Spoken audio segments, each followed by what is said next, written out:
A man looks into the bathroom mirror and asks himself who he is, as he sees a whole other reflection. One side says that he's Lee Hoyol, and the other, Granfell Claudi Arpaeus Romeo, the successor of a once great clan.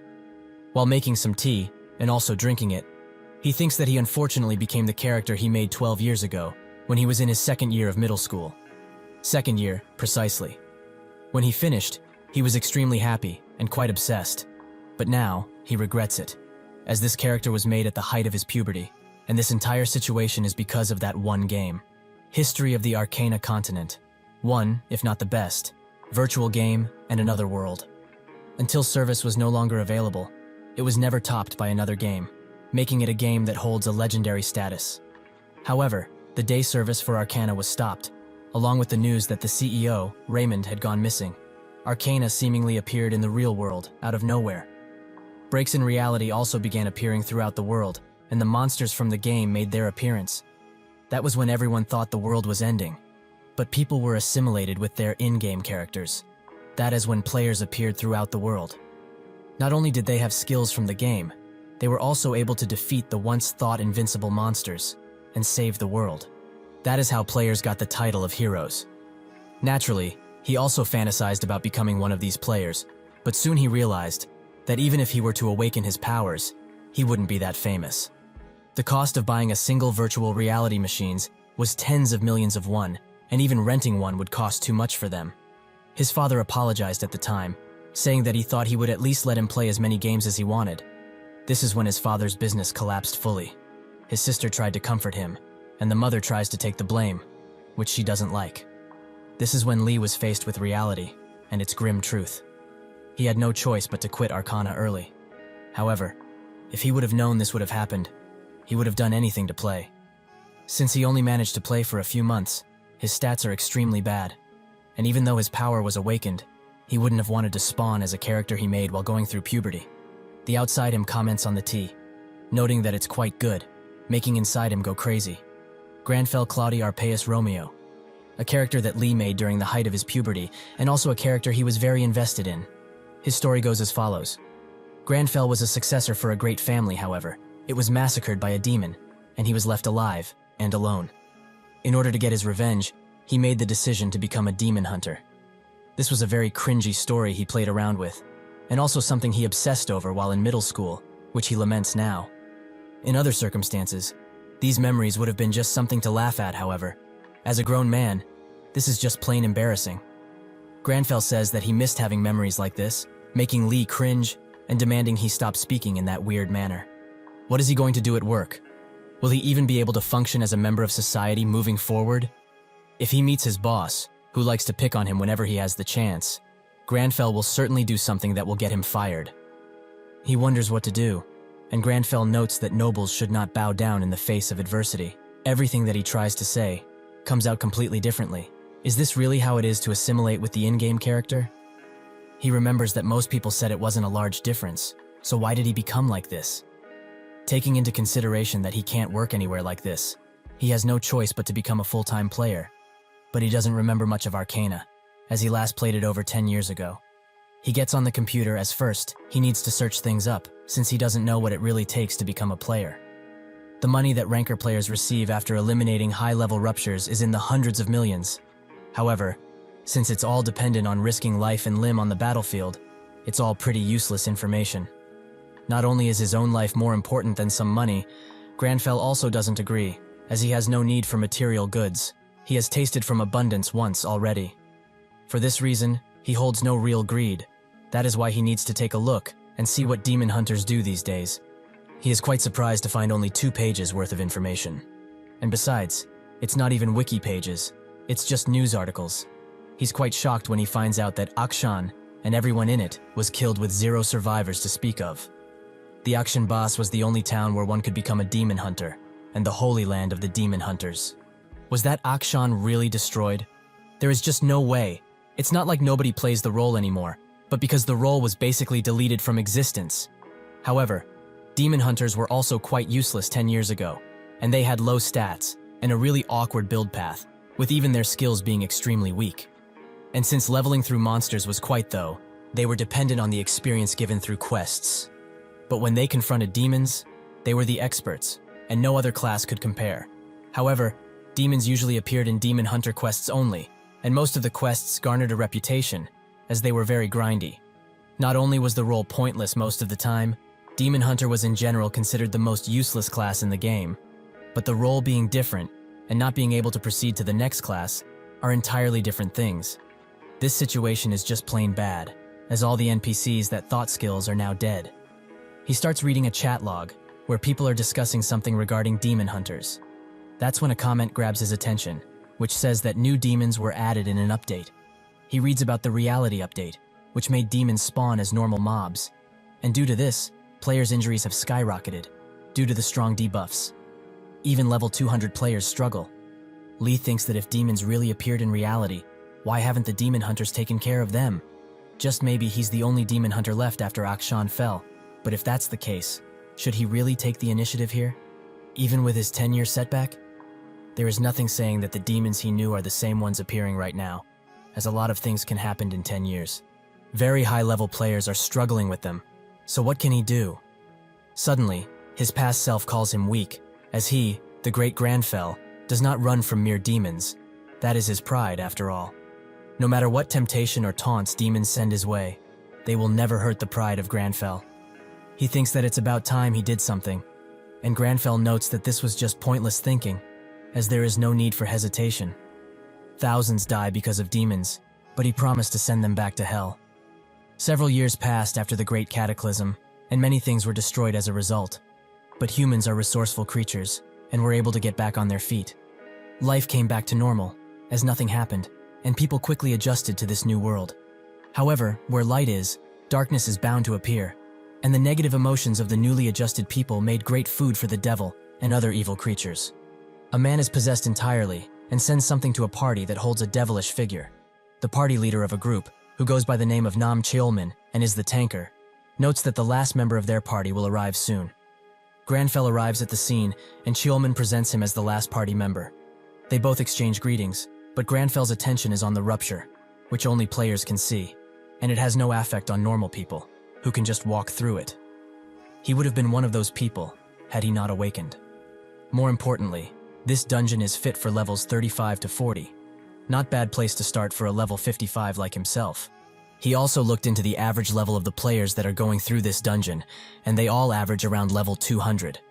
That's a level that he's not even close to at the moment, so he needs to work hard and level up fast. Thankfully, high-level players aren't the only ones who awaken, so he was able to find a party with a similar level to him. They all introduced themselves. The close-range deal tanker is named Han Seongwook.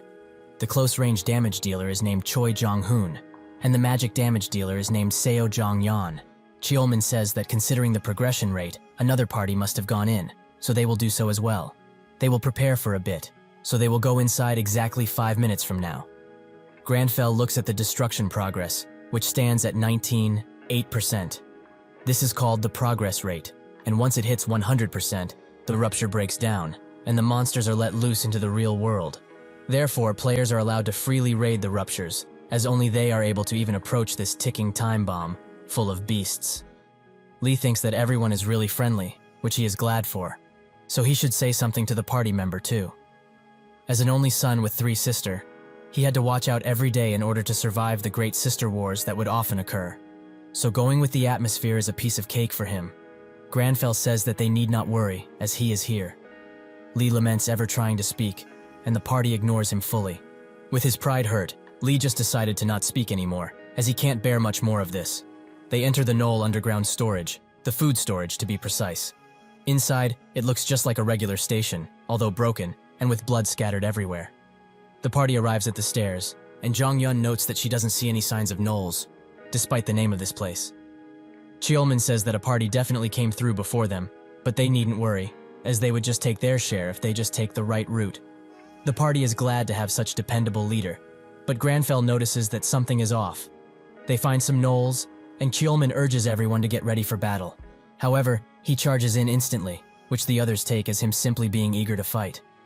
Granfell thinks that their entire combination is a pretty normal one to go with, but it's all over the place, as the tanker is aggroing the monsters instead of protecting his party.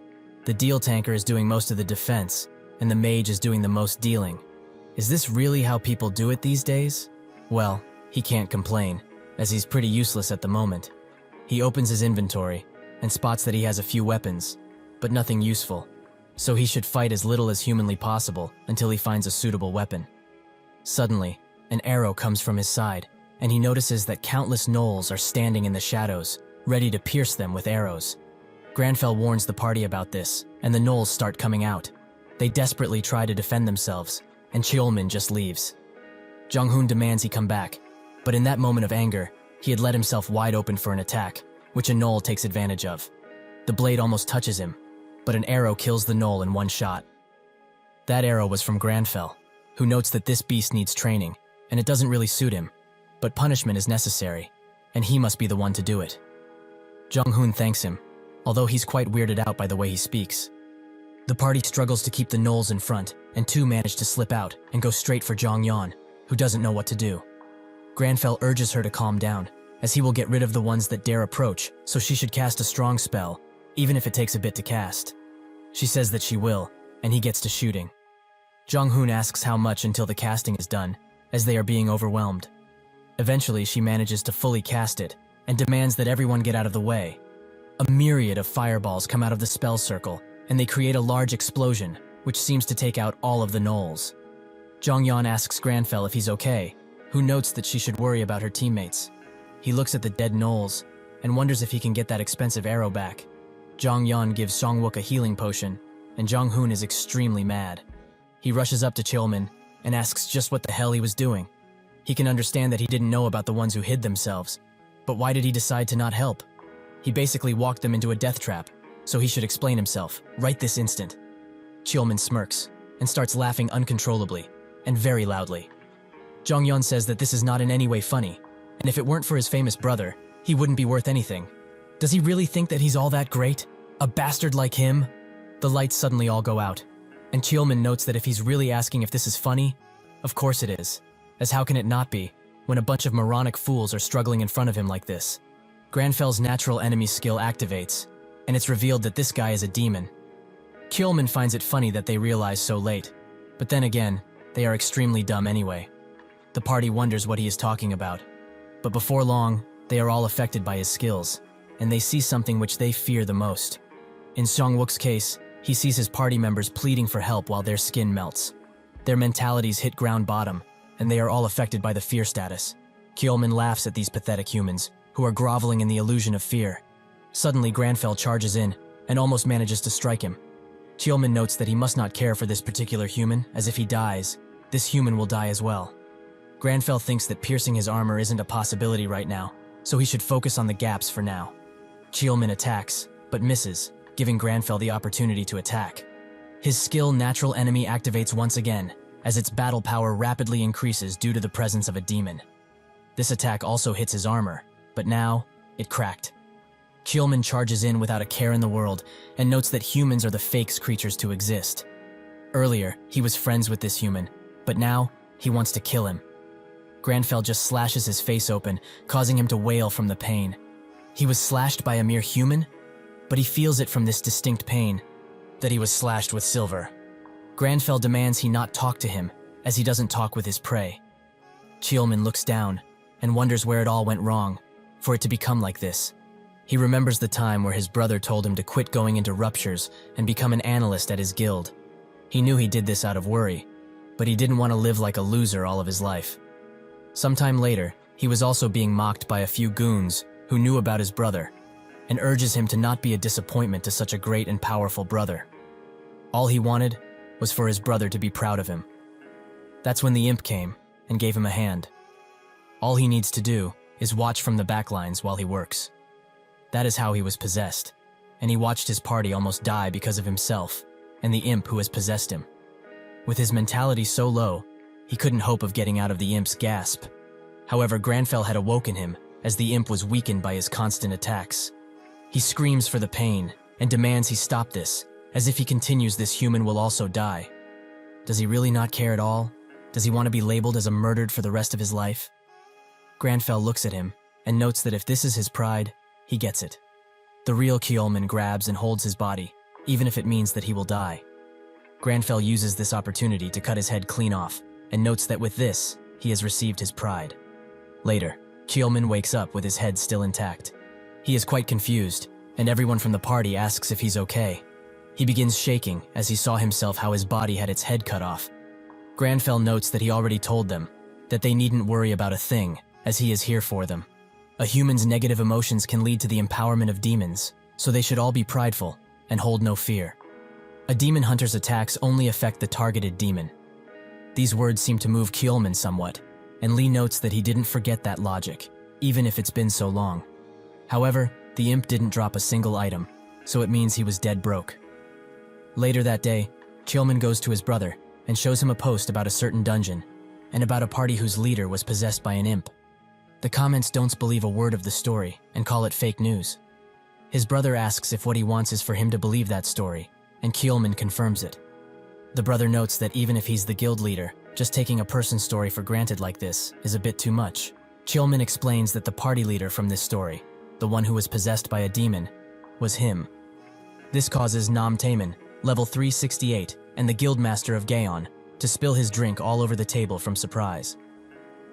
Taman is surprised that Keelman wants to quit being a player and become Gaon's analyst, as he was against the idea sternly, so he's finding it hard to believe. Keelman asks why he doesn't trust his own brother. Don't they share the same blood? Taman urges him to stop being so sarcastic about it, and he apologizes, noting that he was only kidding around. Taman asks if he's also not kidding about becoming an analyst, but Keelman says no. He's very serious about that. He has realized what his weakness truly is, and what his real role should be.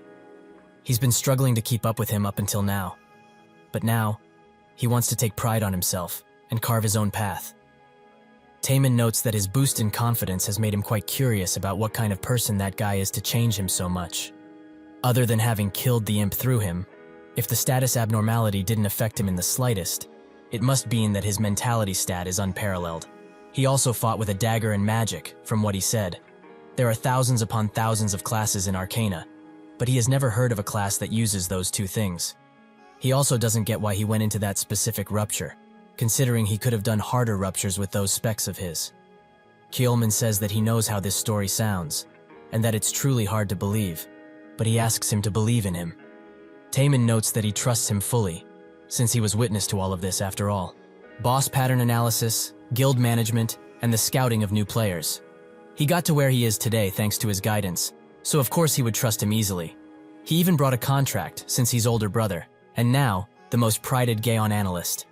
Keelman becomes embarrassed from all the praise, but thanks his brother for being so kind. Taman laughs out loud and tells him to look at the contract to see if the terms are to his liking. Keelman does so and starts sweating profusely when he finishes reading them. Back at the apartment, Lee notices that his level went up by quite a bit. He is quite happy with this, but Granfell notes that it's too little of an increase, and Lee says that gnolls don't give much XP, so killing a single imp leveled them up by a whopping 12. Granfell says that he doesn't concern himself with such trivial matters, but Lee sure does, and wonders how to spend the stat points efficiently. He also thinks that he needs to go to bed, since he feels tired.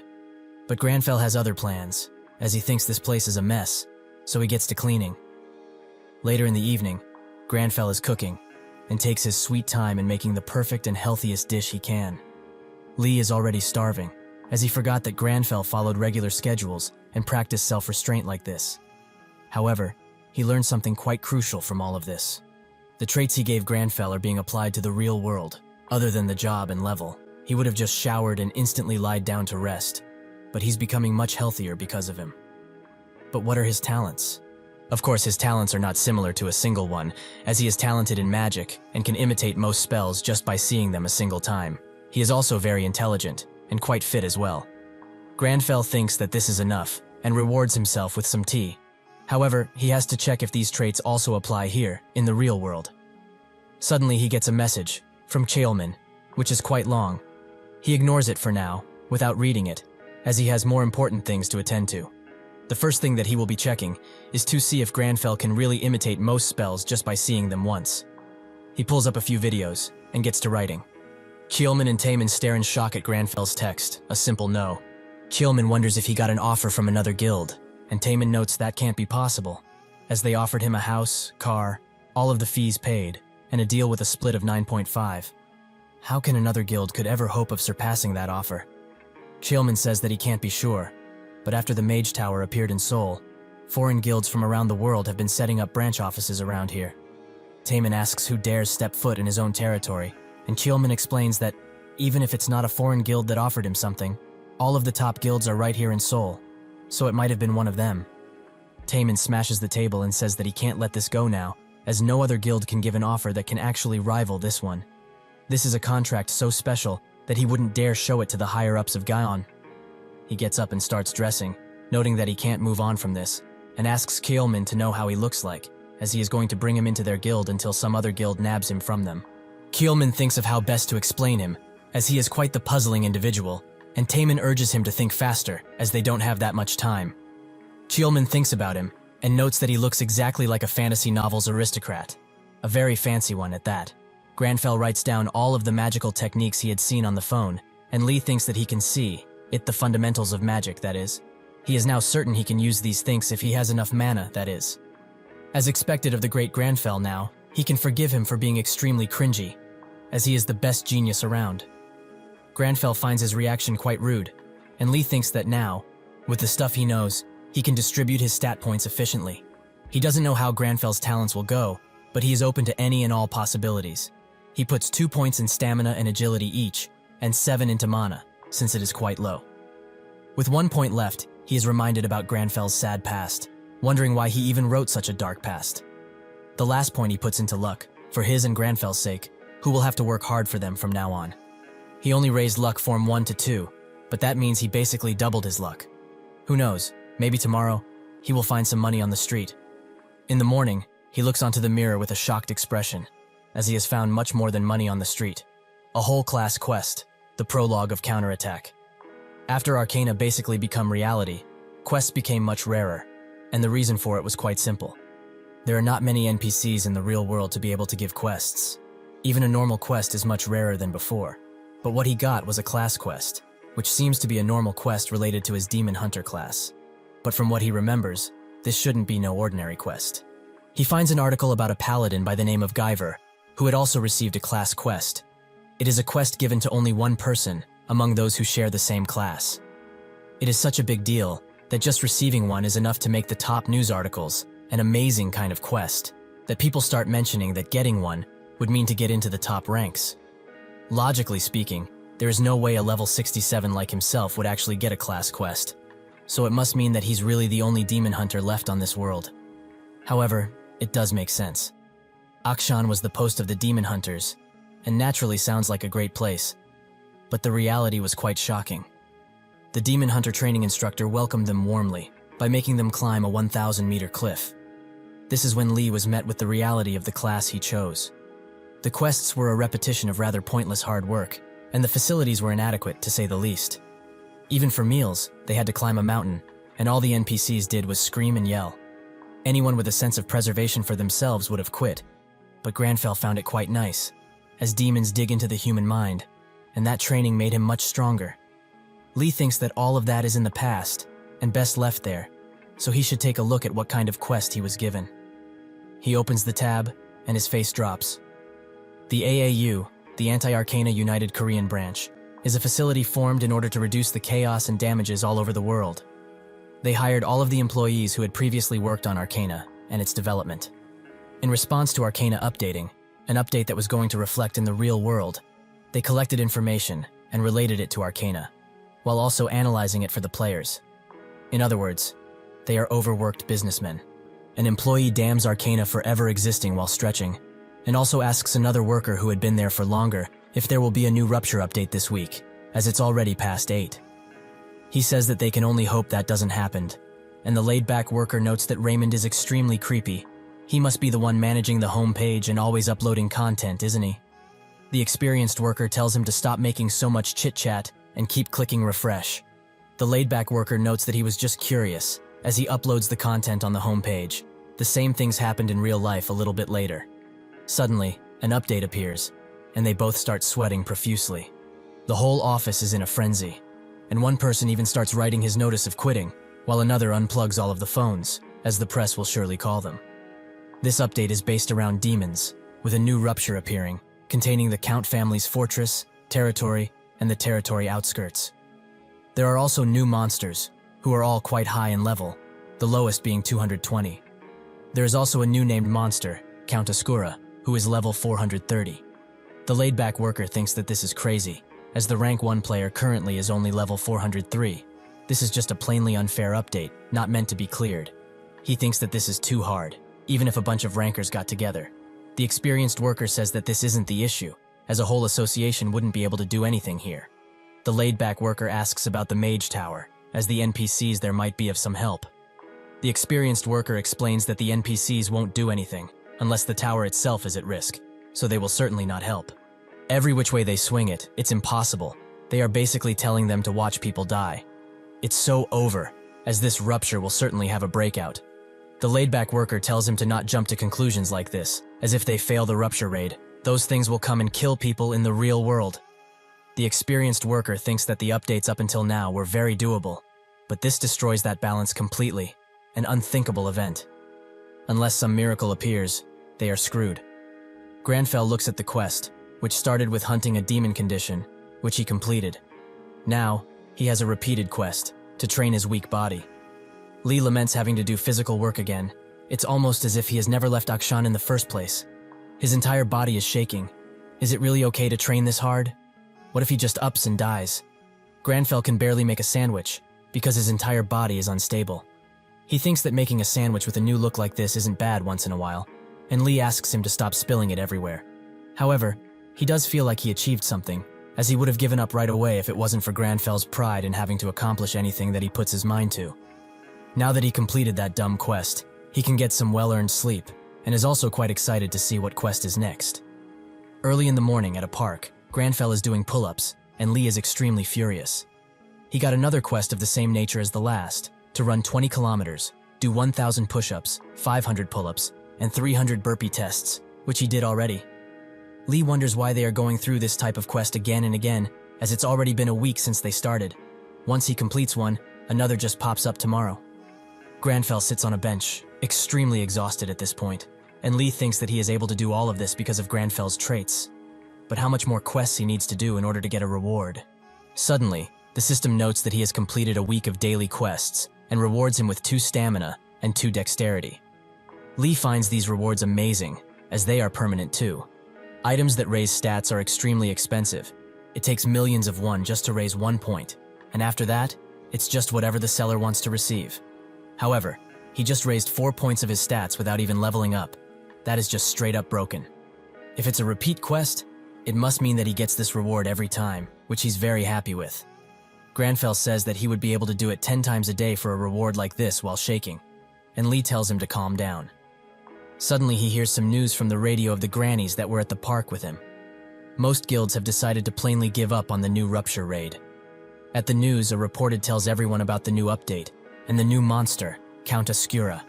He is a half-demon, half-vampire hybrid, and his level is 430, which is the highest a monster ever was. It is also assumed that this rupture raid will be the most difficult one ever.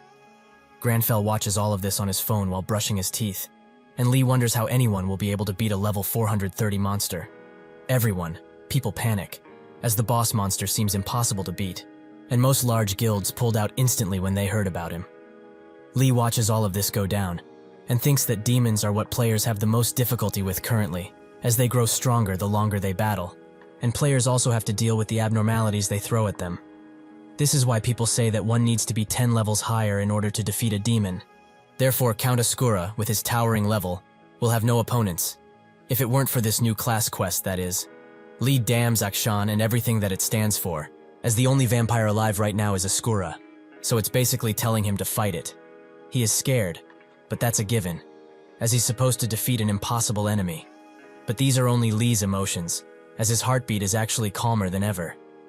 This body is not his anymore. So how does Granfell feel about all of this? Of course he is ready, as these inferior species are threatening to interfere with his time, so he will punish them for this heavy sin they carry. Lee expected this, that this crazy bastard would want to kill them. Lee gathers information about the rupture, which seems to be in Russia, so his first destination needs to be the Mage's Tower, as there is a portal in there, which lets users teleport anywhere instantly. This is one of the main reasons why many large guilds all over the world have a branch in Korea. He smirks at his phone and thinks that it's best he takes a taxi rather than the train, as he will have to change trains too much. Granfell says that he had to get going, as time is of the essence in this situation. Lee demands he not leave like that, and he stops, noting that he forgot something.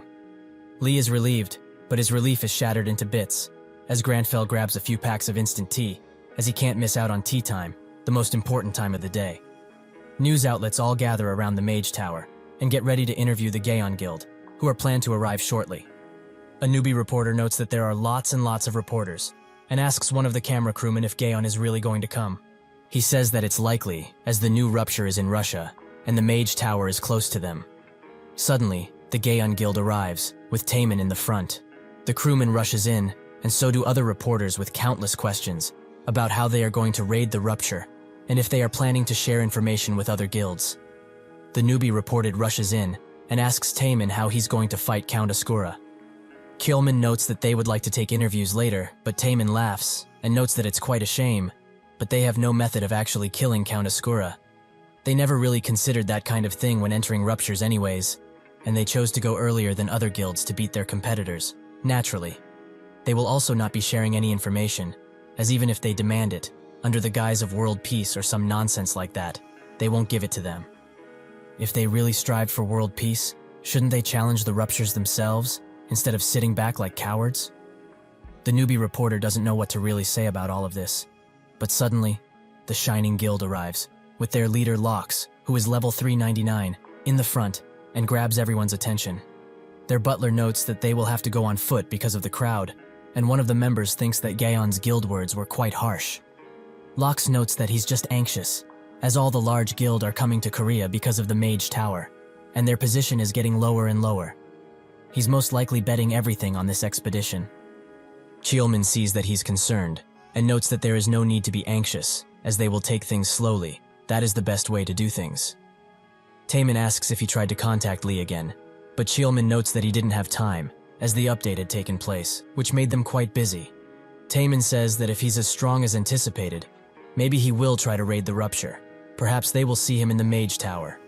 While in a bus, Granfell watches another video about magic, and thinks that this marks the 100th video he watched regarding magic, so he understands fully now. There are 3 levels to magic activation: inspecting the mana, interfering it, and finally manifesting it. He uses a fire skill in the bus, and the driver tells him to not use skills in here, as it is quite dangerous. Lee urges Granfell to apologize, who does so quite pompously. He thinks that he just learned a skill from watching a video, so it's going to be quite helpful, as he didn't have many to begin with. He opens the skill tab, but the skill he just used isn't there. Is this perhaps a bug of sorts? Eventually, he arrives at the Mage Tower, which looks completely different from the outside. He approaches the portal, and suddenly feels something vague, almost as if he could also manifest this type of teleportation magic. It might actually be easier to understand than the ignition magic earlier. A man carrying something suddenly bumps into him and sends him straight into the portal. Taemin demands he watch where he is going from now on, as they are making them look bad. Kjolman thinks that the man who was pushed into the portal looked like Granfell, but his thought had interrupted by Taemin, who asks him for the briefing. Kjolman starts explaining that the new rupture is in Russia, and it looks like this. The outer circle is the territory's outskirts, and there are countless entrances. The inner circle is the Count family's territory, and there are about 30 entrances. The last is the innermost circle, the fortress rupture, where the boss monster Count Ascura resides. This is just an assumption based on shapes and patterns, but if the rupture breaks, it's likely that the Count Ascura castle will be summoned in the real world. In Russia, countless news outlets film the new ruptures, and even a vlogger is there, who starts live streaming his experience. Suddenly Granfell arrives, and the vlogger tells him to find another rupture, as he was the first here.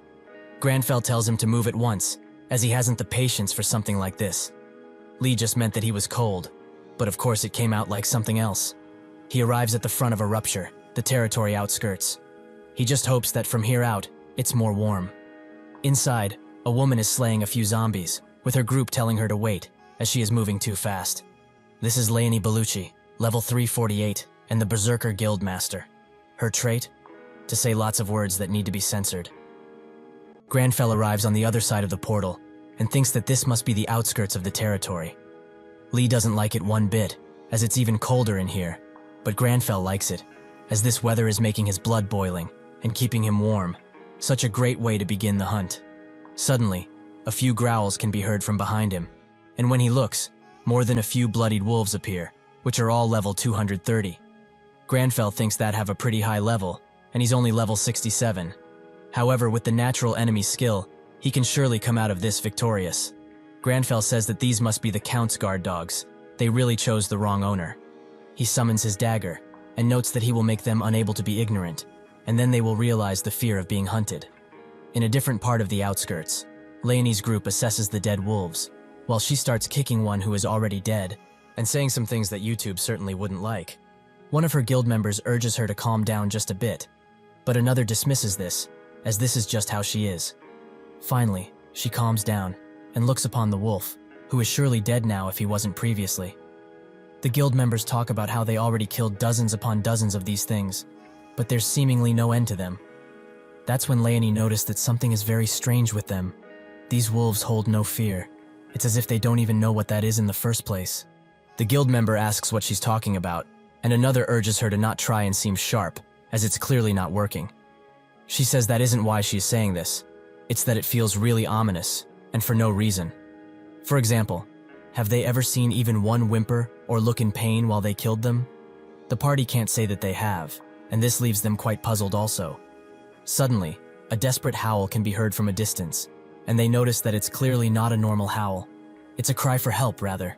They didn't sound like that when they were killing them, so what could make them do that? Leonie notes that if they won't look, they won't know, so they should follow.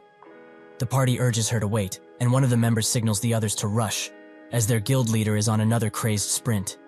Granfell uses the bow, and thinks that he can feel the mana that is gathered at the arrowhead. It's not a good arrow, as its craftsmanship is quite poor, but he can inspect the mana on the arrowhead and interfere with it. And if he does that, he can manifest whatever he wants to. He covers the arrow in flames and shoots a wolf, instantly killing it. The others are now hesitant to even attack at this point, but they also can't run away, as they can't escape Granfell's agility. Later, Leonie arrives, and is awestruck at what she is seeing. A lone man, among countless wolves' bodies, enjoying some tea, as it's most likely tea time. One of the guild members wonders if he has a fire arrow magic skill, and Leonie wonders who this bastard is. Who in their right mind dresses up in a suit for a rupture raid, and why is he even drinking tea in the midst of all the flames? A guild member suggests that he's most likely a streamer, and he probably started following a guild, but couldn't catch up, so he decided to rest here. Leonie thinks that is pretty stupid, and talks with him, noting that it's very dangerous around this area, so a civilian shouldn't be inside. He must get out, now! Granfell just side-eyes her, and continues drinking his herbal tea. Leonie is extremely mad that he ignored her, while her guild members try very hard to contain their laughs. She tries to scold him for ignoring her so rudely, but that's when the guild members demand she watch out, as new enemies have arrived, and are surrounding them quickly. The party gets ready to defend themselves, but are very scared at the sheer number of them, and wonder where they came from in the first place. These are bloodied bandits, and seem to be at the same level as the wolves, 230. Leonie demands everyone get into position, and they begin attacking the bandits. A guild member urges everyone to be cautious, as most of them are brandishing weapons. Leonie gets into a position to activate her skills, and slashes countless bandits in only a second. She tells her party that they have nothing to worry about, but she gets proven otherwise, as on a nearby hill, countless archers are ready to unleash a flurry of arrows on them, and their deadly red eyes glisten even through the darkness. A member notes that they are basically surrounded. So what do they do now? That's when Granfell finishes his tea, and Leonie is extremely surprised that he didn't leave. Is he actually insane? This is not the time for tea at all, so he should run already. Granfell looks at the thermos and notes that now, it's pretty doable. The bandits unleash their flurry of arrows, and Leonie can only look up, as there is basically nowhere to run to. Granfell starts inspecting the mana that is inside of the thermos bottle, and interferes with it. What is left to do is manifest, as in order to get the skill he wants, in the scale he wants, he needs tons of mana that he cannot really handle at this level. If his assumption about this is wrong, he will pass out instantly, by simply trying to manifest this skill. However, what if these magic spells that he's always using are not skills? A surge of mana rushes within him, as he has gained new meaning of mana and its uses. A large beam of blue mana comes from the ground, and Leonie prepares for the worst. But the worst doesn't happen, as giant wall of rocks have saved them from the countless arrows. She thinks that it must be alchemy, as she has never seen anything like this ever. To have a skill that can make great walls such as this one means that the person must be quite powerful. Granfell explains that it's not a skill, and what he is using is magic. Pure magic without restraints. The other party members are just as surprised, but still glad, that they were rescued. Still, they wonder if he is an alchemist. And what is he doing here, if he really is one, as alchemists are usually production workers? Leonie also wonders what he means by magic, and Granfell thinks that it's very possible to change the form of something, if he can interfere with the mana of the object. It is closer to alchemy, rather than magic, so they aren't exactly wrong, but not right either. Suddenly the wall starts rumbling, as the bandits have broken through, and are coming from the side. Granfell finds this to be unfortunate, as he will have to push tea time back once again. The guild prepares for battle once again, and Leonie does so as well, while telling Granfell to scurry to the back for now. He has other plans, however, and summons his bow and arrow. One of the members asks for a healer, as someone has been injured gravely. But this gives a bandit the opportunity to strike from behind, leaving him no room to dodge. Suddenly, an arrow blows the bandit away instantly, and the members wonders if there was ever such an archer like this in their guild. Leonie is surprised that he is an archer, and wonders what the wall was about if that is the case. Granfell engulfs the arrow in flames, surprising Leonie even more. Is this man a mage, perhaps? But no, he has archery, alchemy, and magic. Just who can he be? Eventually, the guild takes care of the bandits, and the ones who went to scout say that there aren't any more in the surrounding area. Leonie congratulates them for doing a good job, but she is clearly frustrated about something. That something, or someone, is Granfell, as he is in such a dangerous rupture and dresses like that, which she finds utterly crazy. Plus, he also won't answer anything she questions him about properly, and also doesn't look tired at all. But he is most likely holding it in. It's quite embarrassing to even think this, but if he wasn't there to help, they all would have died. So it makes one wonder if he is a rancor, or something similar to. He is also quite handsome, but that's besides the point. She should just go and thank him for the much-needed help. However, he did ignore her previously, so saying thanks won't work. Suddenly, he looks at her while making his tea, making her face red from blushing. Leonie swiftly looks away and wonders why he's looking so intently at her, as she doesn't like him or anything. Granfell continues staring, making her head spin with ideas. Does he perhaps want to drink tea with her, or something of the nature? Well, if he does share, she wouldn't refuse, probably. Suddenly, he calls her, and she asks what it is. He demands that she stop looking at him that way, as he doesn't have any tea for her. This crushes her spirit and confidence completely. Outside of the rupture, countless drones patrol the area, and a reporter from Today Arcana begins broadcasting. He says that this update brought upon lots of global attention, since it has the highest level boss they have ever seen. Another reporter asks if this rupture is named the Territory Outskirts, and he says that she is correct, as this is the first of 3 ruptures that came with this update. There are hundreds of ruptures leading to that exact place, but the other places will become available later. Shining, Gaon, and other guilds are already in the rupture as they speak. But which guild will be the first to clear the rupture? The first one will achieve that, will most definitely gain global fame. A man watches all of these news from a tent, and another man comes in and notes that he must want some coffee, since he is the director and all. He urges him to get inside fast, as he's letting snow in. The assistant asks why it's so dark in here, and the director says that he simply likes it this way. He also asks about how the rupture is looking, and if any new videos came in. The man explains that everyone is around the middle of the rupture, with the Shining Guild being the fastest right now. The director notes that if this is really the case, they should get a spot near Shining, and prepare to interview them first as soon as they come out. The assistant notes that it will take a lot of time to beat it, so they should just watch the drones. Suddenly, he spots something, and bolts outside, even through the camera's way. The reporter apologizes for their assistant director, as he just ran in front of the camera like a madman. The director starts clearing at them to follow the assistant right now, as a rupture has just turned blue, meaning that somebody cleared it. The reporter asks who it might be, but the director doesn't have that type of information right now. They just have to run like the wind, and be the first there. The assistant gets to the blue rupture, and is quite surprised at what he is seeing. He makes contact with the director, who is ecstatic, and asks what he captured and which guild it was, Gaon or perhaps Shining. The assistant explains that it's neither, and surprisingly, it's the Berserker Guild. The director finds this puzzling as they are the 32nd in terms of rank. The assistant confirms this, and notes that he's sending him a video as they speak. The director notes that Shining is still in the middle, and they went into a new and dangerous place, but they all look fine. Suddenly, the assistant spots a Korean person is amongst them. Even thought Berserker is a European guild, so him being there is quite strange. Other reporters start rushing in, and the assistant notes that he will try to get in front. The director is extremely confused at this point, and the assistant rushes to Granfell. He asks if they can do an interview, and what about his relationship with the Berserker Guild is, and if anything happened inside of the rupture. He bombards him with constant question, and that's when Granfell demands he move out of the way, as he is testing the utmost limits of his patience.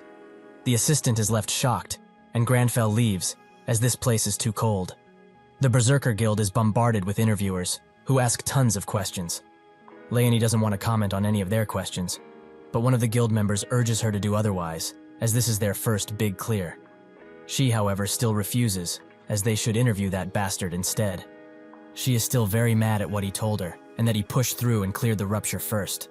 She asks where he is, and a guild member notes that he left first, as he wanted to go home for a bit.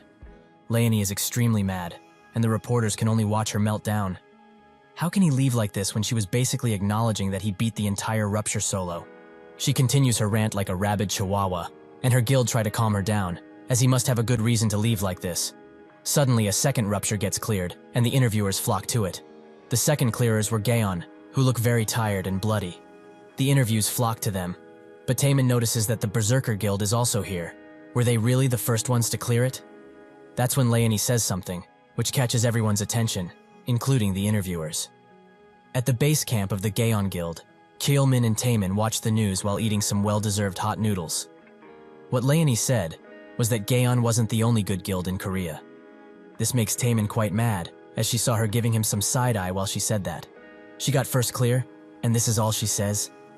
They barely managed to clear it before them anyway, so why is she so smug? Kyeolmin wonders what she really meant when saying something like this, and Taemin notes that she must have been insulting them, as nobody is as great as their guild in Korea. He gets so mad that he hands the ramen to one of their assistants, which he happily takes. However, it was empty, as he already ate it all. Kyeolmin notes that she probably meant that she met a Korea player in the rupture, with Taemin thinking that perhaps it was the Mythology Guild. Kyeolmin notes that they are still in the rupture, and Taemin finds it great at first, but then laments it, as he doesn't know who it could have been. Kyeolmin says that he's not really sure, as it's hard to find a Korean who is better than them. However, there is only one person he can think of. Granfell takes a hot shower, and Lee dances around, as he is extremely happy to get out of that cold and enjoy some well-earned rest. Granfell finds his attitude quite embarrassing, and Lee says that after a hot and nice shower like this one, he will take a good and long nap. Granfell stops for a second, and Lee fears the worst. Unfortunately for him, the worst comes to pass, as Granfell has detected some dust, probably gathered while they weren't home, so he needs to get some cleaning done. Lee is extremely distraught, as he wanted to rest badly. After cleaning everything and eating a meal out of scraps he found around, he enjoys some tea, while Lee watches him. However, he doesn't even feel sleepy anymore, and looks at all the gear he got inside of the rupture. He thinks that there isn't anything really that useful in here, and also checks his stats. His level went up by 19, so it's now 86. It's not that much considering that was a high difficulty rupture, and additionally, it was very dangerous. Magic uses less mana than skills usually do, and thanks to that, he was able to use it more, which is much better than the skills he had. Granfell notes that, even with that, the regeneration of mana was very slow. That is a given, however, as they do not have any accessories or equipment that help with it, and the Demon Hunter class has few benefits, and there is nothing related to skills. It would have been quite bad if they hadn't met that group, and could have thanked them, if only he knew who they were. Granfell notes that it is because he was lacking, surprising Lee quite a lot. Granfell did not really know how to be humble, as if someone were to underestimate him, he would prove himself. On the other hand, if someone were to overestimate him, he would meet their expectations and make their assumptions a reality. Why is he suddenly remembering this trait that he wrote? Granfell explains that the next rupture will be in the Count family's territory, so there is no time to relax, as he can't depend solely on magic and has to get better at combat. He found a suitable subject for today's test anyway. Lee thinks that he's right. The players that were fighting alongside them had combat skills, with the short-haired girl being the most notable of the bunch. If he can copy those movements, his combat abilities would improve. Granfell pulls up a menu, and Lee urges him to stop, as he knows what he is doing, but begs him not to. Granfell activates another body training quest, despite the Lee's words, as basics are the most important thing to take care of. However, he needs to do the dishes first, as cleanliness is also needed. Lee wonders where sleep will fit into all of this. Later that night, he starts running while listening to the radio, and Lee starts crying, as he only wants some sleep. Suddenly, the radio station notes that they have some urgent news to share with everyone. Currently, most of the territory outskirts ruptures have been cleared, and soon enough, the Count's territory will be available for raiding. However, according to some news they just have received, the destruction progress rate of the Count's territory suddenly jumped to a large 60%, despite it not being open just yet. At this rate, the Count's territory might break, so professionals are expressing worry about this matter. The Gaon Guild watches this, and Taemin notes that this is an impossible situation. It's only been a day, but the destruction progress is already at 60? How in the world is that even possible? Kjolman explains that the time limit to clear gets shorter the stronger the monsters inside of it are. Taemin notes that it got faster for no reason. Does it mean that the monsters inside got stronger? Kjolman notes that he will have to look further into all of this, as it is quite strange. At the Today Arcana camp, the director is in a frenzy, as there must be a reason the monsters suddenly got stronger. The assistant notes that there is no way to know, as even the Advanced Guild's analysts have no idea. The director says that something must be done about it. Otherwise, it's over for all of them, if a rupture were to break down like this. Once the monsters start spewing out, all the civilians will be butchered, and players will suffer the same fate.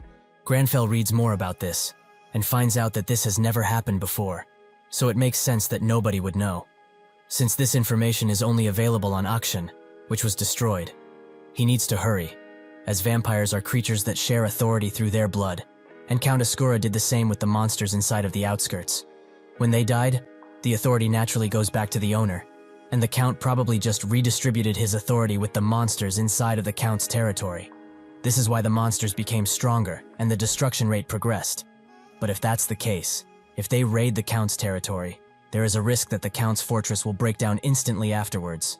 Count Ascura is an aristocrat that does not take back what he granted to others, so he will bestow judgment upon him, who is dirtying the honor of the aristocracy. Lee thinks that is cool and all. But what about sleep? Granfell notes that he can sleep only when he sees that thing dead. The Count's territory starts breaking and cracking, and only 5 hours are left until it breaks down. More people gather around the Count's territory rapture, and a streamer by the name of Park Huigang welcomes his viewers back to his channel, which exudes determination. He is currently in the snowy mountains of Russia, as the Count's territory has reached a huge 70% destruction progress, so there are less than 5 hours until the rupture breaks out. The time is exactly 3:48 a.m., and there are tons of guilds here, despite how early it is. He pulls out a notebook and notes that he has some interesting points to make, but the chat is not that impressed, and they mostly diss him. The grind never stops, however, so he explains that this time, the Count's territory only has 30 entrances, way less than the previous rapture, which had 200. And since there are so few entrances, various guilds decided to go into one rupture at once. The XP and loot is distributed based on the contribution rate, however, so guilds need to balance each other in order for both to prosper. The chat continues to diss him like usual, since they probably have nothing better to do, but that's when they spot Cheolman behind him, so Huigang turns around to see him, and indeed, it is. Cheolman greets his team, and Taemin asks how the rupture entrance situation is. Cheolman explains that he looked into it thoroughly, and found out that competition is basically inevitable, since there are so little entrances. Taemin notes that they are fine with anything, as long as they are not going against Shining, that is. Cheolman tells him no to worry about them, as they went far north, because they want to go against the unified Under Heaven Guild. Taemin is surprised, as that is the guild which holds the second rank, and Huigang's chat begin talking about how the first and second guild are duking it out. Cheolman says that Berserker is with Second Son and Bohemian, which makes Taemin think that they are better safe than sorry that way, but they will not gain much look or experience. Huigang's chat slowly disappears in front of him, as the people are going to watch other streams, so he tries pleading with them, but nobody is really listening at this point. Suddenly, someone arrives near them, and Tamen's face contorts into a wicked smile, and he shakes while asking what they are doing here. This is the 4th-ranking guild, Inazuma. They guild master, Hisagi Kazuma, who is level 376, and holds 6th place in the player rankings, says that this must be a coincidence, as the lowly Gaon guild is standing right in front of the rupture he wants to enter. Huigang is surprised that Inazuma is here, and his chat is even more intrigued right now. Tamen notes that they were very insistent on not placing a branch of their guild in Korea, so their plane must have just landed, right? Kazuma laughs it off, and explains that it's much better and economical to take the place to Russian than set up a whole branch in Korea. Tamen asks if he's really challenging them right now, and Kazuma notes that isn't worth anything of value, so the world won't lose anything if they eliminate them. The guilds both start to exert their power and get ready to attack at a moment's notice. Huigang is the first to catch this in action, and thinks that if he can record all of it, he just might make a fortune. That's when countless other streamers and reporters sweep besides him, and rush to see Gaon and Inazuma in action. They rush in and ask tons of questions, with no real rhyme or reason, while Huigang just watches from behind, as that is the only thing he can do right now. Cheolman explains that he knows how he feels about Inazuma, but the destruction progress of the Rapture is their biggest issue now, so if 2 guilds compete, everybody will lose, and there isn't enough time for that. Suddenly, the streamers around start saying that Inazuma is better than Gaon, as it's falling behind in 5th place. There is also the rivalry between the guild masters, which is quite sad, as Kazuma is 6th place, while Tamen is a lowly 11th. All of these comments sting Cheolman like bees, and they are both extremely riled up now, and ready to go. Cheolman explains that they were here first, so naturally, it will not look good if they give up this space. He gestures Tamen to rip them apart quite strangely, who happily obliges. That is how Gaon and Inazuma went into the Easter rupture at the same time. The news get wind of this, and report about their rivalry, and how their respective rankings and nationalities are bringing a lot of attention to the situation. At the northernmost rupture are the 1st and 2nd ranking guilds, shining and unified under heaven. In the southern rupture, the 30th ranked guild, Berserker, the 7th ranked guild, Second Sun, and the 3rd rank, Bohemia, all went in together. The destruction progress has already reached a dangerous 80%, so this is naturally causing fear and anxiety to be felt throughout the world. While inside of the Count's territory, Granfell is having some tea, but the rupture he went through is unknown. He thinks that the most useful thing he got from the last rupture is a fact. That running out of mana is extremely dangerous, so he had to figure out a way to use mana more efficiently during battle. The result is this. Magic designed from the alchemy skill, in which he shapes things into the stuff he wants. At first, to test things out, he got some rocks, and changed them into a teacup and table. However, the more complex decor and detail he wanted, the more mana he had to spend, so it is not as efficient to use in battle. There is also one more thing he realized while pondering this issue. Suddenly, a few soldiers of the Count arrive, which are all level 300. Granfell puts his hand forwards, and notes that if this is all the authority the Count gave them, it is quite pathetic, to say the least. A few rock formations rise above the soldiers, and Granfell demands they turn back into dust. He uses the Restore to Original State skill, and crushes all of them. With this skill, almost no mana is used, and Granfell notes that this best classified as reversal magic, so he will name it just that. Lee laments the cringy name, but lets it go for now. Meanwhile, in the deepest part of the territory, a few soldiers are waiting for victims, but they seem to be the victims, as Tamen jumps on one and instantly kills it. The others see this and jump on him, but this makes him smile, and he uses an extremely wide swing to hit all of them at once. Afterwards, his guild also arrives, but Tamen thinks that something is amiss here, as he has only killed 10 monsters, which is very few for how deep they are. One of the guild members reports back and notes that Inazuma is around the same state as them. They haven't killed much. They entered the same rupture, sure, but they went completely different ways, so how does any of this make sense? Suddenly, Inazuma pops up, and Kazuma notes that it's quite peaceful around here, which he finds to be boring. Tamen asks why he thinks they are friends all of a sudden, and they get into each other's faces. Kazuma notes that he doesn't really get why he hates him so much. It makes him want to kill him. Tamen tries to say something, but Cheolman contacts him over earpiece and notes that he has done the dungeon analysis and needs to get out of the square, as that place will be swarmed soon. They don't get to, however, as the earth rumbles, and Taemin's expression changes. The Count's knights arrive, which are all level 350.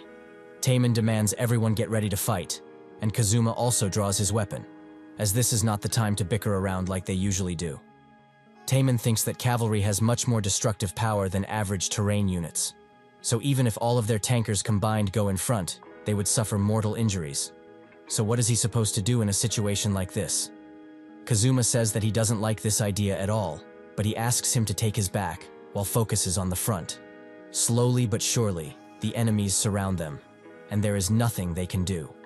Cheolman tells Taemin that this situation is too dangerous, as even the unified Under Heaven Guild suffered extreme casualties from a single cavalry ambush. They should not fight, and lure them somewhere where they can't come in all at once. Taemin thinks that he would like to retreat, but that seems impossible right now. Suddenly the earth starts cracking beneath them, and large pillars eliminate most of the cavalry and block the rest. They are all extremely surprised by this, and wonder who could have saved them in this manner. That's when Granfell shows himself, and Cheolman is extremely shocked to see him. He tells Taemin that this is the man they wanted to recruit, and who saved their lives, Granfell. Huigang is still streaming, and is on Gaon's tail inside of the rupture, despite how dangerous that is. While he tracks them down, his 12 viewers continue to diss him, with many saying that a lot of streamers are already on Gaon, so he should do something more interesting. He tells them that he will try to go after the Inazuma Guild, and see what he can dig up, but that's when he hears a large explosion, and his chat was very surprised by it. Someone donates 4,001 for him to check it out, so he gets going as fast as he can. The guild masters of both guilds are extremely surprised, as there are stone pillars all over the battlefield. Kazuma looks at Granfell, and wonders just what type of monster this is, for him to summon all of that without chanting a single spell. Kazuma thinks that he must have extreme amounts of mana, and also finds his attire quite weird, considering all of this place is basically a battlefield. Just who is this guy? Suddenly, one of his subordinates tells everyone that knights have started to appear between the pillars. However, Taemin sees this as an opportunity. The stone pillars are slowing down the horses significantly, so this is the perfect opportunity to strike. He explains that he will have to thank him later, as he has a few horses to butcher. He also activates his Berserk skill, which increases his attack damage by a ton, and dulls the damage he receives. He jumps high into the air, and thinks that with these pillars advantaging him, this battle is won. He cuts one of the horsemen in two, and the impact of the attack permeates throughout, also damaging the others. Kazuma sees this as an opportunity to shine, so he tells his guild to charge forwards. They do so, and Huigang is glad that he caught all of this, and wonders who this amazing mage is, while his view count rises to 132. They also observe Granfell using reversal magic, as he crushes two horsemen. Huigang and the chat can only stare in awe, as they find it hard to believe what just happened, but it is real. Granfell summons a dagger, and notices that its durability is pretty high, but he wouldn't want to bring it down. Huigang's chat sees this as him playing with the mob's life. Granfell thinks that if he interferes with the dagger's mana to change it, and reverse it back to normal right after, the durability shouldn't be affected. This should work, as when he changed the rock into a cup, it had a cup-like durability, and when he changed it back, the rock turned back to normal. If this ability to restore to the original state really bring it back to the original state, like advertised, it's entirely possible. He transforms the dagger into a silver awl and strikes the mob, leveling up in the process. His presumptions seem to have been correct, as the dagger doesn't lose a single durability if he reverts it right after. Lee is glad about this, as now, they won't have to pay for the repair fees, so more money in their pocket. The Gaon Guild congratulates themselves for a job well done, but Taemin is stuck looking at Granfell, who is enjoying some well-deserved tea. Cheolman explains that this is the person they wanted, and Taemin notes that he heard him earlier. Now that he saw him in action, he wants him even more, and doesn't want to let other guilds sink their teeth into him, especially since Inazuma also saw what he is capable of. They will offer him a 10-0 deal, while also throwing something as a bonus. After some thinking, Huigang finds the courage to come next to Granfell, and asks if he is willing to do an interview. Huigang's viewership skyrocketed to 68,000, and his chat starts simping for Granfell. That's when members from the Inazuma Guild start swarming him, and ask if he would like to join their guild, as he is quite the amazing individual. Taemin pushes around them, and offers Granfell a handshake, while introducing himself. He also texted him recently about joining their guild, so maybe he knows him already. Granfell looks him dead in the eyes and notes that there is not a single shred of formality to be found around here. So, he will not be taking any questions, as he has more important matters to attend to. The chat explodes with comments, as they find it very cool or funny. News about Granfell go across the internet, and the Shining Guild seem to be very interested in this. They leader, Lox, asks his two subordinates what they think. Camilla notes that she doesn't know anything about magic, as she is an archer, and Dimitri, the 8th rank player, screams that they don't know. He also tells him off, as he is quite popular, so he doesn't know how desperate he is. He barely managed to get this date, but he is in this meeting with him, and missing all of the fun. For what? Just a bastard on a screen? Camilla takes a closer look at him, and notes that he does look cool, so if he is this worried about him, why don't they just scout him? Dimitri notes that it's obvious why, because this bastard of a leader is jealous. Because even though they cleared the Count's family territory first, everyone is talking about that man instead of him. Camilla notes that they are probably just hyping him up like they usually do, and Dimitri agrees, while noting that he can't be this late to a date, so he needs to go already. With that, both him and Camilla leave, letting Lox look at the screen in peace. That's when another member comes behind him and notes that what this man did is like magic, but not really.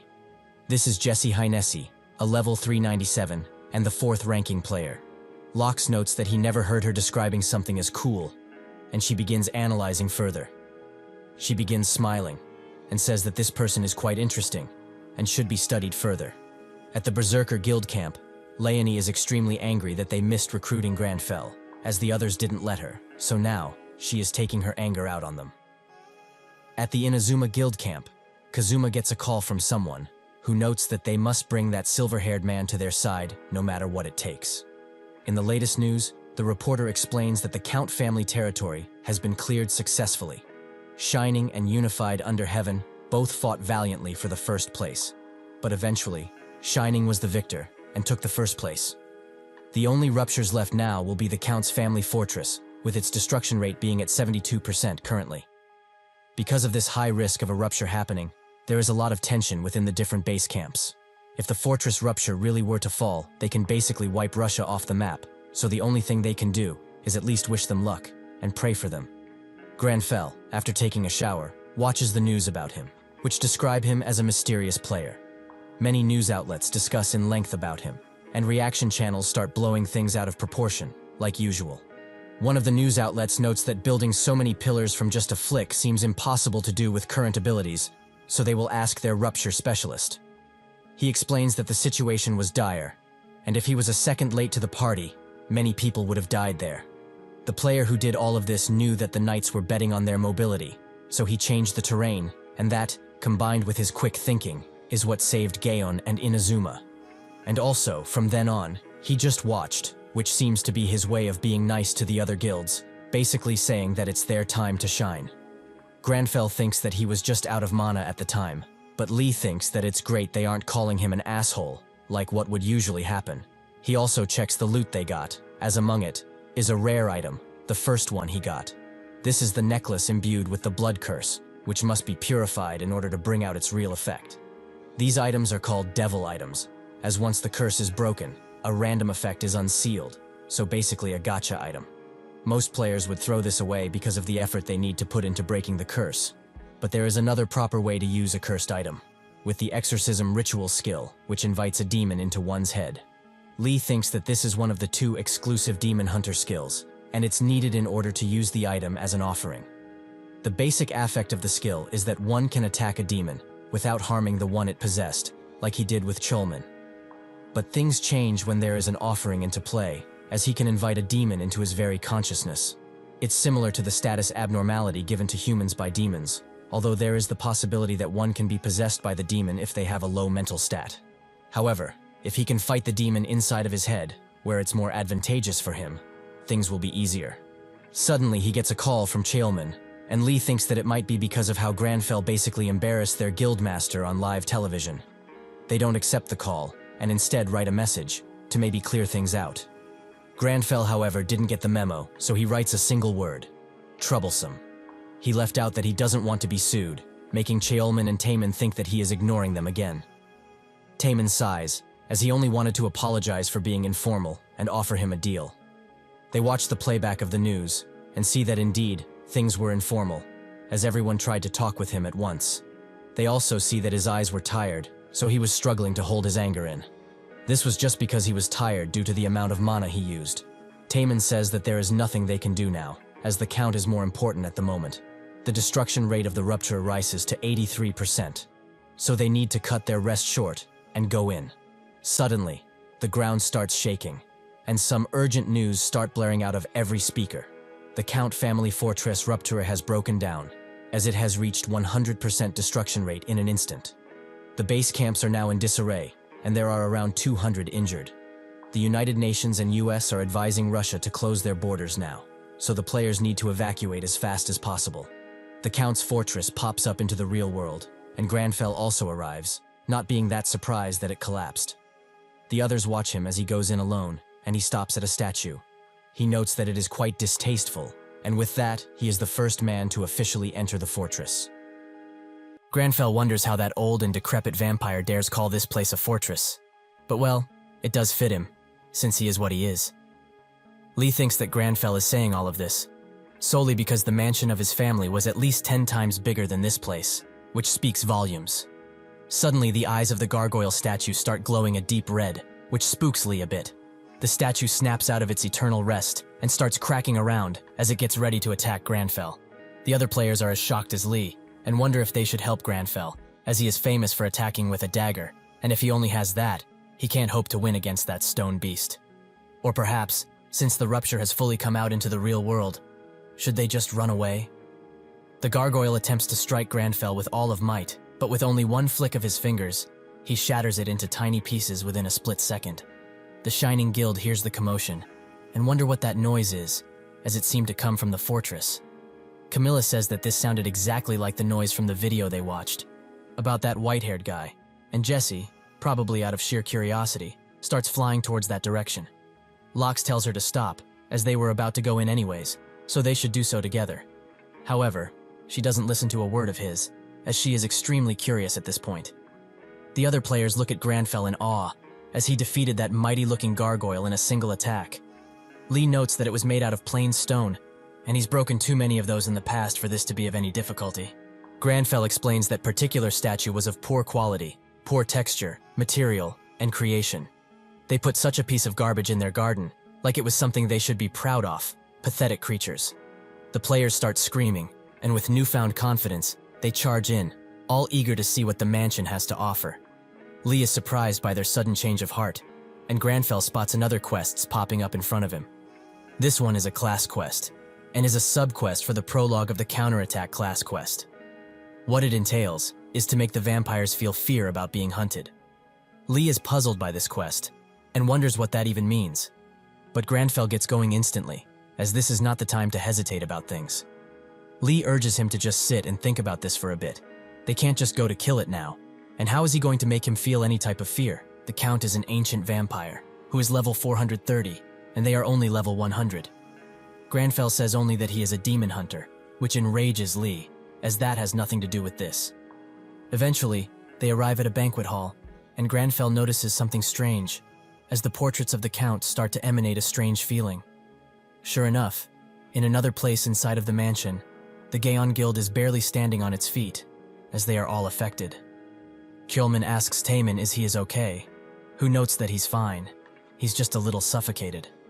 Ever since they entered this hallway, which is full of paintings of the Count, he feels like he is being constantly watched, just like the status abnormalities the demons usually cast. Kjolman knows exactly what this means, that the portraits are connected to the Count directly, so they should burn them as quickly as possible.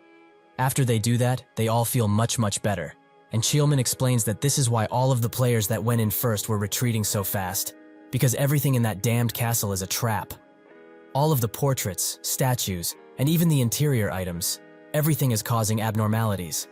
It makes perfect sense now, why the Shining Guild didn't enter through the main gate. Taman thinks that they just have more experience, so it's a given, however, even if his class is Barbarian, which is more equipped to sustain status abnormalities, and he feels so overwhelmed already. How bad will all of this get once they go further in? Granfell walks around the halls, and notes that all of these portraits are utter garbage. How can they eat in here with all of this garbage strewn around the place? They surely have strong stomachs. Lee says that he is too harsh, even if this guy is a vampire. But Granfell continues nonetheless. The statues around here are the same type of garbage. He now feels bad for the stone that had to be sculpted into something so ugly. And in the first place, why are there so many portraits around here? Now he fully understands why people think that narcissism is a disorder. The whole layout of the castle is also to be laughed at, as there are a bunch of unnecessary forks in the hallways, and also hallways that lead to empty walls. If they really thought themselves of this layout before building the fortress, they must not have a single brain cell in that empty head of theirs. That's when he notices that, throughout his ridicule of this place, he arrived at a stairway, which leads to a pretty large door. This makes Granfell smile, as judging from the placing and the stench that comes from behind that door, this must be the main area where the Count is situated. Lee is a bit hesitant to charge in, as that place just seems off in every way. But before they can fully go up the stairway, Jessie pops up in front of Granfell, happy that she finally found him. She explains that she saw his really cool and unique magic. Granfell just looks at her, and she starts yapping about how curious she was about him, and the skills she uses, while Lee thinks that if she's floating like this without a care in the world, she must have endless amounts of mana. She asks if they can talk about his magic, as she is very curious, but Granfell explains that she should watch her manners. He puts his hand on her shoulder, pulling her down, and notes that if she wants to be taught something, the bare minimum is to have some manners when asking. Jessie just looks at him, but her usually cherry expression is shattered into fear, as the Count himself has come out of his room. This activates Granfell's natural enemy skill, and the Count explains that he wondered who woke him up from his restful sleep. But it was just two measly humans. How foolish of them. Jessie thinks that the Count's power is truly overwhelming, and asks Granfell if he is all right.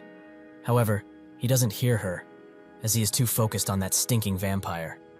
Count, how funny, as he should only be called a Skura. All he is a rather vulgar and vicious vampire. He takes out the necklace he got earlier and uses it as an offering. Today, he will be taught an important lesson for pretending to be of real aristocratic lineage. He activates the skill exorcism ritual, and Lee now gets it. If they do manage to activate the ritual, they could bring a Skura into his consciousness and fight there. So this is what Granfell meant by saying that he is a vampire hunter, as his head is filled with thoughts about eradicating demons. Will this be okay, however, as a Skura is still level 430, so if things go wrong, they might get possessed. Skura starts laughing at his necklace, and notes that all of his is quite a pity, in his eyes. He likes his arrogance, but he is still nothing more than a lowly humanoid. Jessie explains that the Count is now absorbing the power he shared with his subordinates. But Lee already knows, and this is very bad. He is already 300 levels above them, but if he were to absorb all of the power he shared with his subordinates, that level gap will become much larger. That's when the necklace breaks, and they are both transported in another place, Granfell's mind. Skura wonders where this place really is, but that's when he spots Granfell, and begins laughing maniacally. This is quite the unique trick, at least for a human, but he can simply destroy him and get out of his foolish mind. He tries to hit Granfell with a few flaming attacks, and after the smoke clears, he is nowhere to be seen, making Skura think that he completely annihilated him. Granfell speaks from another side, and asks if that is really what he thinks of him. Skura is a bit annoyed that this guy is still alive, and asks how he managed that. Granfell urges him to watch closely, as the one who died will be presented to him shortly. Skura watches him with worry in his eyes, but that worry turns into shock, as Granfell is now standing on a dead version of him. Skura cannot believe what he is seeing, and in the real world, he starts slashing around with his power. There is no way he died. This is all a mental trick, a measly ruse, trying to make him think of the worst. Jessie wonders what is happening, as that white-haired mage is still, but the Count is going on a rampage. Granfell mocks him, noting that he seems quite afraid, which makes Skura scream at him to shut up, while blowing the ceiling up completely. Lee just looks at the night sky as they almost died. Jessie thinks that he predicted the attack was going to miss. That is why he is so relaxed, right? Truly, an amazing individual. Lee thinks that they didn't move because there was literally no time to react, and Granfell uses the skill exorcism ritual once again. This skill allows the user to attack only the demon, should that particular demon be in possession of a human. However, there is an entirely different effect should the user use an offering. That effect is to forcibly invite the demon into the consciousness of the demon hunter. Whoever wins in this situation depends solely on one's mental fortitude. Ascura tries to attack him with some bats, as he is extremely scared. But this is only natural, as there is no way Granfell would be affected by something like a lowly demon. Jesse just watches in awe, as this is truly an unbelievable sight. Just what did he do to the Count? He is screaming like a maniac, and trying to attack in completely random places, while running away in utter fear. Ascura tries to deny all of these visions, but eventually, he is afflicted with fear, and Jesse finds that what he is going through right now resembles what demons afflict humans with. With this, Granfell completes the quest to scare him to death, so all that is left is to take care of him. Jesse starts to ask countless questions, like how he did it, and what magic type it is, but he ignores her and strikes Ascura as to end him once and for all. But he stops, as that attack basically did no damage. He tells Jesse to kill him, making her ask why, as he was the one who did everything, so why should she be the one to do it? He can certainly do it on his own, so why? Granfell looks in the other direction from the shame, and Lee starts cringing hard, pleading with Jesse to catch on already, as this is too much for his poor heart. She seems to have gotten something, noting that she was the one who asked for his teachings. So now, he is basically trying to tell her that if she becomes stronger, she can learn that new magic on her own, isn't that right? She creates a few runes next to Ascura, and moments later, a large beam destroys him, which surprises Lee quite a bit. With that, the distribution rate is calculated, and he also receives tons of levels. Jesse crouches down and looks at what remains of the Count, a bunch of ashes. Lee thinks that, even if that guy was weakened, she still basically one-shot a level 430 demon in a single attack. Is this really the power of a high-ranking player? Jesse, out of simple curiosity, starts picking up some of the ash and eating it, which shocks Lee, but not Granfell, who is looking at something else. The system congratulates him on completing the quest and gives him another class quest. This class quest is called Brewing, and tells him that with the prologue out of the way, now he is the only beacon of light in this world, full of demons and evil. The Shining Guild arrives at the scene and asks what she did. Did she defeat the Count, as all of their status abnormalities have seemingly disappeared? She tries to say something, but they also spot Granfell, and she starts looking at him. She explains that she is not very familiar with manners, but she will try her utmost to hold them. She introduces herself to Granfell as Jesse Hynesi, and also asks Granfell for his name, if it's not too rude to ask. The guild watches, and waits eagerly for a response. In a show of complete symbiosis, Granfell and Lee have the same thoughts. This girl does have bad manners, but she is willing to change and learn, which can't be said for a lot of people. So, she will reward her with his name, their name. He is Lee Hoyol. In an apartment complex, a woman is preparing some food while her daughter watches the news, which still talks about Lee and his exploits. The daughter recognizes him and pulls on her mother's skirt as her Uncle Lee is on TV.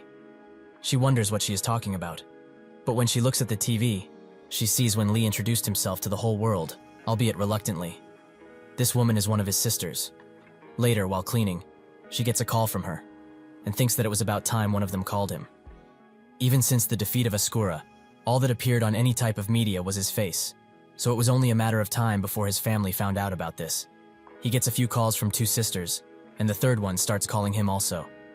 All of these three sisters are older than him, and they have been close ever since they were young. Well, except him, who was the only boy, and constantly bullied. He doesn't really want to pick up the phone, as they will surely start screaming at him like they usually did.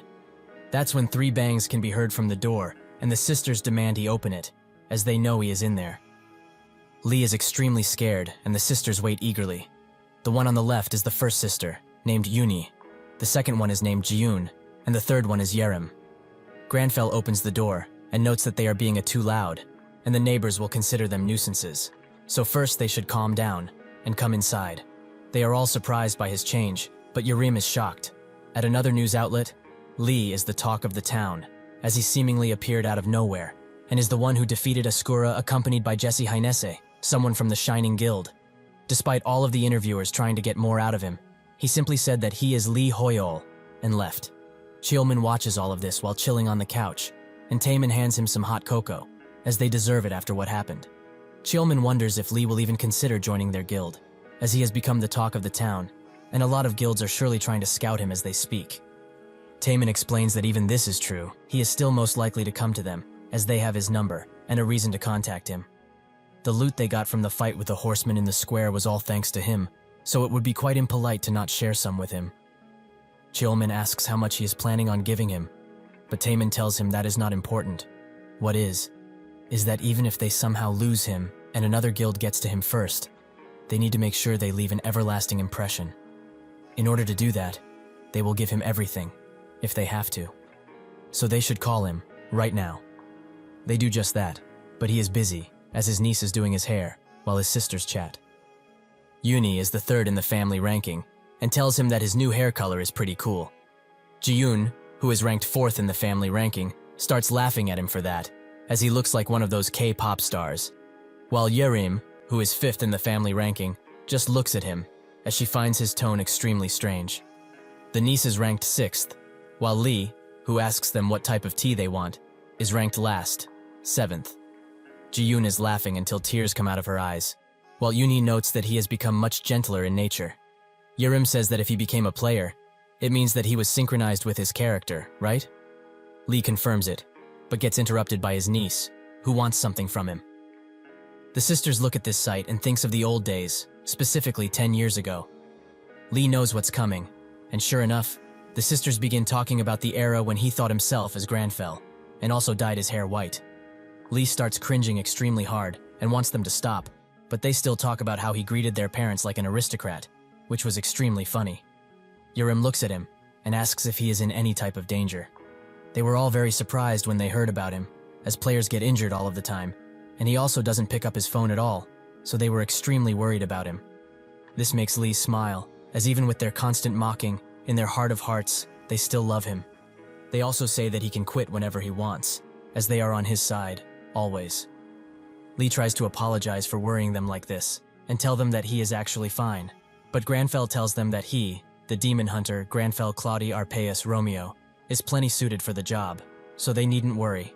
Lee wonders if he should just end it all, as that was so cringe, he doesn't even know what to say. Later, having finished their tea, they get ready to leave, and Granfell wishes them farewell, and is looking forward to meeting them again. Yerim remembers that she had to tell him something before leaving, that is to save some money. Lee wonders what saving she is talking about, as he doesn't have any money. But that's when he remembers that he must get the Rupture Clear reward. This is the player's main source of funding, directly from the developers of Arcana. The amount differs a lot, depending on the contribution and difficulty of the Rupture. He eagerly checks his account, but blocks the last number with his fingers, and wonders how much it's going to be. 10 or perhaps 20 million won. At the Shining Guild, Camilla bothers Jesse constantly, wanting to know more about Lee, as he seems interesting. Jesse tells her every time that she doesn't know much about him, but Camilla doesn't give up. This makes Jesse emanate a dangerous aura, and tell her that she is focusing on something right now, so can she be left alone? Camilla gives up, and wonders why she is watching videos on Korea etiquette of all things. Jesse continues watching the video, and a notification telling her that the reward for clearing the Rupture was sent. Lee also finds out about the amount of money he was given, and almost faints from shock. 110 billion won was credited to him, which is a lot of cash, but Granfell finds it annoying that he is so happy over pocket money. The loot that Lee got automatically after killing Ascura was his vampire orb, which is a unique rank cursed item, same as the necklace. Lee from the past would have instantly dissed this item, probably saying that it's trash and undoing the seal is impossible. But well, it can be used as an offering for an exorcism ritual, so even if it's trash, it's befitting for a trash class like his to use it. However, he is different right now, as when he used the necklace imbued with the blood's curse in order to face Count Ascura. At first, he thought that the item would simply vanish from his inventory, but it is still there, and with the curse undone too. His presumption is that the ritual purified the item somehow, but now, he doesn't know what to do, as he has the orb, the necklace, and 100 billion won. Due to all of this sitting on his head, especially the money, he can't get a wink of sleep, as he wonders constantly what to do. Get items, put the money into his savings account, maybe even tell his family about it. Granfell tells him to think less, as he is trying to sleep, but Lee doesn't stop overthinking, wondering if it would be better to get some equipment since he is going into ruptures, but it would also be an utter waste to get a lot of gear for this level. When he killed Ascura, his level grew by 34, so now he is level 134. He was level 55 literally just a few days ago. so considering the fast rate at which he has been growing, it's not wise to spend like a maniac on things that would be useless in a few weeks. He would like a few mana recovery items, but they are exceedingly rare, and when they go on sale, they are too expensive. Granfell urges him to get off the phone and rest, as he is hurting his retinas from all of that screen time. Lee tells him to shut up, as he is a millionaire, so he doesn't have to worry about such petty things, right? The next day, at the AAU Korean department, all of the employees are called for a meeting, where someone presents what happened to the knights that Lee defeated, and based on this and some presumptions, it is highly possible that this is alchemy. One of the employees wonders if it is so, while another slams the table and notes that this is utter nonsense. Alchemy couldn't never create such giant columns of rock like that. Nobody could ever hope to have the mana for something like that. Eventually, the meeting falls into just bickering, while the experienced employee watches them as they gnash at each other's throats. He thinks that this is very exhausting, as everyone he goes, literally everybody is talking about this new guy, Lee Hoyeol or whatever. The newbie asks if he knows anything about that guy, but the experienced employee notes that they are in the same situation. If he doesn't know, he has no clue. The newbie explains that in just a few days, his life turned into a nightmare, as everyone, including his friends and family, are asking him to tell them about Lee. Nobody even goes by that name in the Arcana database, so is that his real name, or just an alias to throw reporters off? The experienced employee says that it's Thursday, so when the new update pops up, he's sure that all of this fangirling over one guy will eventually die down. That's when they get information about the new update, and they both stare in awe, as a new region has been added to the world, called the Yusra Archipelago. This place is known to those who played the game in the past, as it was a mystical region, nicknamed the Island of Treasure. Of course, what flew around were only rumors, as nobody was ever able to find it. But it was said that everything living in that place was treasure. So valuable, in fact, that it was incomparable with what they have. Such an amazing place will surely bring more life and hope to the world. On the news, there is of course coverage on the new update regarding the Treasure Island, but there is also news about how the Academic Society of Mages will be recontinuing. This Society of Mages, which is a near constant discussion and debate between the most experienced mages, has always helped mages in improving their skills greatly. Lee and Granfell watch this coverage on the phone, and something more interesting seems to be happening. Jesse, from the Shining Guild, was also one of the invited players, and is entering the tower right this very moment. Granfell continues to do his pull-ups while watching, and Lee laments that he scolded her about manners, since she is literally the 4th-ranking player in the world. Granfell doesn't really much care about Lee's annoyances right now, and notes that he is more interested in the Academic Society of Mages. There's also a saying that goes with them: the Tower of the Mages has magic, but not skills. Lee recognizes this quote, as it was written in the description of the Mages Tower, back when Arcana was still a video game. Granfell explains that he doesn't know what this society is even about, but he will probably get something out of it if he goes there. Yes, he will do that, right after cleaning the dishes, of course. Lee doesn't even know what to say at this point, so he just lets it go. At the Mages Tower, countless people gather in the front, as they patiently wait for the doors to open. A girl who is affiliated with the Mages Tower, Cleo, is very happy that the Academic Society is happening once again, as she wonders what kind of things she will learn, and if Marcello, the head mage, will really be presenting his research today. A random person walks backwards while talking with his friends, and doesn't see Cleo, so a crash is about to happen. Cleo, however, remains untouched, and the guy's friends being laughing at him as he ran into a wall. Cleo calls him an idiot, and that's when Jesse comes around, and tells her to not call these people idiots, as this illusionary wall is a spell cast by the Tower Master for the meeting, so it's hard for common people to see through it. Cleo apologizes profusely, noting that indeed, idiots as she says, but the random group look at the wall in awe as they saw Jesse go through it. Cleo explains that she is the guide for this meeting, and is supposed to take anyone who is invited to the Crystal Hall. She is actually the last person here, so she is also going to go in, as nobody else should be coming. Jessie wonders if it is so, and notes that she would like to wait here, just a little while. She has a strange feeling that a certain someone will be coming very soon. Eventually, Granfell makes his way to the Mage's Tower, and both of them think that each time they come to this place, it is way too crowded. Today especially, there is way too many people, maybe because they are trying to get to Yusra, or maybe even join the Mages Society. That's when someone recognizes him as Lee, and in a short second, he is bombarded with admirers, who ask him for countless things. Both Lee and Granfell are peeved by this, and think of how to get away. But that's when a random person grabs his bag and notes that he is a really big fan. If he gives him just one picture with him, he will stop annoying him. Granfell thinks that this bastard is pulling on something too important, as that bag has his brown rice green tea, which cost 501 per tea bag. This is the only thing he splurged on with his hard-earned cash. Thus, Granfell tells him to screw off, which shocks Lee, as that may have been too harsh, even if this guy was being quite annoying. But maybe, if he disappoints these people, he will get less attention, so maybe it's for the best. Unfortunately for him, instead of being disappointed, the annoying man starts fangirling even harder, as he got insulted by Lee in real life.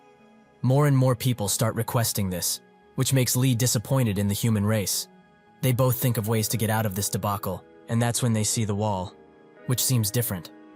Granfell starts running towards it with full force, even with other people warning him about it. Sure enough, he almost falls over Cleo after stopping, which makes him note that this is some praiseworthy illusion they got here. Cleo escorts Granfell up the stairs, and she looks at him sometimes, wondering who he is. All of the people that were invited are definitely already inside, so even if she flips through the invite list countless times, this man is just not here. Granfell observes her rummaging through the list and asks if there is a problem. Cleo immediately thinks of how she was pinned when they first met, and notes that there is none, as he wanted to attend the meeting. Isn't that right? Granfell confirms that he does, but Cleo finds it extremely strange that this man could see through the illusion magic, as it was put in place by the Tower Master himself. So just who is he? She continues to blush and stare heavily, which makes Lee wonder if she has a fever or is sick. Granfell asks if he can't attend without an invitation, and Cleo explains that people who can actually see through the illusion magic are allowed to attend the meeting, even if they did not get an invitation prior. However, he is the first to do such a thing, so she is amazed and actually really curious about what kind of man he is. In an academic standpoint, of course. Granfell, again, notes that it's very extraordinary illusion magic and continues walking, while Lee analyzes the steps they are walking on, thinking that, with enough mana, he could recreate them. Eventually, they arrive at the Crystal Hall, the place of knowledge and inquiry. When Arcana became a reality, the NPCs that were in the game also appeared in real life. The one who is said to have more influence than all of them combined is the youngest head mage, Marcello, who is nicknamed the future successor of the Mage's Tower. He is the fastest, wisest mage there is, and nobody even gets close to his wisdom. The hat on Jessie's head keeps talking and talking about how amazing Marcello is, but she doesn't care in the slightest, which makes the hat angry, as this is some top priority wizard lore. Jessie explains that this whole meeting is making her sleepy, and it's also very boring. Magic, in and of itself, is a skill to her, so inspection and interference, things that are being talked about in this place, are irrelevant to her. She would have just skipped all of this if it wasn't for her dumb class quest, so at least she has to put up with it. Marcello notices her and asks if she is bored. He explains that the tower was summoned to this world for explorers and a myriad of other reasons. However, it wasn't directly summoned and was more part of an interference, what they call a new update, which continues to happen even to this day. He is quite sure that they are not used to their form of magic. It's just like how they have difficulty in understanding science. But in order to figure out what is going on and regain peace in their world, they must work together, no matter what. This actually segues to something he was going to talk about: science. He has figured out a possibility in science to further develop their magic. He creates a small ball of flame and notes that this is fusion, which is basically ignition created by joining magic and science together. Even if this is an entirely new development, they must approach it carefully. They do not know what kind of things will happen when combining two entirely different things. Jessie is now quite interested in the lecture, as it has caught her attention. But that's when Marcello notes that because of this discovery, he needs their help. Everyone at the lecture thinks that this is a quest of some sorts, and Marcello says that if anyone has any questions, they should feel free to ask. Granfell is the first to raise his hand, and explains that there are quite a few unnecessities in his inspection he showed earlier, and would like his opinion on the matter. Everyone is surprised that he would actually question the head mage, while Jessie is glad that he is here, as she knew that he would come. The council on the other side starts sweating, and most sigh, as Marcello isn't the calm sort, so things are about to get out of hand real quick. Marcello stares at him, and asks why he thinks that way. Granfell begins explaining that it is quite simple. He just feels the estrangement. Science and magic are entirely different concepts, each with their own rules, So there are unnecessities because estrangement occurs in the process of their combination. He experiences something similar while combining skills and magic. He creates the same thing that Marcello created, which shocks him to his core, as it took him months to just activate that magic. But he just did it in an instant. And how can this man experience estrangement, considering that he is an explorer? Everyone in the hall experiences the same shock that Marcello felt, and that's when they notice that this man is Lee Hoyol. Granfell explains that using centrifugal force actually improves the effectiveness, and even if it is a bit lacking at the moment, it is not a bad result. Lee notes that the default ignition for this used up tons of mana, which he didn't want to waste, so he is using centrifugal force, which made things much more easier. Granfell thinks that it was a good choice to come here, and brandishes his very happy face, which makes people think that he's sneering, meaning that this must be child's play to him. At first, Marcello seems defeated by this level of development, but with newfound confidence, he asks Lee to join him in his research, as it would greatly improve and hasten it.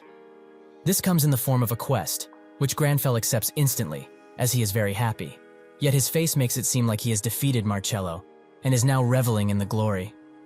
In the Yusra archipelago, Leonie and her guild arrive, but she isn't too happy, as it is way too crowded for her liking. One of the members kisses her on the cheek, as she finds her annoyance very cute, while another member notices that, even though he anticipated for this place to be crowded, with reporters and such, there are also a lot of Arcanians in here, which are the NPCs. Among them, there are the Lionheart Knights, the Shadow Mercenary Troops, and even the Explorer Alliance. Another member notes that this place is known as a treasure island, so of course, even the NPCs would be interested in it. That's when Leonie's phone rings, and it's one of her members, who attended the meeting. She explains that Lee was also there, and told the head magic that his magic was flawed. This makes Leonie laughs reel from the laughter, noting that the guy is a real psycho.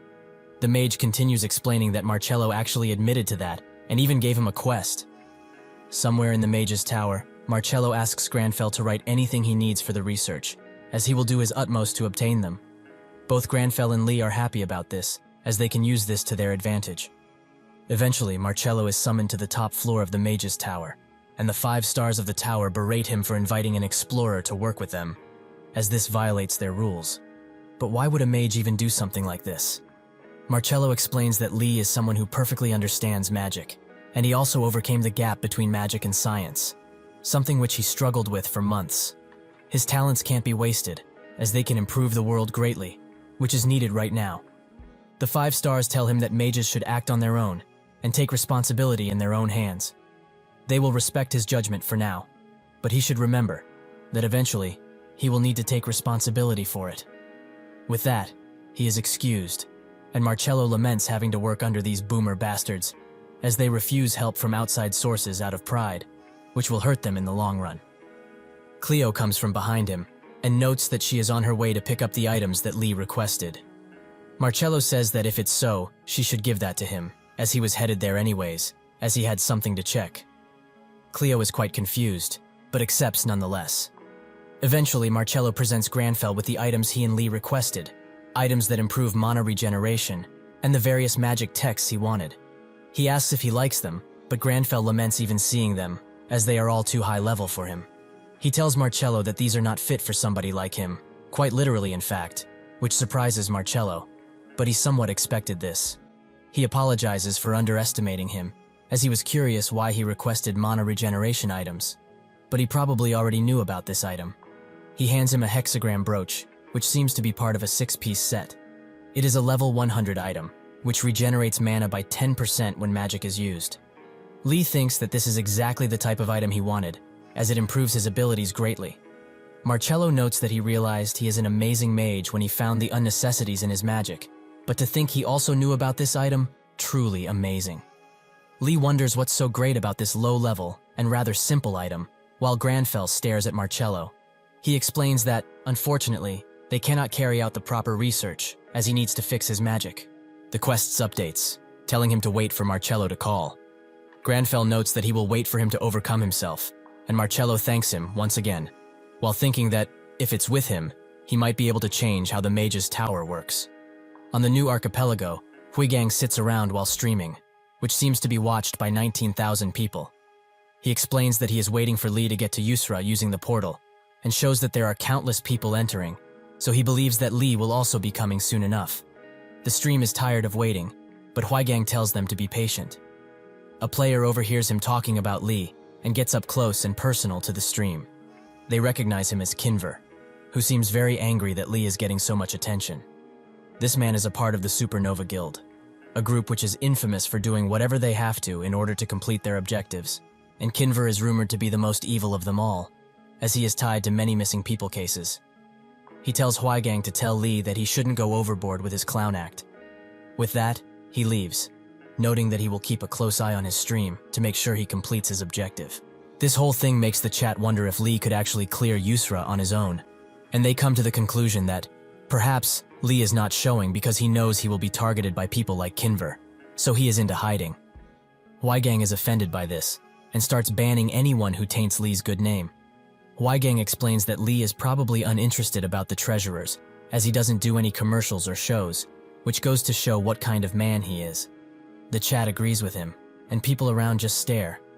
While sitting in the Mage's Tower library, Granfell asks Lee if they have any reason to go. Lee notes that they really don't, while thinking that, even if it's a treasure island, he is only level 134, and that place is a level 350 rupture. There are also no demons, so he would have to fight with everything that he can in order to just survive. That's when they get a class quest, which has the condition to inspect the 7 deadly sins of Yusra. Those are pride, envy, wrath, gluttony, lust, sloth, and greed. Lee thinks about the situation quite a bit, wondering if it's really okay to go. But Granfell notes that there was no reason to go until earlier. However, now, there is no reason to hesitate. With that, he packs a bunch of tea bags and walks away, while Lee tells him to at least change clothes, as it will be very hot in there. Eventually, in Yusra, Granfell arrives at the scene, and Huigang is extremely happy to see him finally get here. Lee doesn't like this place, as it is very hot, but he doesn't have much time to complain, as they both feel a great sense of evil that is surrounding the whole island, even the ground below them. Thus, Granfell's natural enemy skill activates, which prompts him to think that this influence is strong, so surely the demons around here must be on a completely different level. This can be seen as bad, as the island in its may actually be the evil, considering how much he feels. However, they both see this as an opportunity, as the natural enemy skill will be activated at all times due to this, which means that this will be quite easy. Huaigang follows him around, and happily notes that there Lee has entered the forest of this archipelago, while his chat continues to wonder a myriad of things about him. Huaigang notices how carefully he's moving, and thinks that it's because there may be some hidden things on this island that he can detect and wants to get first. But in actuality, they are both searching for an easier mob, because of their very low level. Huaigang also tells his chat that he will never disturb Lee in any way, shape, or form, so if they don't like that, they can leave. They also shouldn't worry about him being caught, as in real life, he's basically invisible, as nobody looks at him. Suddenly, Granfell notices something, and in that moment, a group barges in Huaigang's way, as they are trying to fight an Emerald Tiger, which is a level 420 mob. While one of the group members backs away slowly and berates the others for not wanting to split up, he bumps into Granfell, who he recognizes as the Lee, and asks what he's doing here.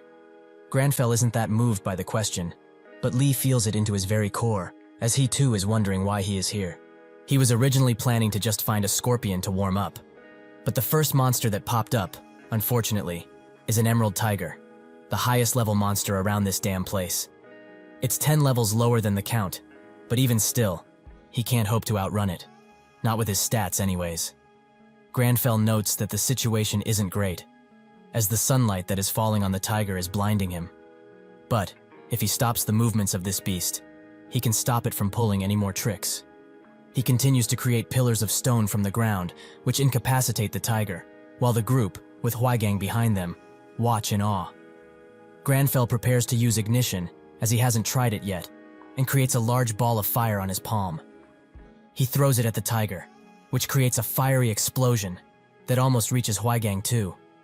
The beast is defeated, as it couldn't do anything against the might of this power. Huaigang's chat blows up, and Granfell receives a level, while Lee thinks that the ignition he perfected with Marcello is a crazy ability, and additionally, that brooch, that recovers 10% of mana, is very nice to have. The group is shocked that he one-shot an entire Emerald Tiger by himself, and most are left speechless. In another part of the island, Shrek, the third raking player, and the guild master of the Second Sun Guild, is getting extremely annoyed, as they have been walking around this island for hours, yet they are still on the very outskirts of it. One of the guild members suggests that they regroup with the other teams now, as he has just received news that Shining has already reached the very core of the island with their entire team to boot, and they also haven't been able to deal with powerful monsters, since they are all split up like this. Shrek finds it difficult to admit, but he knows, and thinks that maybe, splitting up is where it all went wrong. His original goal was to get a lot of accomplishments, and loots from as many routes as possible with their numbers, because the Berserker Guild, which is ranked lower, got first clear on the previous expedition. He clearly underestimated the Yusra Archipelago, and he says that he finds it hard to admit this, but he was way too greedy for their level, so they should call everyone back here now.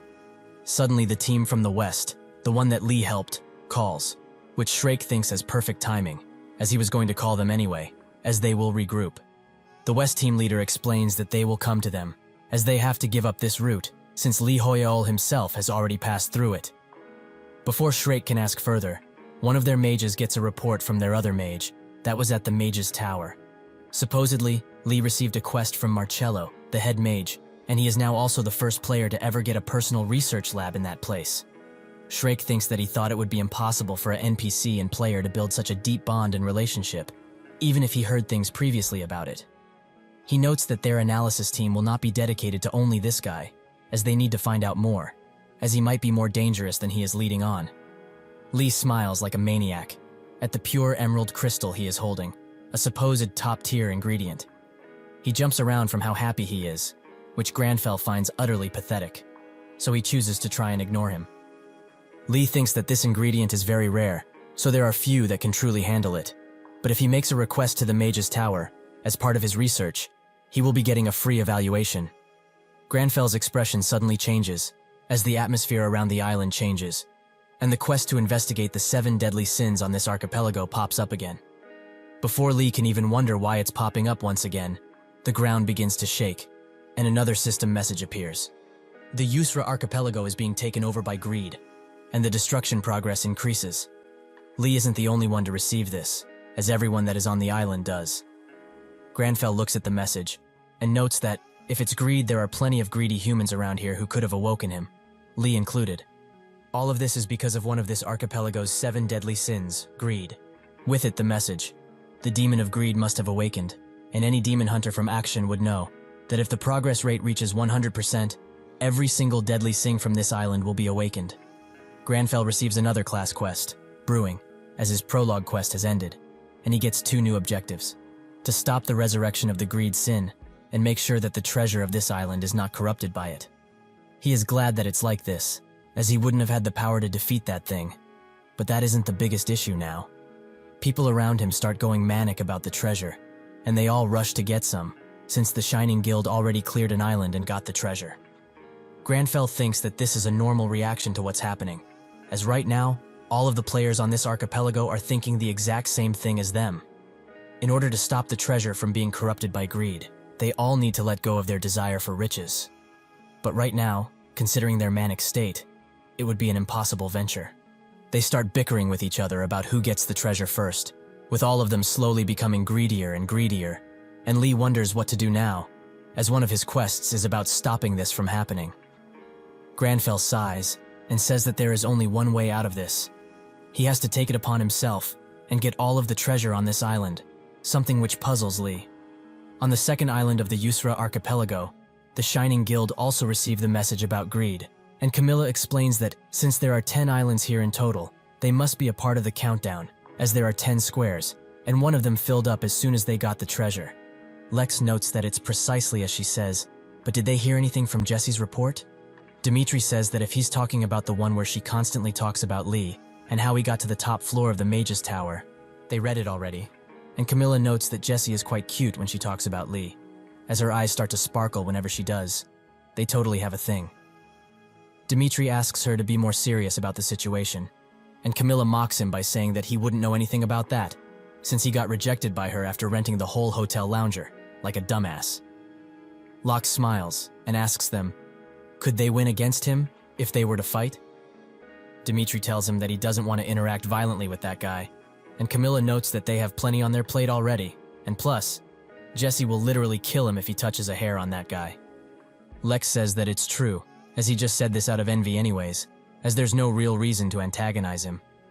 That's when another square fills up in the progression bar, and Dimitri explains that it was the Unified Under Heaven Guild who got the treasure this time. With that, Lex notes that they should get moving, as they wouldn't want for their treasure to be taken away. On another island, Lee desperately tries to stop Granfell from taking all of the treasure, as that would just progress the bar faster. That's when they meet with the Lionheart Knights, and Lee thinks that he didn't expect to come across them around this place. Granfell immediately recognizes one of them as the Lionheart captain, Harcom Kingsguard. One of the soldiers screams at him for addressing him like that, but Harcom stops him and asks for his name. Granfell introduces himself as Lee, and notes that he didn't think he would meet the Lionheart Knights in a place like this.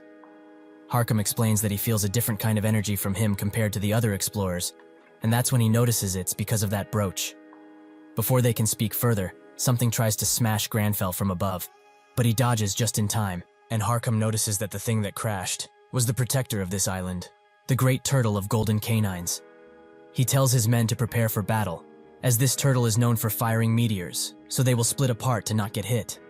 Sure enough, the turtle starts to shower them with powerful meteors, which also blocks their sight, as smoke gathers all around from the flaming rocks.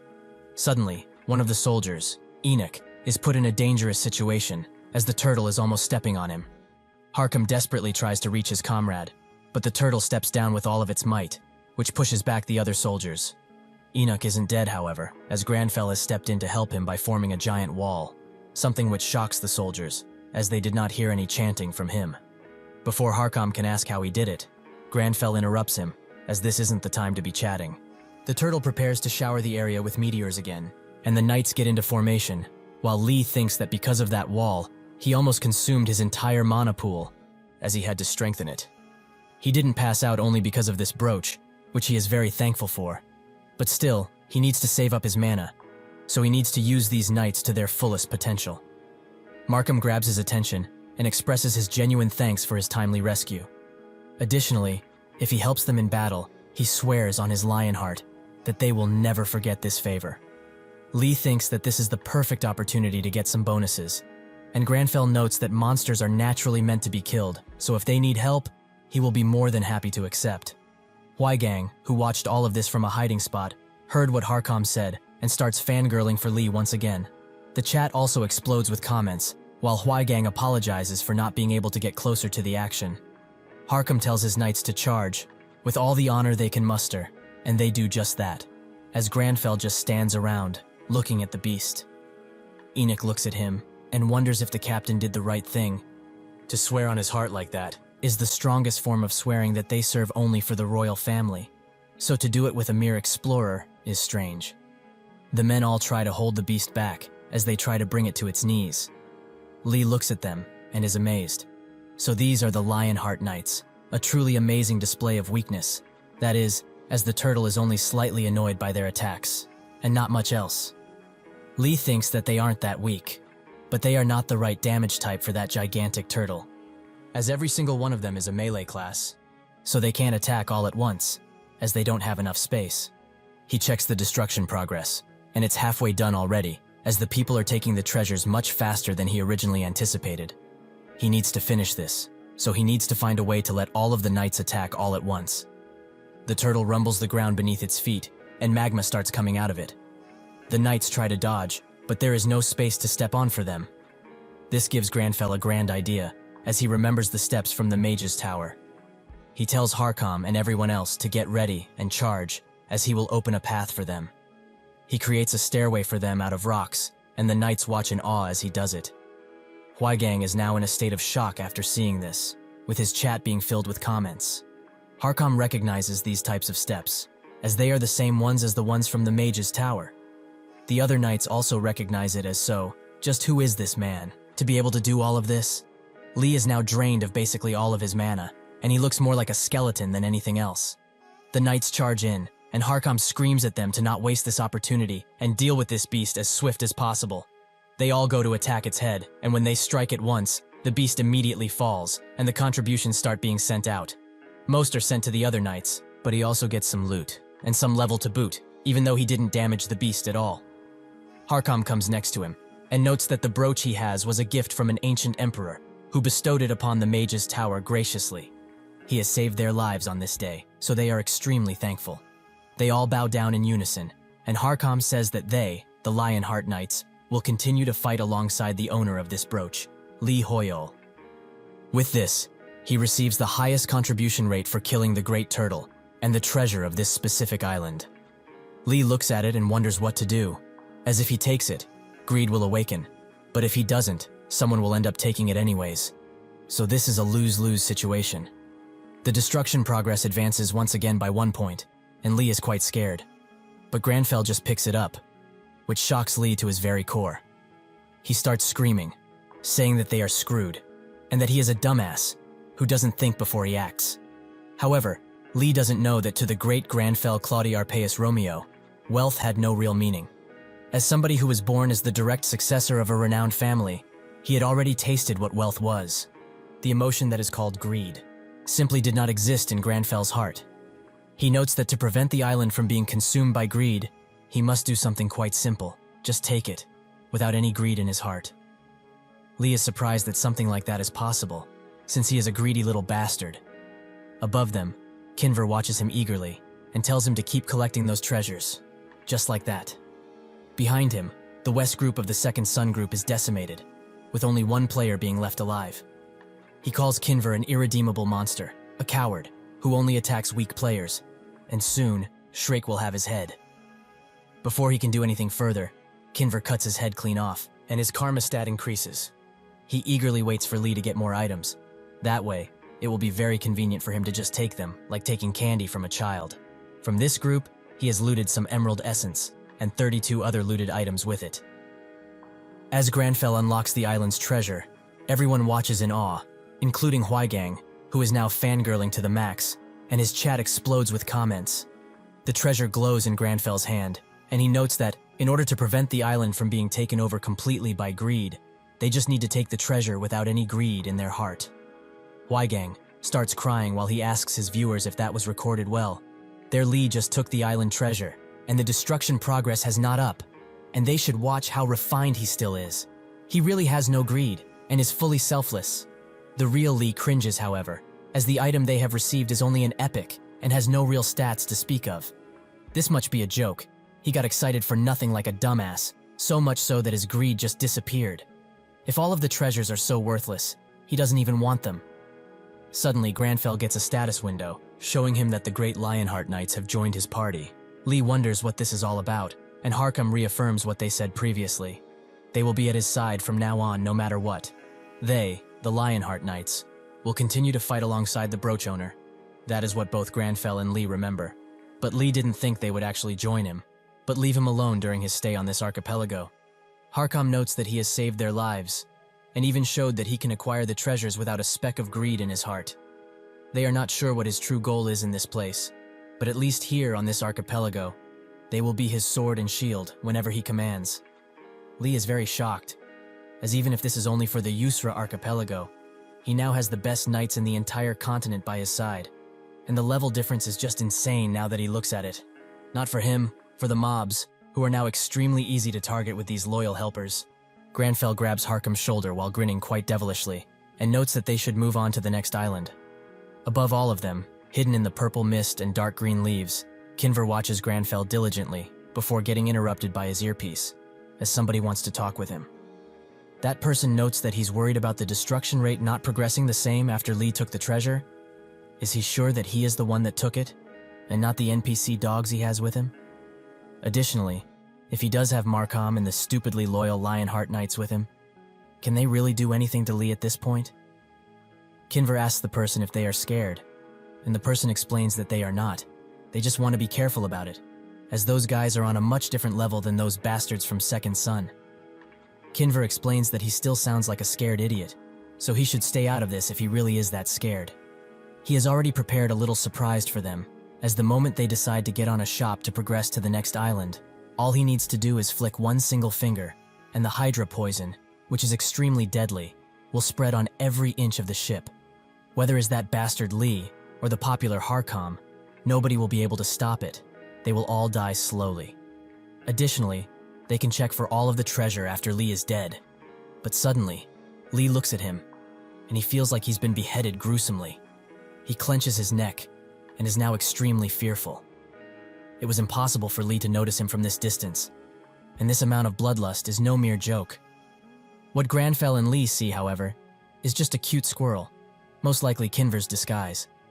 Markham notes that, judging by where he is looking, he also noticed that tiny little rat over by that tree. What does he want to do with him? Kinver clenches his neck even tighter, as his mental health becomes extremely broken, and he is hit with the fear status abnormality. Granfell still sees a cute squirrel on that tree, and notes that he's not sure. Suddenly, the destruction progress advances, and Lee thinks that, excluding the crown they got, there is only one left remaining, so they better hurry. Granfell tells Harkham that there is no reason to focus so much on a tree rat, and thinks that they need to stop Greed's awakening, no matter what. He tells Harkham that they should hurry, who does as he wishes.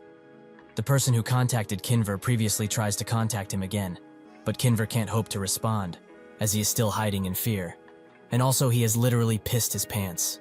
Is he alive only because Lee took pity on him? Or because he is just a rat that he cannot be too worried about? He falls down and thinks that, whatever the reason was, he thanks him from the bottom of his heart for saving him.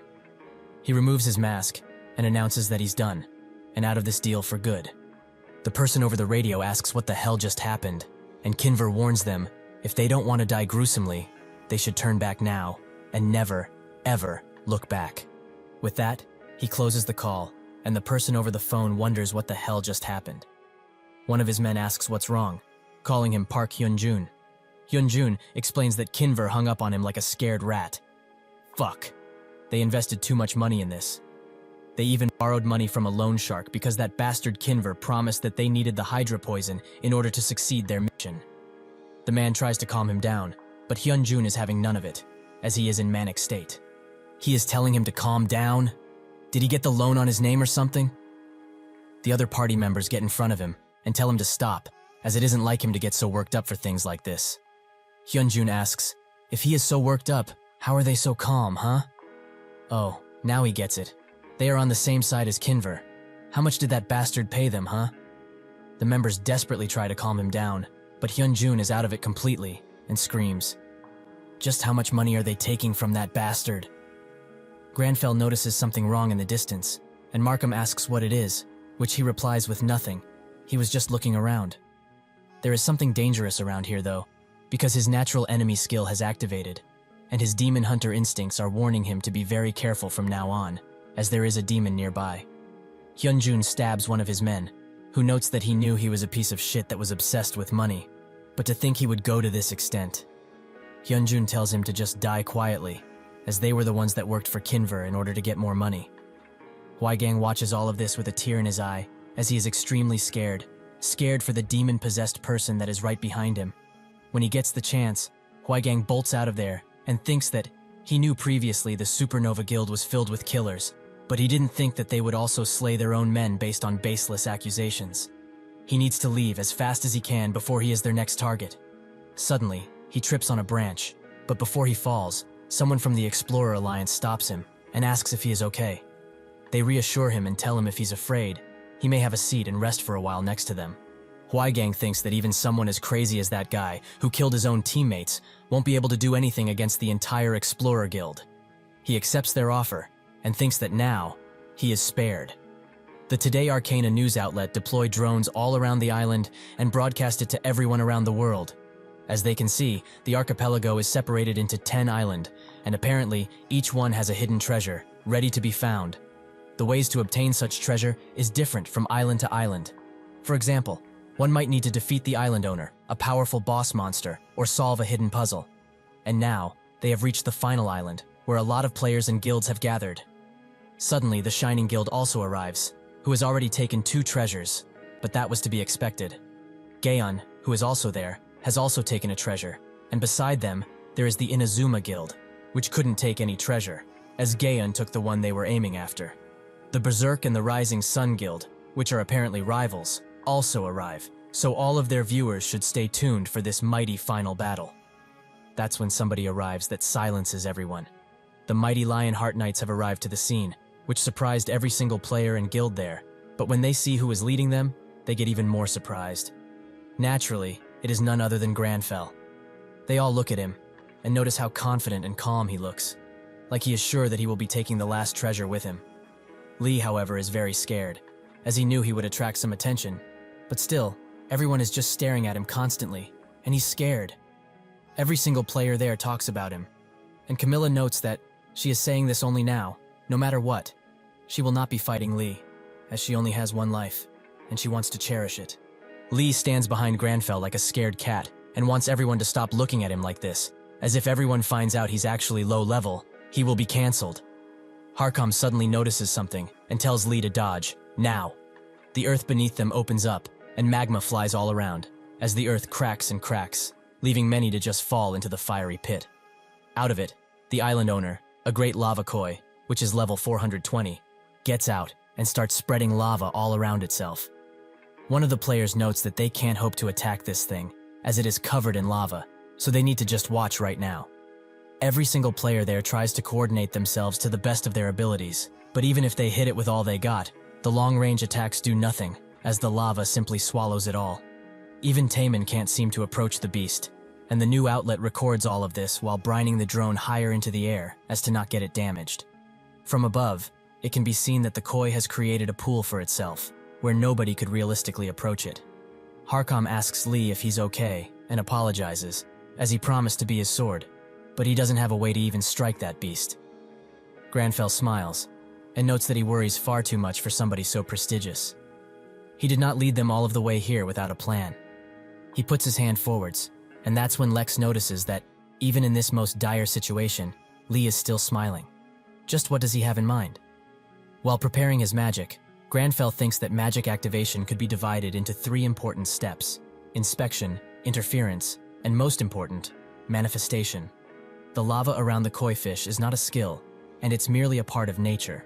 Thus, lava, which is only just a force of nature for him, is no different than the rocks on the ground. He picks up all of the lava in the pool, and everyone is left speechless, to the news people, to Cheelman. Lex can't help but smile, as he wonders, just where did this guy come from? The news outlet notes that this is an unbelievable and rather amazing sight. The path to the island owner is now open for everyone. Harkam laughs and charges forwards, as he needs to do his share of work. Lex notices, and thinks that he spaces out for too long. He tells the Shining Guild to charge as the path has opened. They all charge, and Keelman advises Taemin to get in there and at least get some contribution points, and maybe even get the first attack bonus. Suddenly the koi fish jumps high into the air, and to everyone's surprise, slams back on the ground, sending everyone back from the impact. Leonie notes that it is very annoying for a single fish, and that they should be careful, as it is getting ready to jump once again. The news outlet says that due to how powerful this fish is, the fight will be a long and treacherous one. But that's when the lava that was formerly liquid is now a solid, and it slams into the koi fish into the form of spears. They all look at Lee and wonder once again, as something like this shouldn't be possible. It's like turning water into ice. A change so big shouldn't be possible with the limits of mana set by the system. Granfell tells Harkam to charge, who does so immediately, and kills the koi fish in a single mighty strike. Every single player gets the message that the koi has been defeated, and Lex thinks that for the first ranked guild to not even have a single contribution point, such shame. The news outlet screams in joy. The island's owner has been defeated, and the one with the highest contribution rate is of course Lee and the mighty Lionheart Knights.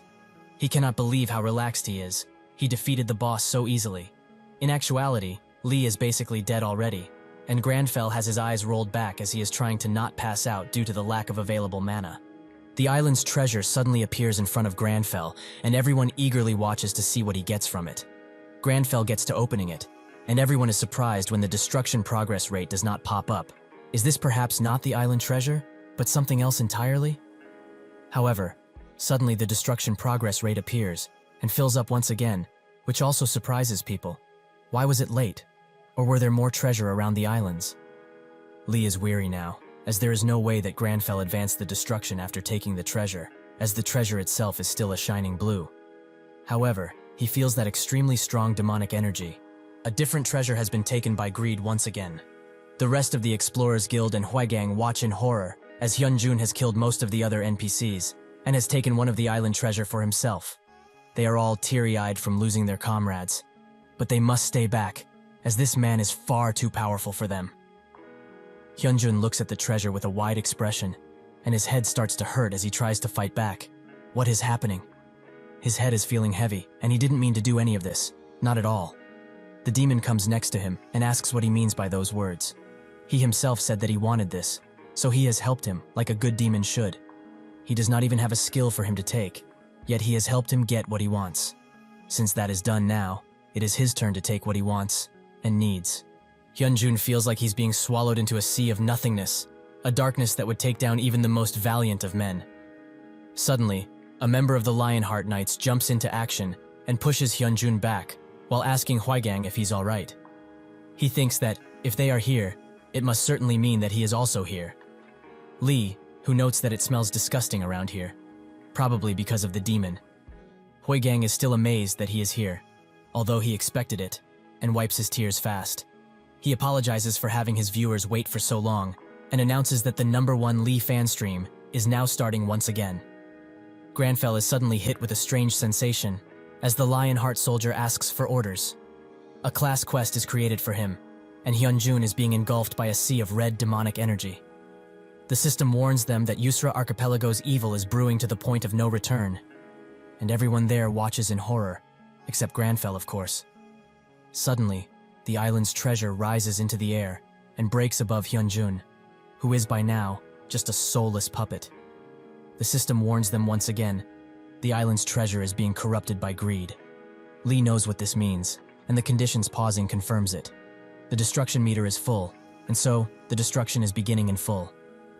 As the archipelago destruction begins, every single guild feels it, and when they look in the direction of this immense aura, they all see a gigantic hand that breaks off into multiple, and they invade every single inch of the island, and the ground shakes heavily as it does so. Eventually, the hands now touch all of the little island around, and the reporters see all of this, being rightfully scared of this situation, and they also announce that slowly, the island is being merged into one. Suddenly, out of nowhere, a gigantic building appears in the middle of the island, and even Harkam is surprised at what he sees, an entire castle made completely out of gold. This makes the other players there think that this is simply another treasure, waiting to be taken apart and enjoyed. But Granfell knows that thing is named the Castle of Greed, and is the home of one of the 7 deadly sins, greed. It also has a very ominous aura that the others should also feel, but it seems that they are more fixated on the gold. That's when he receives a quest notification, specifically, that the quest was paused, which surprised Granfell, as he thought that quest was failed. Harkam suddenly announces to everyone that something really bad is coming and that they should prepare for battle, right now. That's when hands start appearing from the ground, as the vengeful undead rise from the ground, ready to feast on some long-awaited flesh. The reporters are very eager to show all of this, since it means that their viewership will skyrocket. But suddenly, the chief receives a notification on his phone, and when he sees it, his smile drops. He tells the other reporter that this is not the time for laughter. Somewhere else, at the Arcana building to be exact, the employees panic and run all around, with the newbie and the experienced employee, who is named Suk, trying to contact someone. Eventually, he gets into contact and explains that they saw the update, while the newbie rages. They need to stop everyone from entering or leaving, lock the whole damn island down. He should look at the levels of the enemies. It's over for those inside. Granfell decides to look at the updates, and sure enough, the boss monster, Greed, is level 650, with this zombies being level 500. While the others fight in front of him and are desperately trying to defeat the over-leveled enemies, the class quests continue to be spammed in front of his face, which he finds very annoying. He walks forward still, and while he does that, he thinks that this quest is quite impossible, as even the lower-level monsters are a challenge, but the boss is literally level 650. Harkam tries to maintain a sense of formation and calamity with his soldiers, but Granfell suddenly comes behind him and calls him out loud.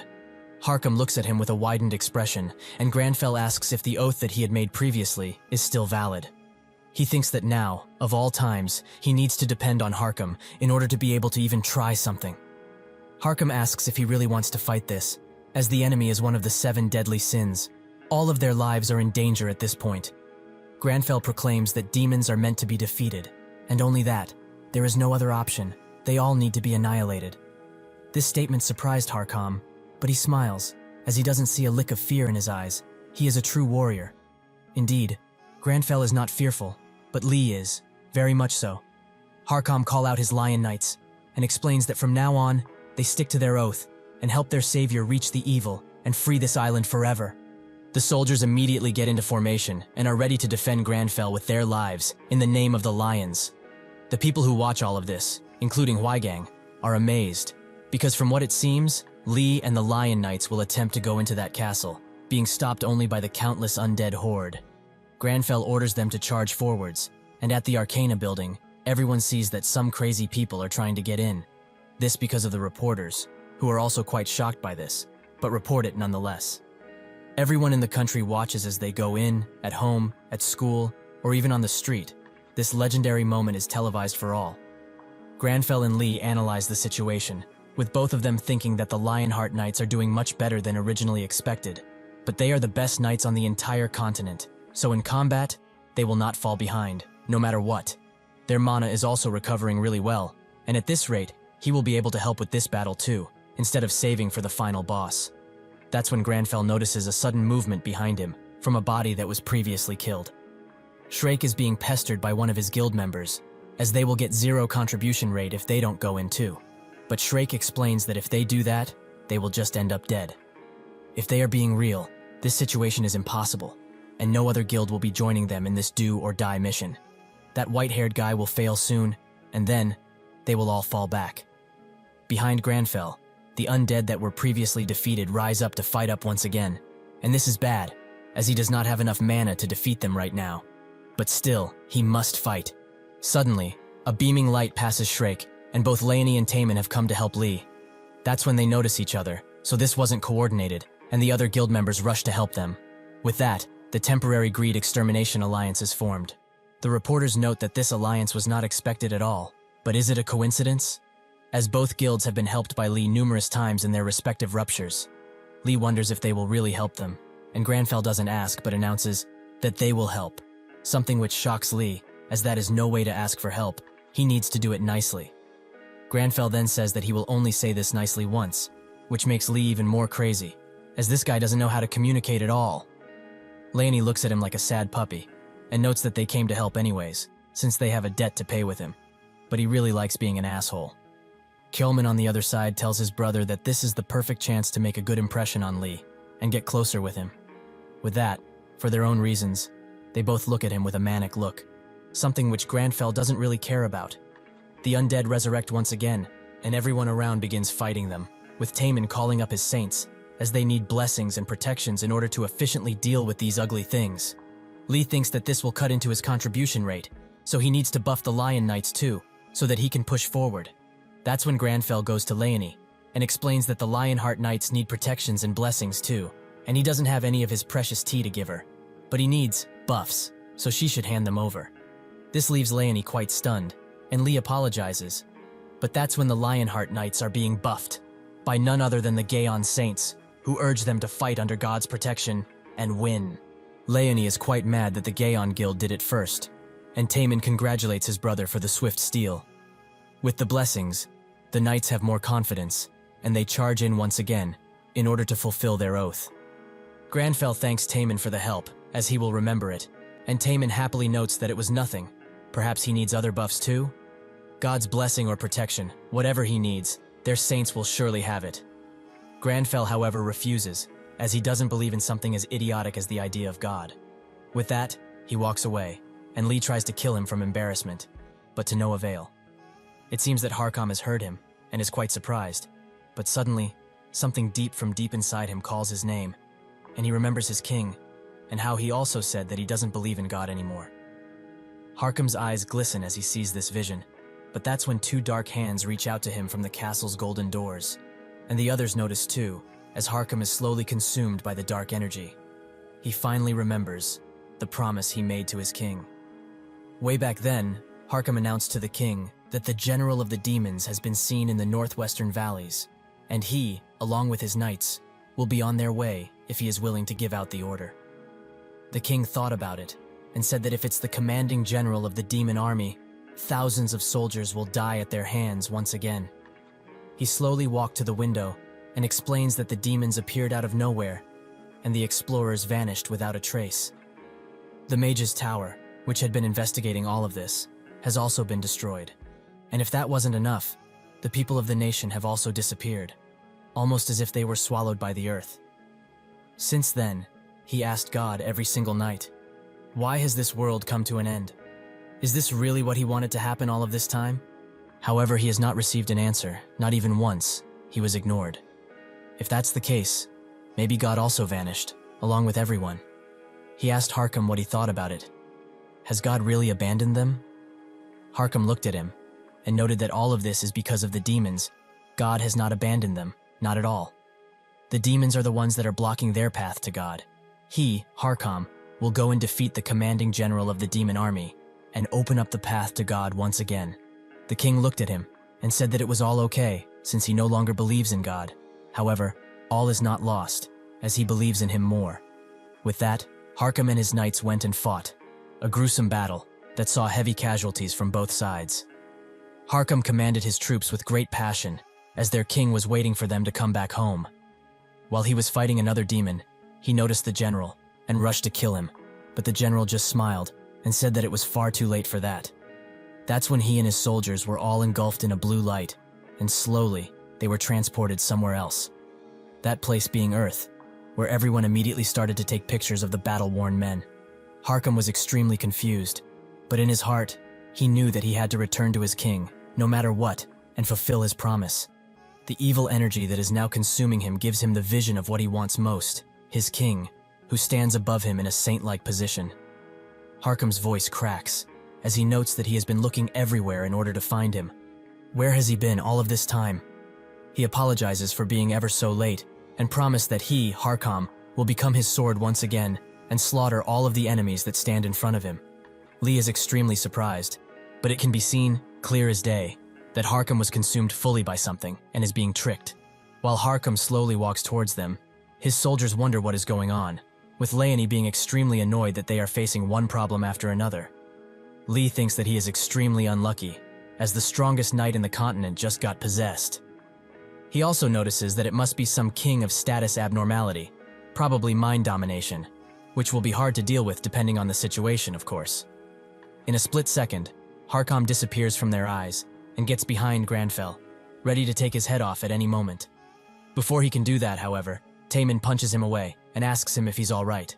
However, instead of thanks, he receives Granfell's glare, which surprised him. Cheolman scolds his brother for overdoing it as he just beat one of Lee's most prized party members. But that's not the reason, as Lee is completely out of it, since he almost died. Suddenly he snaps out of it, reminding himself to thank Taemin later, and looks at Harkham, who is being pushed back by Enoch, who urges him to wake up, as he doesn't want to fight them, and they all need to return together to their king, right? This comment enrages Harkham further, as what he sees them as is demons, and demons are not allowed to talk about his king, ever. Both Enoch and Jessica try to get him to his senses, pleading with him to see past the lie, but Harkham thinks that this is only the demons playing tricks on him. So he gets into position, and tells to be silent in their final moments. Perhaps then they will not be punished as hard. Lee suddenly notices a strange light, and Harkham charges in, hitting the ground just in front of Enoch. But it doesn't stop there, as he once again jumps into the air and smashes with all of the strength he can muster into the ground, creating a large crater at the landing location. The wind alone pushes the weakest of the guild members out of the way, with Taemin and Leonie barely holding onto the ground. With one powerful thrust, Harkham pushes through all of them at once, and when he gets in front, he unleashes a mighty power, as his sword crackles and emanates tons of energy. Once he unleashes that power onto the ground, it is sent all over the ground, breaks it in countless pieces. The reporter drones scour the land for survivors, and Leonie seems to have made it out alive, even though she barely did. Jessica is also found to be fine, even though she got separated from Enoch, and the healers rush to aid everyone that has been injured in the attack. Taemin is also safe, but was injured, and think that Harkham should be considered a monster, not a human, given just how powerful that attack was. While he talks with Cheolman, that's when his eyes widen as he looks at something. Everyone starts to, including Enoch and Huigang. What they are looking at is Granfell, who stopped Harkham from hitting him with a single hand gesture. The Lion Knights wonder how he managed to pull this off when they couldn't. But even though they look cool, both Granfell and Lee almost pass out from fear. Harkham looks at him with a strange expression and asks what he is. Among the others, His silhouette is bright and pure, nothing compared to the demons among him, who are all blurry and vicious. Granfell would like to answer, but he doesn't really know, as he doesn't see what he sees. But it's probably because he's a demon hunter, and it could be an effect from one of his skills, probably. Harkham asks him to reveal his identity, or he will have to kill him too. Granfell thinks that if he doesn't say anything, he will die, so he must speak now, even if he doesn't know about what. He tries to speak, but he is too shocked from what just happened, so he can't speak at all. Harkham asks him once again to speak, or perhaps he cannot. To him, though, it doesn't matter, as he will slay him either way. Suddenly, in an act of desperation, he reaches his hands forwards, which stops Harkham, as he wonders what that really means. Is he perhaps trying to tempt him into something? Granfell then points at him, and directly at the brooch, which Harkham sees clearly. That's when he remembers everything that happened, how Granfell saved them, and how he swore his sword to him, like he did his king. Suddenly he sees Lee once again, in his full form. Lee didn't do all of this because he knew, but he was basically telling Harkham that he was no danger and actually a friend, which he is very glad about it working. His exorcism ritual skill goes up, and a new feature is also added. Suddenly, Harkham looks behind and tells Lee to watch out as the dark energy comes to him. It tries to consume him, just like it did Harkham, but he doesn't know that he is a demon hunter. Before Harkham can fully warn Granfell of the danger, the evil energy engulfs him, and he is transported someplace else, where he spots a single man standing alone on a simple throne. Lee notices that this is his mind realm, and that the person standing there must be one of the 7 deadly sins, greed. He explains that all he wanted was to keep his kingdom safe and prosperous. His beloved Yusra kingdom. In the past, it was beautiful and bountiful, no matter land or sea. The land was also filled with sparkling jewels, and the people loved each other without prejudice. It was peaceful, heavenly, and everyone was happy. However, one normal day, a stranger washed up on the beach. The people of this kingdom were kind, so they took care of the foreigner, and they sent him back peacefully the moment he was fully recovered. But that wasn't paid back properly, as what they got back for it was an invasion. The people here did not know how to fight, and so the invaders trampled over everything in this entire kingdom. The king asked them, what was the reasoning behind all of this? If they wanted the jewels, they could have simply shared them with them. The invaders laughed, as sharing is a coward's move. They could just have it all if they just stole them. So what is the point of sharing in this rotten world? That is how the king became greed incarnate. That is why now, he reaches for Granfell's neck and screams that everything is his, and only his. The island, the ocean surrounding it, and the sky that gives light. Even if this island is filled with great treasure and mighty enemies to defeat, everything is his, all his.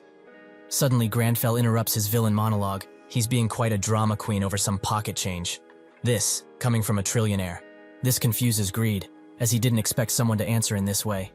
Granfell explains that all wealth is in vain, and he will be the one to teach him well. That the only thing that can be stolen is pride, his pride. Greed snarls at him, but in that second, Granfell unleashes his aura upon this dream world and breaks out of it. Harkham asks if he's alright, but he doesn't have the time to answer, as he searches with his mana for the palace's foundation. When he finds it, Granfell disrupts it, causing the entire palace to start cracking, which makes everyone around him widen their eyes with shock, as they haven't seen something like this ever. Eventually, the whole palace crumbles into bits, and now everyone knows just how much of a beast Granfell really is. Lee notices that they barely have any mana left, but Granfell taunts Greed to reveal himself, as they are not finished yet. He should see just how pointless his wealth really is. He should look at the ground, where his soldiers lie, as they have sacrificed themselves to protect him. How can he dare to call himself a ruler, in spite of all of this? Suddenly, Greed's true form appears, and he asks how he, a puny mortal, dares to destroy his palace, his wealth. He dare challenge Greed, of the 7 deadly sins? A mere human? Dark energy starts surrounding everyone around the place, and the other players notice that this is a status abnormality, which they think that they can tank, but suddenly their chests tighten, and they cannot breathe. This is because Greed is watching them very, very closely, as he will make all of them into undead, so that they can protect his wealth until the world ends. Taemin reaches for his sword, as he thinks that he would rather die now than become an undead soldier. But his judgment is impaired, and he cannot hold back any longer. Suddenly, Granfell screams at him once again, and the dark energy that was engulfing everyone disappears in an instant. Granfell stands ever so proud, and Greed asks how he broke through his mind domination skill like this. He is one of the almighty 7 deadly sins, greed, and he is just a mere human. Granfell tells him that he is neither greed nor a cardinal sin. Suddenly, he chooses the Vampire Count Orb as an offering and activates his exorcism ritual skill, which is now level 2, and its passive is to prevent status abnormalities from overtaking nearby allies. Granfell orders him to wake up, as he is the last king of the Yusra Kingdom. It is finally time for him to correct his mistakes and become pure once again. Greed laughs maniacally, as a simple attack like this will be extremely easy to dodge for someone as great as him. However, deep down inside, he knows already that this is enough, as his palace has already been destroyed, a long time ago in fact. With that, Greed explodes from the neck down, and everyone watching is shocked that he once shot the boss. Their celebrations are cut short, however, as the king of the Yusra Kingdom is now bowing down to Granfell. He notes that he shouldn't be here, as he eliminated himself with Greed. So what is happening? He asks Granfell if he is the one who fought Greed, but he can't really hear him, as he is leveling up constantly. The king continues to pour his heart out to Granfell, but due to the leveling up and a hidden quest popping up, he can't hear anything. However, he is extremely surprised when he sees that the hidden quest has a 9-second timer, but all he needs to do is give the Yusra Kingdom king a crown. But where should he get a crown? While they both rack their brains for answers, the island's treasure he got before pops up again. The broken crown of the broken king. The item appears before them, and the reporters are having a field day recording all of this, as there are tons of questions left unanswered, which racks up tons of views. Suddenly, Granfell pulls the crown out of his inventory and bestows it upon the king. His body starts glowing a bright blue, and Lee is very glad to have picked up that item from the turtle previously, as he thought it was just useless. So it's nice to see it actually had a purpose all of this time. With that, he has fulfilled the conditions of the secret quest, and the archipelago's secrets will now be fully revealed. Every player on the island gets a notification that somebody revealed the secret, and they start bickering amongst each other instantly. As they wonder if it was a guild, the stakes become even higher, as Huaigang's chat blows up, because everyone received the notification. This is something extremely rare, a worldwide message. The whole ground starts to reveal itself in a blue color, as the ancient kingdom of Yusra is revealing itself fully. The whole island glows, and out of the ground come tons of buildings, and the whole atmosphere of the place changes. Finally, the hidden Yusra Kingdom has been discovered once again, in all of its beauty. Everyone is left awestruck, but the reporters focus more on Granfell and the mysterious man, as it must be quite important. Granfell looks at the now gliding king, and Lee wonders what's happening, and why it's happening so suddenly. The king bows down to him, and introduces himself as such, and also gives his name, Hakuna. Granfell has now become the savior of this kingdom, with his affinity and influence being maxed out, and now he has authority over the kingdom. Hakuna expresses his deepest thanks for saving the king and the kingdom. They're all surprised that he's the king, but Leonie's guild member wonders if she should try to seduce him, which kind of freaks Leonie out. They all listen carefully, and Hakuna finally asks Granfell for his name. Lee thinks that he should speak formally, as the man before him is a king, even if his kingdom has been forgotten. Granfell doesn't really care, and just casually introduces himself as Lee. They are all surprised by his way of speaking, but Hakuna is unmoved, and notes that from now on, his name will be remembered for generations. The others are once again surprised by the king's formal speech, but alas, Hakuna explains that when he was engulfed by greed, he said that it was about time he should correct his mistakes, which Lee cringes over. After hearing that, he decided to self-destruct and take Greed with him, but he saved him and also gave him back his crown. Suddenly, Harkham starts seeing his own king in him, as they share the same elegance. Hakuna asks, what was the reason for rescuing him like this? What is it that he wants to do so badly? He is a king with no subjects, as he killed all of his people with one single mistake. Somewhere else, Shrek's guild runs in the kingdom's direction, as this is a national level event, as an entire nation just appeared on Earth, and it will be their El Dorado. His mind is filled with greed, as this place most likely has tons of it, and they need to grab the chance and make as much profit as humanly possible. Granfell thinks of an answer, and notes that he thinks it's only right that he reconstructs this entire kingdom. Everyone is quite surprised that he said that, including the king, who looks down and asks who will follow someone like him, who has turned his back on his people once already. Granfell tells him that it depends on what he does from now on. In order for him to regain his pride and correct his mistakes, he will help with it, no matter what. Hakuna smiles and says that it's as if he is reading his mind. Granfell didn't do that. He just read the quest window, which had these exact words plastered on it. When Hakuna tries to announce that it will be so, Shrek arrives and agrees that such a mighty kingdom should be rebuilt, and they, the Second Sun Guild, will help with everything. He scooches around everyone, and that's when he spots Lee, and notes that he heard a lot about him, while also thinking that it would be best for him to get acquainted with this person. He starts shaking his hand with great fervor, but that's when he notices Granfell's expression and thinks that he probably shouldn't have done something like this. Everyone just keeps quiet as this happens, but Harcom comes around and tells him to stop, as this is extremely rude. Granfell gnarls at him, not because he is angry or whatever, but because he literally almost fell asleep. His eyes won't even focus at this point, and the person in front of him looks like a bunch of hand-drawn cartoons. Granfell ignores him for the time being and turns to Hakuna, as he has an offer for him. Everyone watches silently to hear what it is, especially the reporters, who are now basically at the movies. Later at the Berserker headquarters, Leonie reads the news about what happened. Gaon and Berserker will work together to rebuild Yusra. Harcom decided to stay there, and Shrek was ignored and treated like an invisible flea. This makes both Leonie and her member burst out in laughter. One of the members comes back with ice cream and asks why the others are so cheery. The other explains that there's an article on Shrek and how he was humiliated. Sure enough, when he goes to watch, he starts laughing too, as this is quite amusing. At the Gaon headquarters, people are also laughing at Shrek and his past internet activities, which were very cringe. But Chaelman is just happy that his brother got them a quest to rebuild the Yusra kingdom. Taemin just did as he said, but Chaelman is still glad and wants to kiss him, which Taemin immediately denies. One of the members wonders why they are so happy. Is this rebuilding quest really that awesome? Another member explains that it's not just that, it's the first ever kingdom that has appeared, after Arcana began updating into reality. Once the reconstruction is fully done, the value of that place will be priceless. He's also sure that there's a buttload of people who are trying to get on good terms with the kingdom, Shrek being one of them. Its value is so high, solely because it's the first national-scale update to the world. Plus, the kingdom is known for its resources, so it has tons of potential. If one accumulates enough influence and affinity with the kingdom, it's possible to even get a noble title after the reconstruction is done. In another place, tons of players run towards Lee as they want to get into the reconstruction project, all for different reasons, mostly greed. Lee escaped all of them by hiding in a nearby wall, but he is extremely tired and thinks that he won't make it home if things go like this. Should he just take a nap at the Mage's Tower instead? Suddenly, Jesse appears in front of him, which scares the ever-living crap out of Lee, but Granfell just remains plain-faced.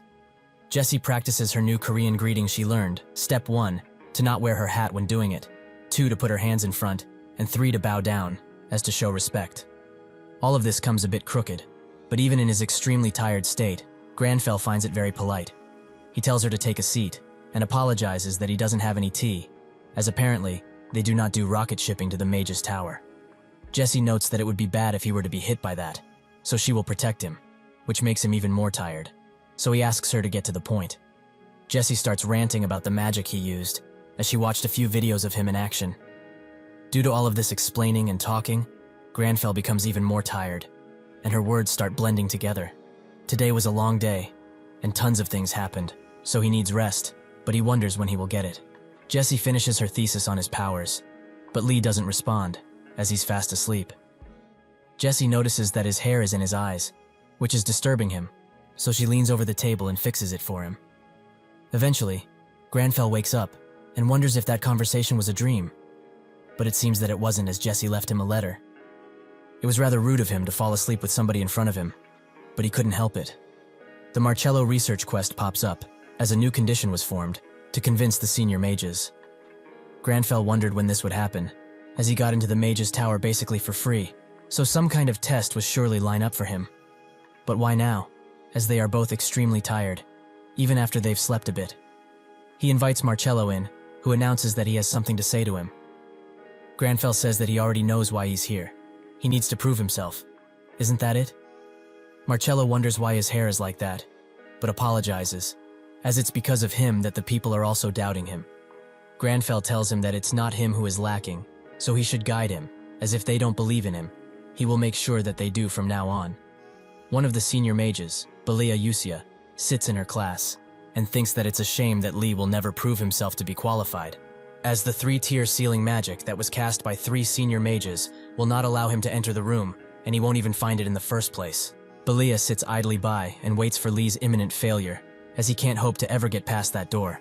But she is very wrong, as Lee instantly reaches for the door handle and enters, which shocks everyone there.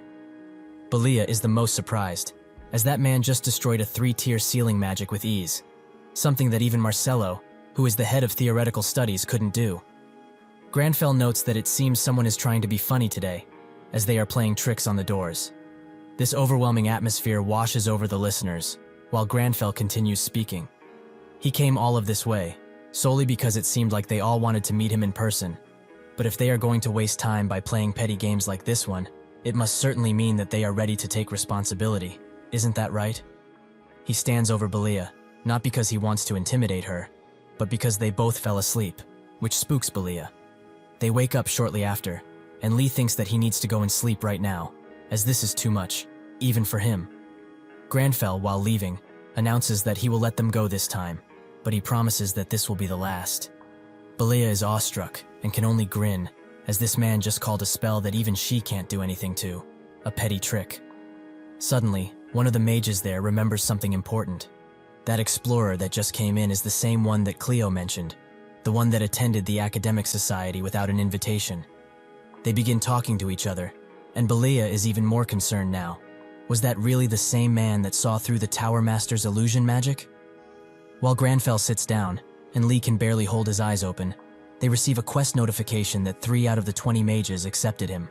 They both think that it's fewer than originally anticipated, but it's fine, as they are all senior mages, who are basically at the peak of their respective magic schools. So 3 for just opening a door is pretty good. He's a demon hunter anyways, so he's not in a rush to impress these fools. While they both think of just sleeping at this point, a parchment with Marcello's face appears and calls out for him. He explains that this is a useful item, called a magical parchment. It's a message device that mages often use around here, and if he wants to reply, all he needs to do is talk with the parchment. Granfell grabs it and sees Marcello's smiling face, so he hesitates for a bit, but eventually musters up enough courage to speak. When he does, however, Marcello tells him that he doesn't need to be so close, which naturally makes Granfell drop him in the garbage. Marcello rises up from his rightful place and explains that he's here to apologize.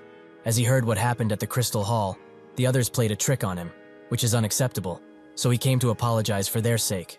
A head mage is somebody who has reached the peak of magic, regardless of their school, and the senior mages want the head mages to consistently prove themselves worthy of such a position.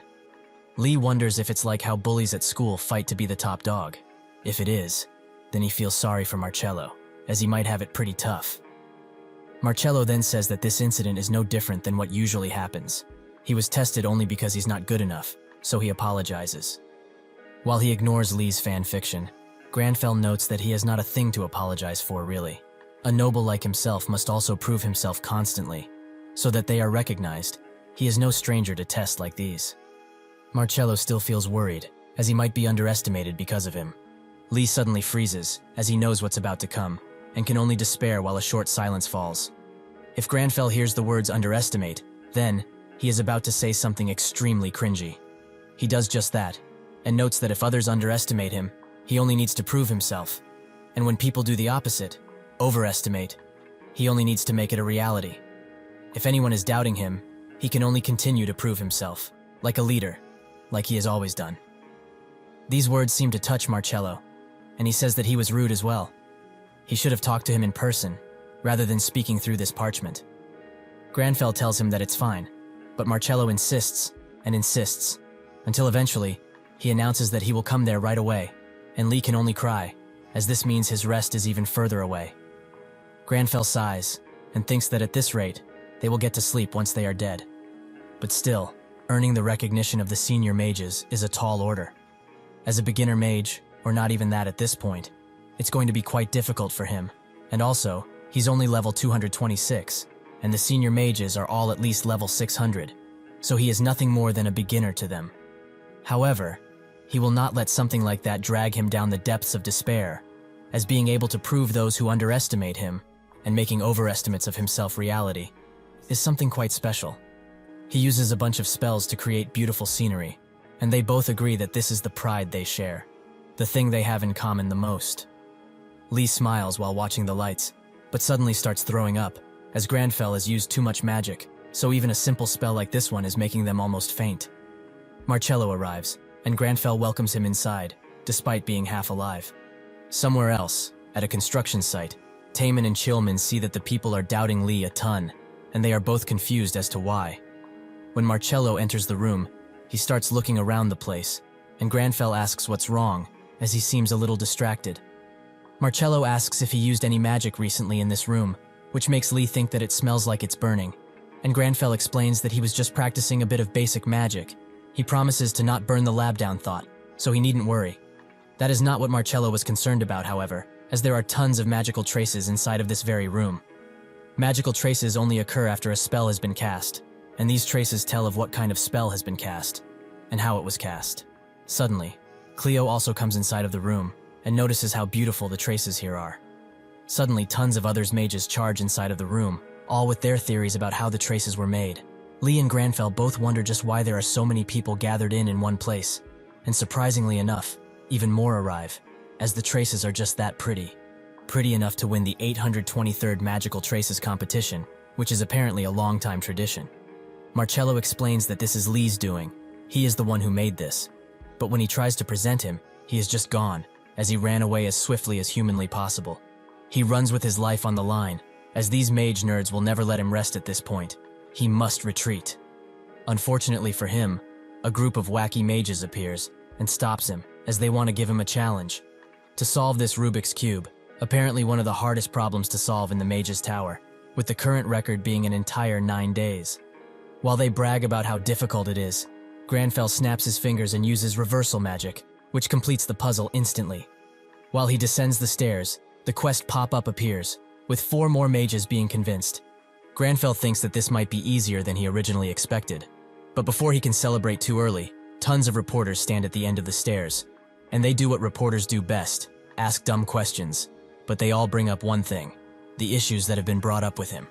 Granfell says that they are extremely rude, and that he has no obligation to answer their moronic questions. But that's when the mages appear from behind, and start asking him questions too. Since he is now in the middle of a pincer attack, Lee just panics, as he wonders about how to get out of this hell. That's when they both notice that the mana flow on a nearby wall has changed, and thinking that this is their only chance, they jump in and seemingly disappear, much to the dismay of everyone who was chasing after him. He ends up in Belea's office, but she half expected this, as she opened up that door, allowing him to come in, but he found it much earlier than she thought, as expected of someone so skilled. Lee remembers her, and wonders if she really did this to help them. But Granfell explains that he only felt the wall's mana being tampered with. This is the same with the Tower Master's illusion magic. He felt something strange about that wall, and inspected the mana to turn it back to how it was originally. Belea tries to hold it in, but can't help herself, so she starts laughing quite loudly, which makes Lee think that it's because of the way they talk. That's when she recites Granfell's speech, about underestimating him, which makes Lee almost die from the dangerous levels of cringe. But this also proves to be useful, as Belea notes that he's probably the only one that thinks the Tower Master's grand illusion is so simple. Alas, she also introduces herself, Belea Usia, the head mage of the healing school. Since Marcello has also decided to recognize him, she will do so as well, and the count rises up to 8. Finally, they get home, and Lee reads about what the reporters said about him.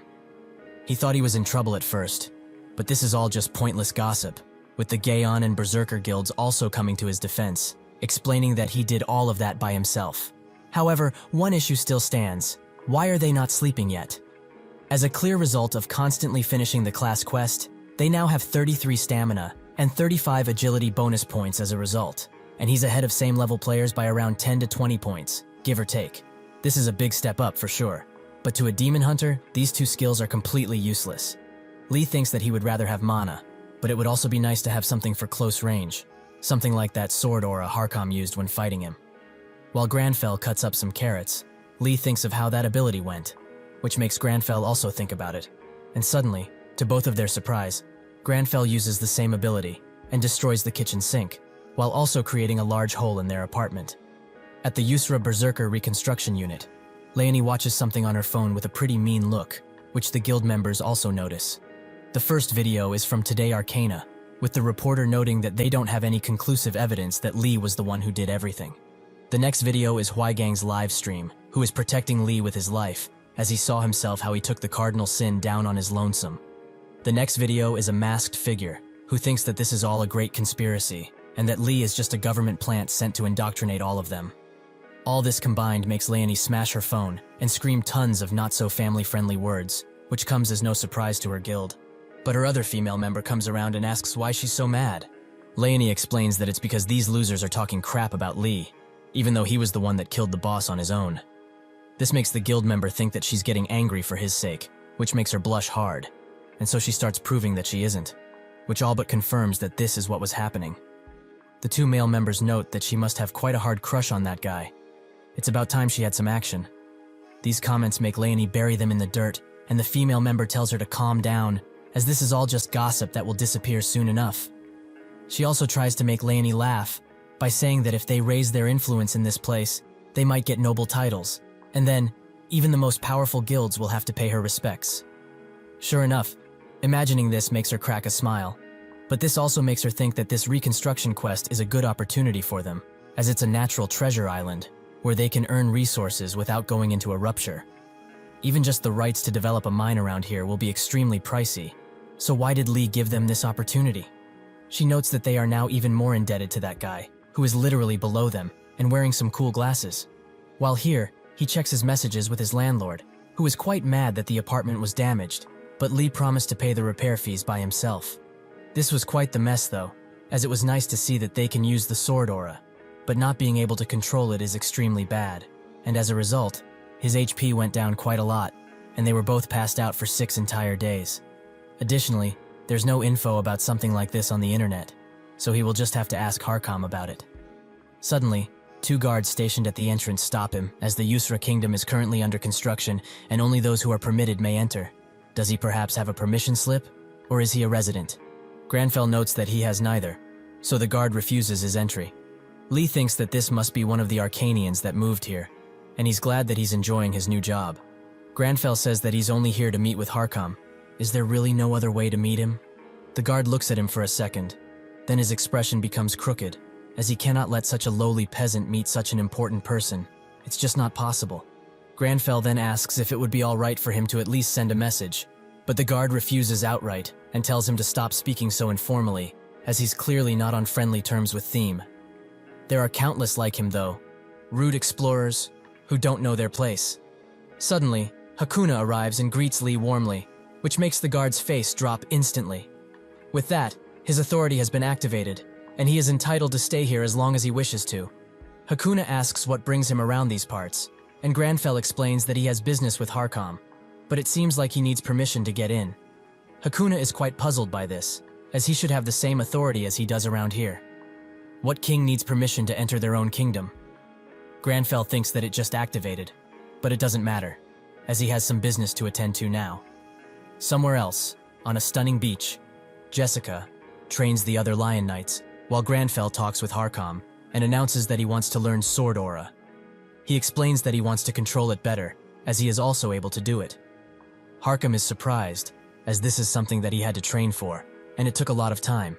However, he cannot help him, as Sword Aura is not learned simply because one wants to. He is also a mage, so even if he can see the Sword Aura now, he will need to train a lot before he can manifest it. Granfell notes that when he said he can use it, he can use it. He can manifest it fully. What he really needs to know is how to control it. Harkam immediately calls Jessica over and orders her to bring him a sword and an Oath of a Lion. Eventually both things are brought, and the Oath of a Lion seems to be a giant stone slab with a lion face on it. Harkam explains that this is a relic that has been passed down for generations, and it's made out of a metal that does not exist in this world. It's unbreakable, and represents their oath because of it. One of the 2 sword slashes on the lion face was made by the first captain, and the other one was made by him. He hands Granfell a sword, and tells him to etch a 3rd slash in that metal, if he can really manifest Sword Aura, that is. Enoch tries to stop him, as this guy isn't even a member of their order, but Jessica stops him, as this must be a part of their leader's plan. Granfell rejects his sword, and notes that he will be borrowing one of these instead. Harkam thinks that this is just a plain training sword, which is also dull, so what is he doing? Granfell then starts unleashing his sword aura, and a blue light emanates from his location. Then he strikes the slab so hard it cracks, which shocks everyone, including Enoch, who did not expect that much power from a mage. Granfell asks if this is worthy enough, but in reality their HP was drained quite a lot. The reason why Granfell refused Harkam's sword was not because he deemed it too unworthy, but because it had a level limit of 600, because it's a legendary sword. The training sword had a level limit of 200, perfect for him, but it surprised the others. As to them, it is just a toy. Not for Granfell, however, who thought that it was extremely heavy, and he was barely able to strike the stone. Harkam, naturally impressed by his potential, noted that it's time to train him, and also noticed that he is trembling, surely from excitement, right? That's when he ordered Jessica and Enoch to train with him, as he will need to start with the basics of swordsmanship. And with these two outstanding teachers, he will have a good time. However, he must not use sword aura from now on, until he permits it again. Both Lee and Granfell are glad, as they really needed to learn the basics. That is how Granfell got into basic training, which Enoch isn't happy with, as he's a mage, who has no reason to learn the sword. But still, he treated the captain with respect by not picking up his sword, so he will be sure to show him some too. Jessica introduces herself and tells the trainees to prepare their bodies, as this training is quite harsh. With that, she sends them off to change into their training outfits, but thinks about Lee. Although he has manifested sword aura by himself, he is still a mage at the end of the day, so if he lacks stamina, he will not be able to use sword aura in any situation. She will work him until he can't stand up anymore. Granfell comes back, and that's when his real muscles reveal themselves, which Jessica likes a lot, to say the least. With a blush in her face, she tells everyone about holding their swords, and Enoch instructs each of them when he spots them doing something wrong, as the rest of the trainees are extreme noobs who have barely held a sword before. While they don't pay attention to Granfell, he thinks of how Harkam held his sword when they fought. His attacks felt very heavy, but also fast, and most importantly, strong. He realizes how to do it himself, and strikes the ground, which creates a large shockwave that, needless to say, leaves everyone speechless. Enoch asks how he did it, and Granfell explains that it's simple, he just imitated Harkam. Jessica noticed too, that it was their captain's swordsmanship, but that is the final step, that the Lionheart Knights have been aiming for years. However, this mage reproduced it after seeing it 2 times.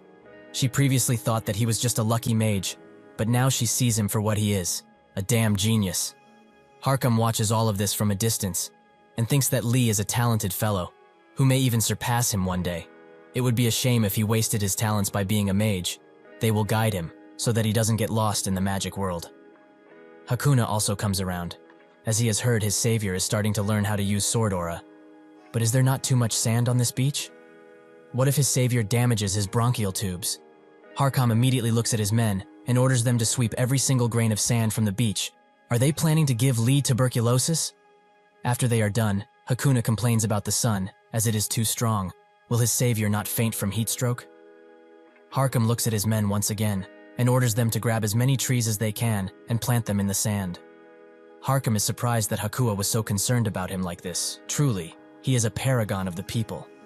Seeing this, he cannot stand idly by any longer, so he removes his armor and announces that he has been too lazy lately, and as such, he will be joining them in training. They should not feel pressured and treat him as a new soldier. Naturally, this puts a lot of pressure on them, and they say that it's better to hear the new soldier's opinions too. Harkam says that they are right, and asks Lee if it's alright if he joins. Both Enoch and Jessica stare intently at him, but Lee doesn't care, and says that he will always welcome him.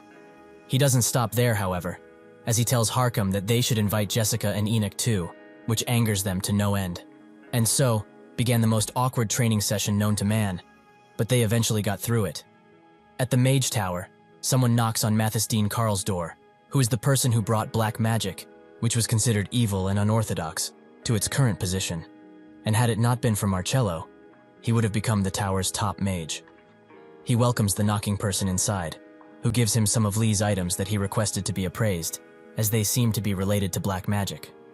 Mathis notices that indeed, these are dark items that not just anybody could get, and requests some parchment paper, as he would like to write to Lee. Eventually, the night training is finished, and the other trainees are beaten. But Granfell isn't, as he's still doing pull-ups, much to Lee's dismay.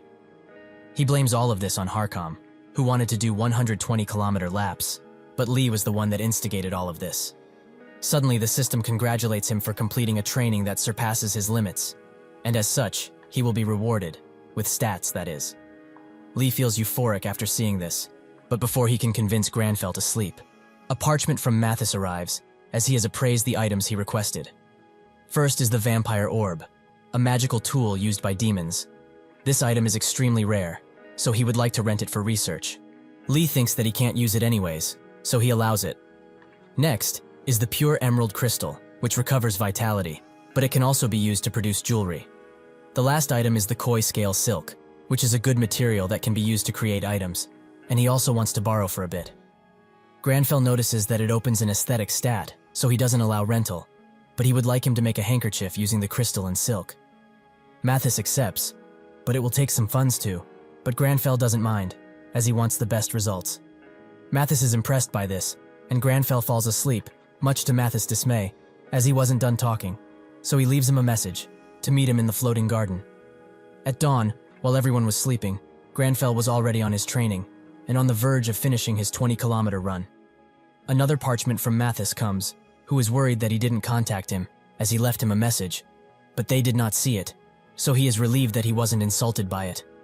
Mathis invites him to the garden once again, but Granfell refuses. Mathis tries to reschedule the meeting time and time again, but Granfell refuses. Mathis thinks that it must be a test of etiquette, but Granfell is still refusing him, as he needs to focus on sword training now, and cannot waste time on personal meetings. However, he will have some time today from now, for about an hour, which Mathis is glad for, but they were going there in the first place, so it matches up. Harkam watches from the distance, as he is glad to see Lee so dedicated to the sword. The next day, Harkam pulls Lee away, and tells him that he can no longer teach him, as he has gotten to the stage where he can only learn from real fights. Lee is surprised by this, as he has been learning for just one day, and Granfell also seems scared by it. Harkam explains that he underestimates himself too much, and that he should show him his aura again. Granfell agrees, and thinks that he should control it as much as he can, but that's when he wonders, what is sword aura anyway? It's not a skill, as it can be mastered by every class. Suddenly Lee feels it, that it has a very similar flow to mana, and if he uses it as he uses magic, he can stabilize it, and he does just that. Lee has finally realized that sword aura is similar to magic, and if he applies all of the magic rules, he can stabilize it easily. Harkam congratulates him for being devoted mentally, as this is what he needs to handle sword aura in such a way. However, he did not expect it to be this clean, so he invites him, time and time again, to walk the path of the sword. Granfell refuses, but if the path he is walking has a sword, then that just may be his path. Lee tells him to leave before he dies from cringe. With that, Harkam wishes him farewell, but it seems that the trainees heard their conversation, and they get hyped up. Jessica is kind of sad to see Lee advance so easily, as now, the gap between her and the greats seems even larger. However, something in her refuses to give up, and she promises to stand shoulder to shoulder with them. Seeing her, Enoch gets hyped too, and Harkam is glad to have had Lee around here, as he has changed everyone's perspective. Lee walks through the forest, but wonders if it's safe, even with his newly acquired skill. Suddenly, a silver mane leopard appears, a level 300 beast, that Lee is extremely scared of, but Granfell is angry, as this beast dared to show its fangs. He activates his sword aura, and prepares to fight. Nearby, Kichi, the Shadow Mercenary Troops captain, finishes her slaughter, but unfortunately, she is the last member of the troop, as the other 9 are missing. That's when she sees Granfell challenging the leopard, and thinks that it's unfortunate. Even if he can use sword aura, the opponent is too tough, as he's the field boss of this island. It's a relief for her, as she doesn't have to deal with it. She would have helped, but she promised her colleagues a better place to leave, and this place seems to be the best. Lee thinks that now, he's into it deep, as he can't do anything against this beast. The moment he moves, he will be decimated. But he can't just wait, as sword aura consumes tons of stamina. Lee thinks that they can just block its movements, but Granfell doesn't want to, as he wants to use the sword only.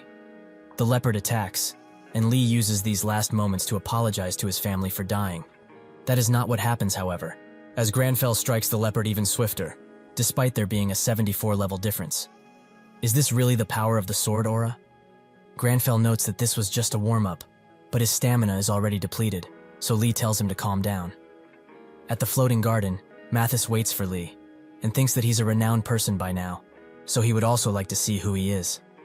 Eventually, Lee arrives, and Mathis invites him to sit down, while also thinking that the earth was shaking while he was walking towards him. Truly, he is no ordinary person. Granfell exchanges pleasantries, and Lee notes that their muscles hurt extremely badly, as Granfell decided to test out tons of stuff using sword aura, and his body is trembling. That is why he has to flex his muscles like this.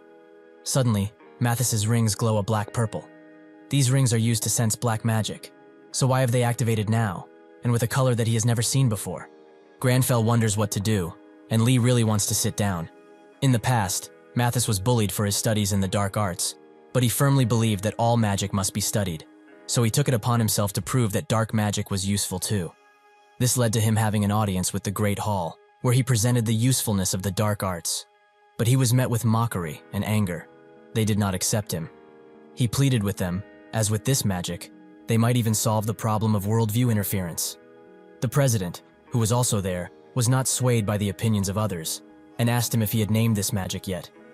Mathis confirmed that he did. It is called black magic. From that day onwards, other mages began to accept black magic. But that glory did not last long, as Mathis couldn't solve the view interference problem with the black magic. After a few years passed, the Mage's Tower manifested on Earth as the worldview interfered, and this caused Mathis to live the rest of his days in shame, as he could not do what he promised. However, he did not expect to meet someone with so much black magic sensitivity. With this man, perhaps, he will be able to do what he couldn't do alone. Granfell tells him to sit down, as he doesn't have that much time to talk, and the tea is getting cold already. Mathis explains that the rings he has detect black magic sensitivity, basically the person's talent, and he has not seen such a deep color before. Granfell asks what black magic is, and Mathis notes that it's quite different from normal magic, that explores and interferes with the target's mana. Black magic uses inner darkness as mana, and so, it's different. This black mana is created through the years, and manifests stronger the darker a person's past is. If he has such deep dark mana, he cannot imagine what kind of life has lived in the past. Lee thinks that indeed, he had a dark past, as it was utter cringe, but perhaps it's not because of him, but because of what happened to Granfell's family. He notes that this is unpleasant, as his etiquette is lacking. Does he really ask everyone he meets about their past first? Mathis apologizes, as he did not perceive this as rude, so he will report himself to his superiors and receive proper judgment. Granfell says that his apology was enough, as an investigative mind is a scholar's virtue. He does not dislike a scholar who is devoted to his duty of black magic research, like he is. However, if dark magic is so different, can it be used even when the normal mana is exhausted? This tells Mathis that he is interested in black magic, so he tells him to walk the path of dark magic, much like Harkam did with the sword. It seems that he has proven himself to Mathis, and with his objective completed, he walks away, as he doesn't want to get dragged somewhere else. Back at his laboratory, Granfell receives tons of messages from different mages, and with them, the quest is completed. It rewards him with relationship and status within the Magic Tower, which Lee enjoys, as they are extremely useful, but Granfell doesn't care, and they both start to research a new function within the system. The news starts talking about the Yusra Kingdom, and about the two guilds that are rebuilding it, Berserker and Gaon, which has already risen to 3rd rank. Kjolman and Taemin watch this, with Kjolman noting that they have to repay Lee for this favor one day. Taemin thinks that he's right, as their guild is rising solely because of him, and if he hadn't helped them many times, they would have been in a really bad spot. Suddenly, Kjolman read about mythology and wished they would cooperate. They seemed to be as childish as ever, but this time, even a National Assembly member was involved. Taemin notes that these members of the National Assembly have tons of time if they do this, but if mythology competes for 1 end or 2nd place in the business world, does the National Assembly move on money alone? They both don't know how they manage to get their pockets so full, as it remains a mystery. In an apartment, one of the assembly members is bewitched, and his soul is being extracted by the mythology guildmaster, Baek Yiseol. She calls her secretary, and tells him to cancel all of the plans for tomorrow, as even if she had an important meeting with a certain person, he should tell him that it's cancelled, and that she left for the Yusra Kingdom, as she wants to meet a certain somebody. At the Mage's Tower, the feature that Granfell unlocked is related to it, but he doesn't have time to check it, as his phone is being spammed by his sister. Before he can check, a parchment arrives, from the head mage Maya, who excuses his rudeness, but he wants to do a joint research. Suddenly another parchment arrives, and tons more arrive. Doing what he does best, Granfell ignores them and runs away. At the Yusra kingdom, which now has a palace, Hakuna laughs at Lee's explanation. He must have really needed that peace and quiet. Hakuna tells him to not be bothered by their attitude, as it's their way of showing sincerity. Granfell notes that he does not like bribes, even if they come in the form of sincerity. Hakuna laughs once again, as this must be why he defeated the cardinal sins so easily. But did he see that video, which shows him actually defeating greed? This is the first time he hears this, but before he can check, his third sister calls him, so he picks up. When he does so, she starts reciting the cringy words he said to Hakuna, and even shows him the HD video, as they all mimic him. Granfell thanks them for watching, and closes the call. Afterwards, he requests a place to rest. When he arrives at that solitary place, he immediately becomes comfortable, and prepares some tea, while searching for the exact video. He finds it, and thinks that he might just sue them for putting it without his permission. But that's when Granfell feels something strange, but similar. Dust, so he must get to cleaning. At the Gaon reconstruction base, Taemin is shocked to see that their stock fell hard, and Cheolman explains that it's because mythology spread a rumor about them again. He thinks that this is their way of saying that they need to share the Yusra reconstruction quest. But when did they gain this much influence? While Taemin continues to scream his heart out, he can write fake news too, about their guildmaster and how she has a mole hidden on her body. Suddenly Yisiol hugs him and asks how he knows about something like that. He seems to know things that even she doesn't. How interesting. Taemin wonders how she got in, as the guild members must have been standing guard, and when Keelman goes to check, he finds them unconscious. He hopes she knows what attacking guild members means, but she explains that she didn't attack, she just let them fall asleep. Suddenly, Keolman is suddenly engulfed in a strange but familiar feeling, and the dots finally connect in his head. Yisiol became this powerful and rich, not because of her connections. Taemin screams at her, as she's really crossing the line this time. Keolman's thoughts continue. The reason she was able to become like this is because of mind domination magic. That should not work on players, but it does. He tries to warn his brother, but he cannot, as this is just like the time he got possessed by the damn imp. Out of nowhere, Granfell arrives, who notes that he just finished cleaning, but the smell around here is not refreshing at all. He walks up to Yisiol and tells her in her face that she's a demon. Granfell slowly removes his mask and notes that he just got down cleaning, but the air isn't refreshing at all. He just can't stand something like this. He approaches Taemin and shows him the video of him fighting the cardinal sin. He truly is a demon, who likes to upload videos of others because he enjoys the shame they will receive. Taemin is quite surprised by his words, and he tries to explain it, while Yisiol watches all of this, and thinks that this is quite the nice opportunity she has here. She was going to get her information from the Gaon Guild first, but to think that Lee really came here on his own. People do call him the Light of Yusra, but seeing him for the first time, he's rather disappointing. Is this really the same man that defeated a cardinal sin on his own? She calls him over and introduces herself as Beck Yisiol. She is positive that he has heard about her being quite interested in him, right? Yisiol thinks that this is too easy, as soon she will have all of Yusra for herself. Men are so easy. Men are so easy? Jump on her in the comments, guys. We should cancel this shit talker. Suddenly, Granfell slaps her hand away with great prejudice and starts talking to Cheolman, as Taemin can't explain anything even if he tries. Cheolman explains that there have been false rumors spreading about him recently, and there are articles saying that he only gave the special Yusra privileges to the guilds he was really close with. They could not sit back and watch while everyone was defaming him like this, so they decided to upload the video. They did it with the intention of clearing up any and all rumors, but he didn't think that it would be embarrassing for him, so he would like to apologize for the entire guild. When Granfell tries to respond, Yisiol grabs his attention and asks him, just how can he be so impolite to her? This treatment, how is she supposed to interpret something like this?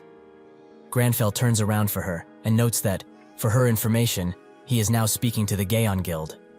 Did she think that it is polite to interrupt conversations like this? Yisiol says that it's the other way around, as she was the one who was talking with Gaon first, so he is the one that is interrupting. She thinks that this man is not that easy, but it's fine, because to a succubus like her, humans are just very easy prey. Even someone like the legendary Lee can't hope to resist her charms. She touches his face and uses her skill on him. Granfell immediately receives the natural enemy skill buffs, but as he looks into her eyes, he knows that he cannot do, as this is too much. The streamers start to go rabid as their view counts continue to rise and donations keep pouring in. All they can think about now is fame and money, something that nobody can contest.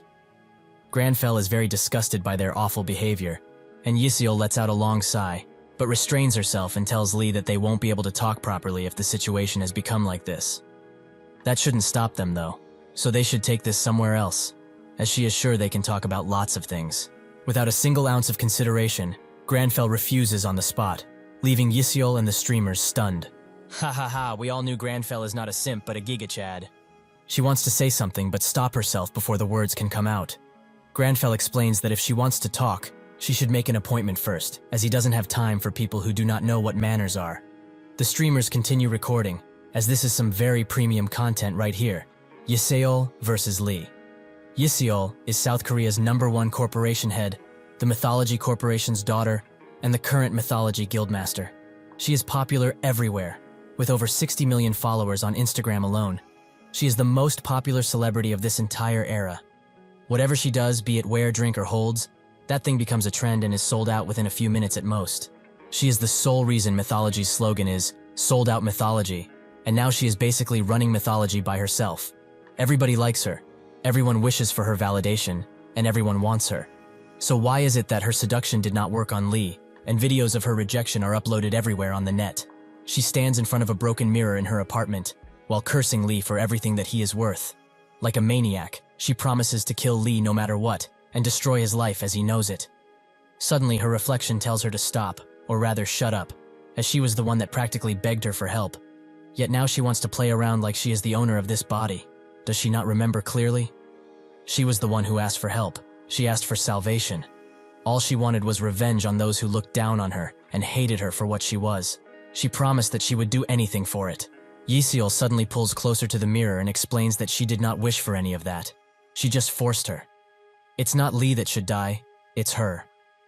The succubus asks what she's talking about, as she couldn't have gotten where she is without her help. Even her damn father calls her a mistake, and truthfully she is. She should show some humbleness and thank her from the bottom of her heart. Suddenly, Yisiel grabs a broken mirror piece and stabs herself in the neck with it. She continues to do that, while the succubus wonders just how she is taking control of her body back. She asks if she's out of her head. Just what will she accomplish by doing something like this? She needs to stop now, as this much would have killed a normal person.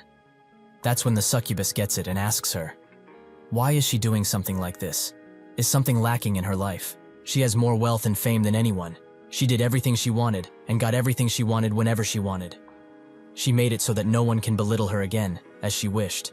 From behind her, the real Yisiel appears and explains that she was the one who did all of those things. Even if she thinks that's not true, everything she did was only possible because she is Mythology CEO's daughter. That is why she is so afraid right now. Because it doesn't matter if she possesses someone else. Because she knows full well that without this position, she is nothing. The succubus tries to plead with her once again to stop, but Yisiel does not listen. She possessed her because she is afraid to be on her own, but unfortunately for her, she is not. Yisiel stabs herself in the stomach and thinks of the moment when they tried to seduce Lee. When he looked into her eyes, he saw through her easily, saw who she really was. Even his farewell pointed to it, as he knew this entire time.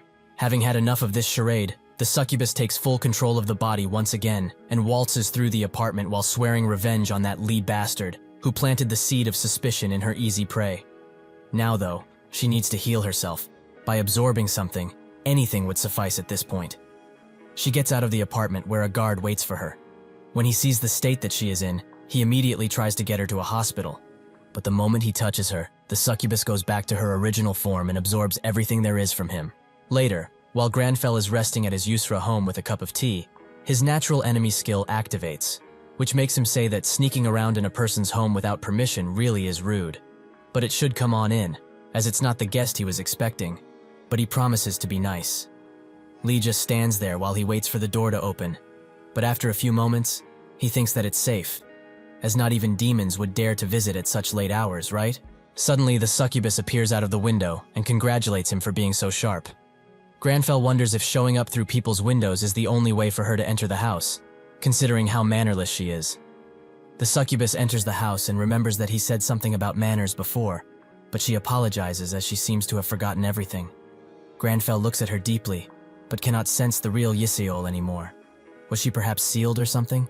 He tells the succubus that he cannot see Yisiol anymore, which makes her explain that most likely she has died. It is not her fault though, as she suddenly started stabbing herself like a maniac, so she probably died from shock. Even she can't feel her anymore.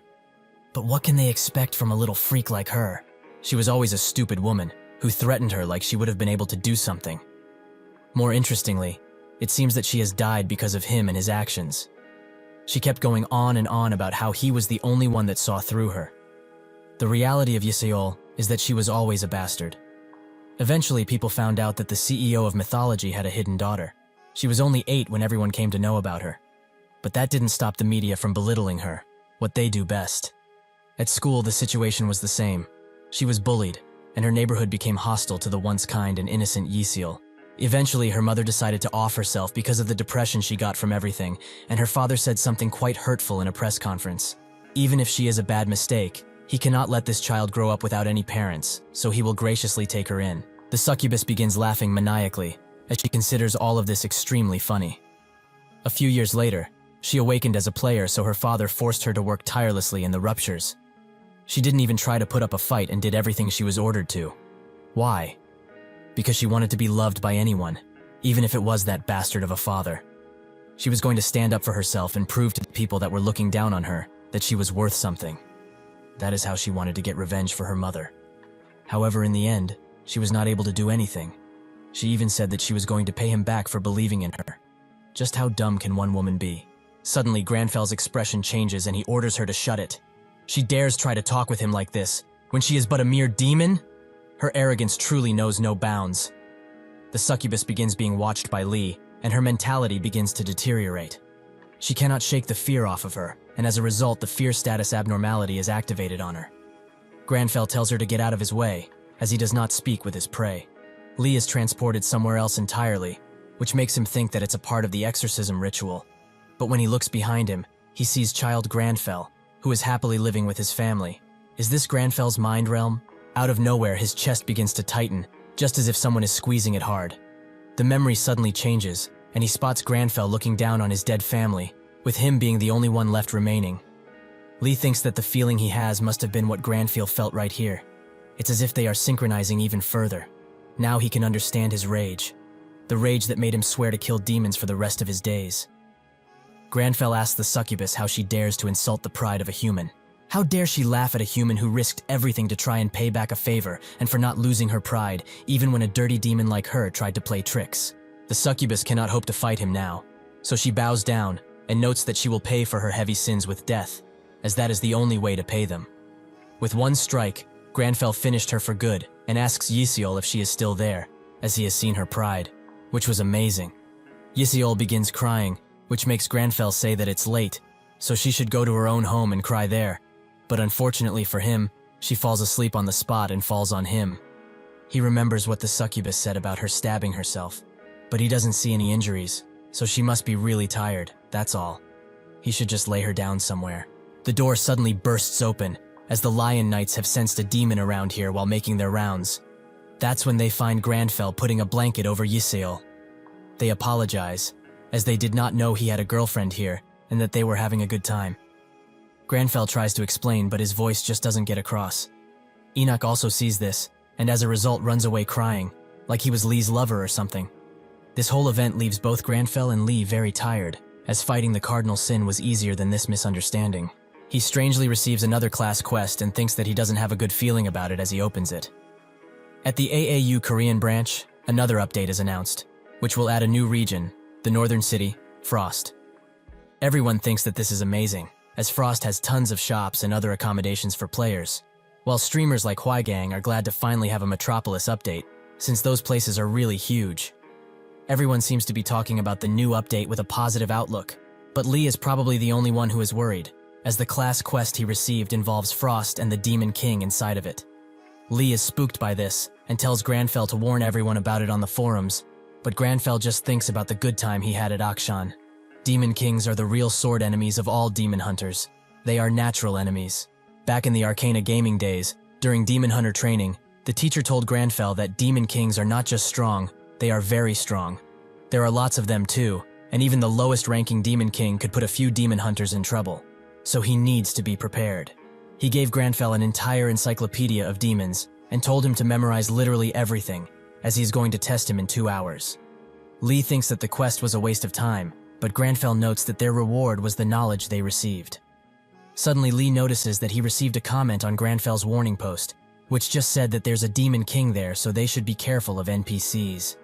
Lee thinks that he wouldn't take this seriously either if he wasn't in this position and jumps in bed, as Frost is a metropolitan city, so nothing bad will happen, as even a mighty Demon King will not be able to do as he wishes.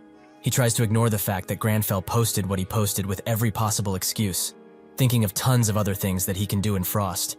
But eventually the embarrassment catches up to him, and he starts rolling around in shame.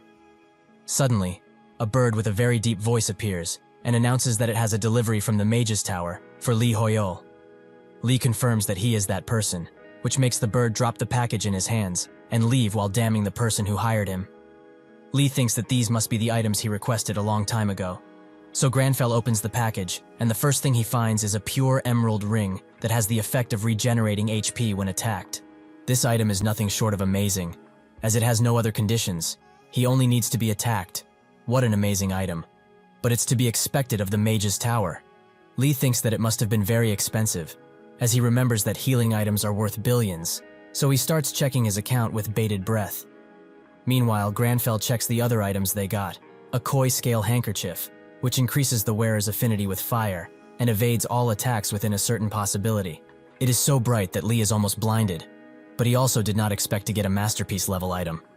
As far as he knows about masterpiece items, they are worth trillions sometimes. He remembers what Granfell said when he requested the items, that he does not care about the price. He just wants the best there is. Lee holds the production fee request and thinks that his life is officially over. He wonders what will happen if he can't pay everything off. But that's when he unlocked the aesthetic stat, as Granfell just equipped the handkerchief to see how nice it is. Seeing that Granfell actually likes it, he puts all of the points he has from exercising the succubus into luck and prays for everything to turn out well, while Granfell continues to browse the items that Marcello sent. Suddenly, the class quest he got is postponed, as there is a preceding quest he must complete first. At the Inazuma Guild, the main player is berated and belittled by the CEO, who is mad that they lost to Gon in the guild ranking, which is very shameful. They should be ashamed for their awful performance. The Inazuma leader promises to fix everything and walks away from the fight. One of his men tries to ask if he's alright, but he notes that Frost appeared in the sea near Hokkaido. But they are the only guild that knows, and the government will also help them stall time, so they should make sure to raise their influence with Frost. The member says that blocking other people from going in Frost isn't wise, as they don't even know it is safe. What if it's not like how they remember it? Suddenly, the Inazuma leader punches the wall next to him and says that Frost is a city for barbarians. Since Gaon is the #1 barbarian guild now, they cannot let them inside until they get a hold of Frost. He tells him to gather everyone they can to come to Hokkaido, and also tells him that he should watch his behavior from now on. The analyst notes that he will keep that in mind while texting someone the location of Frost. This message was given to a news outlet, who immediately posted about Frost being near Hokkaido. The news spreads like wildfire, and even streamers find out very early on where it is. The northern city called Frost is a city where one can obtain the barbarian class. It was one of the main bases when Arcana used to be only a game. There are blacksmiths, NPCs, and different stores fitting for such a big city. However, this is not the only reason that people are getting so excited and calling it the comeback of humanity. If the contents of the city are the same as it was in the original game, then this city will be of great help to the players. At the gate near Hokkaido, the Gaon Guild arrives, but they are denied entry, as they do not have a passport which does not allow them entry into the gate. This prejudice is not limited to only the Gaon Guild, as everyone else is also denied entry, and nobody knows why. Inside of Frost, the Inazuma Guild rush to build relations and such with NPC, or get all of the quests, but when they arrive they find only death and suffering, as the Frost they once knew is now riddled with corpses. Before they can react, gigantic demons begin attacking them, and without any way to defeat these beasts, it seems that the Inazuma Guild will disappear. A few short hours ago, at Lee's mansion in the Yusra archipelago, Yseul is still fast asleep, but she suddenly wakes up with the memories of how Granfell took care of the demon. She gets up in surprise, as she hasn't figured out how she's alive yet. But most importantly, she didn't do anything weird to that man, right?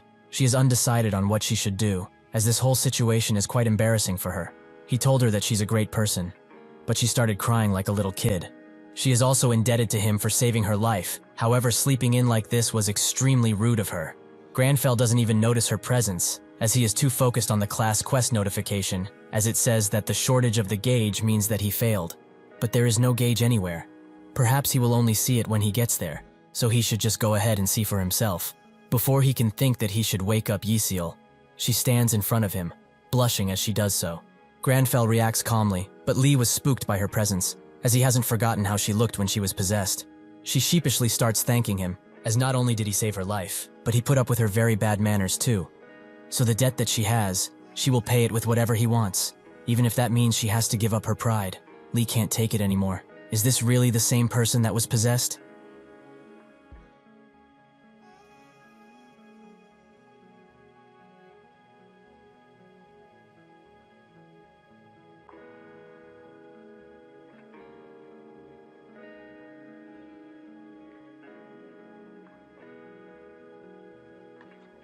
Lee thinks that this must have been the secret feature that was activated, so now, he expresses his deep love for Marcello, but since now that he doesn't have anything to ask of her, maybe he should ask for some high-quality tea.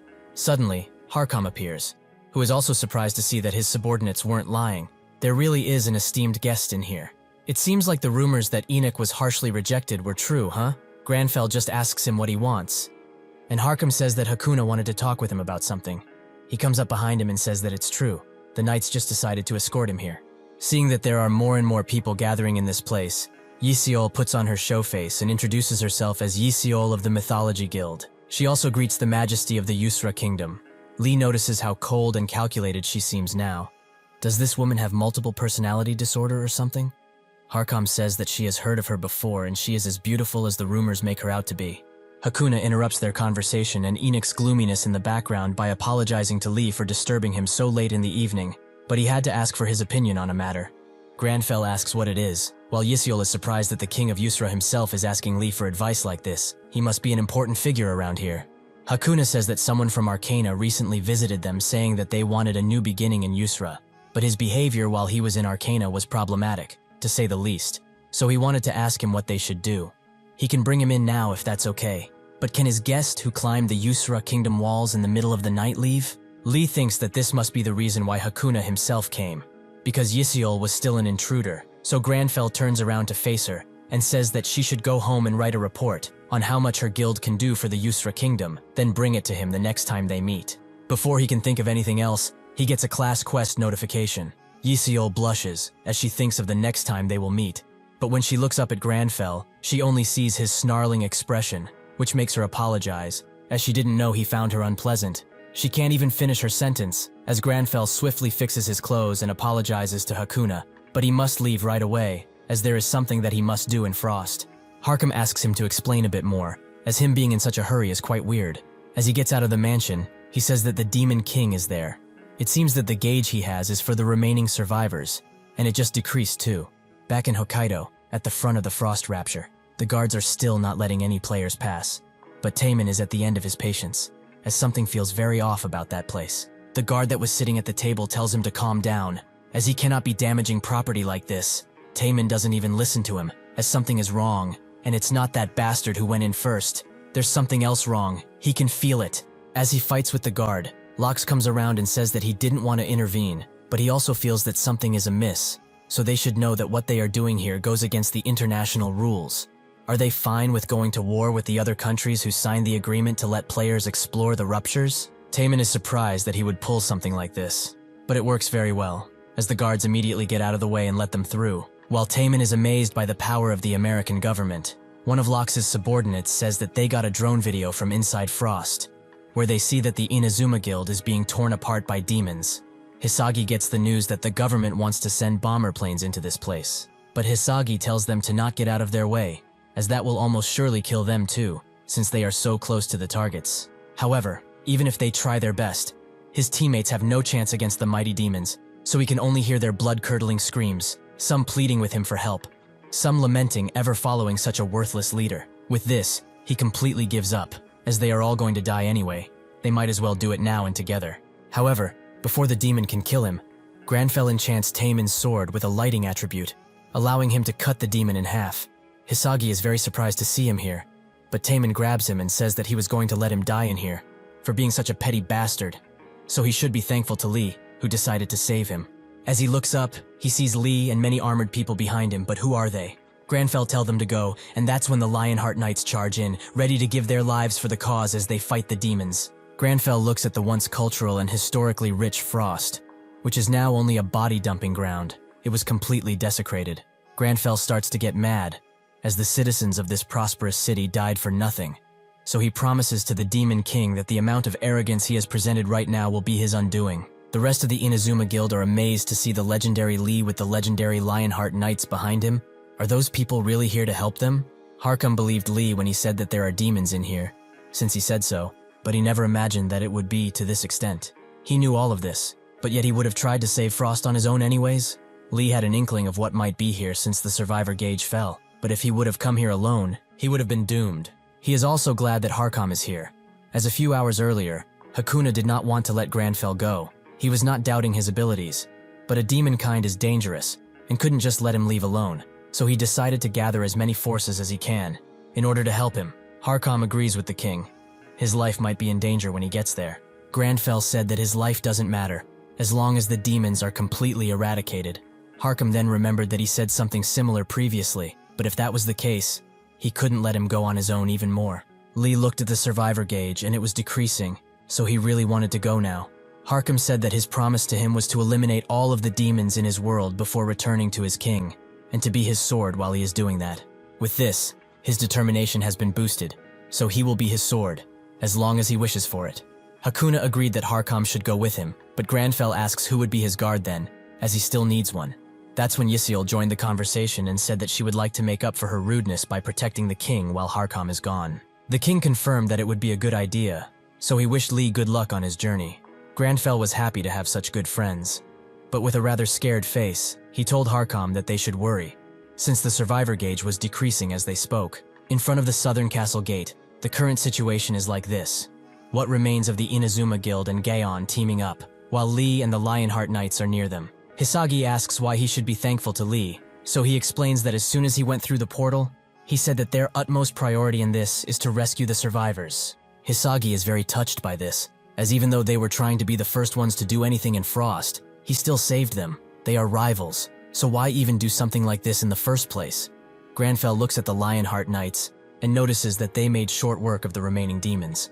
But it's to be expected, as they are not called the strongest knights for no reason. Seeing that they did their part, Granfell puts his hand forwards and starts summoning his magic, something which even Lox instantly feels, who is all the way over at the western gate, pretty far from Granfell.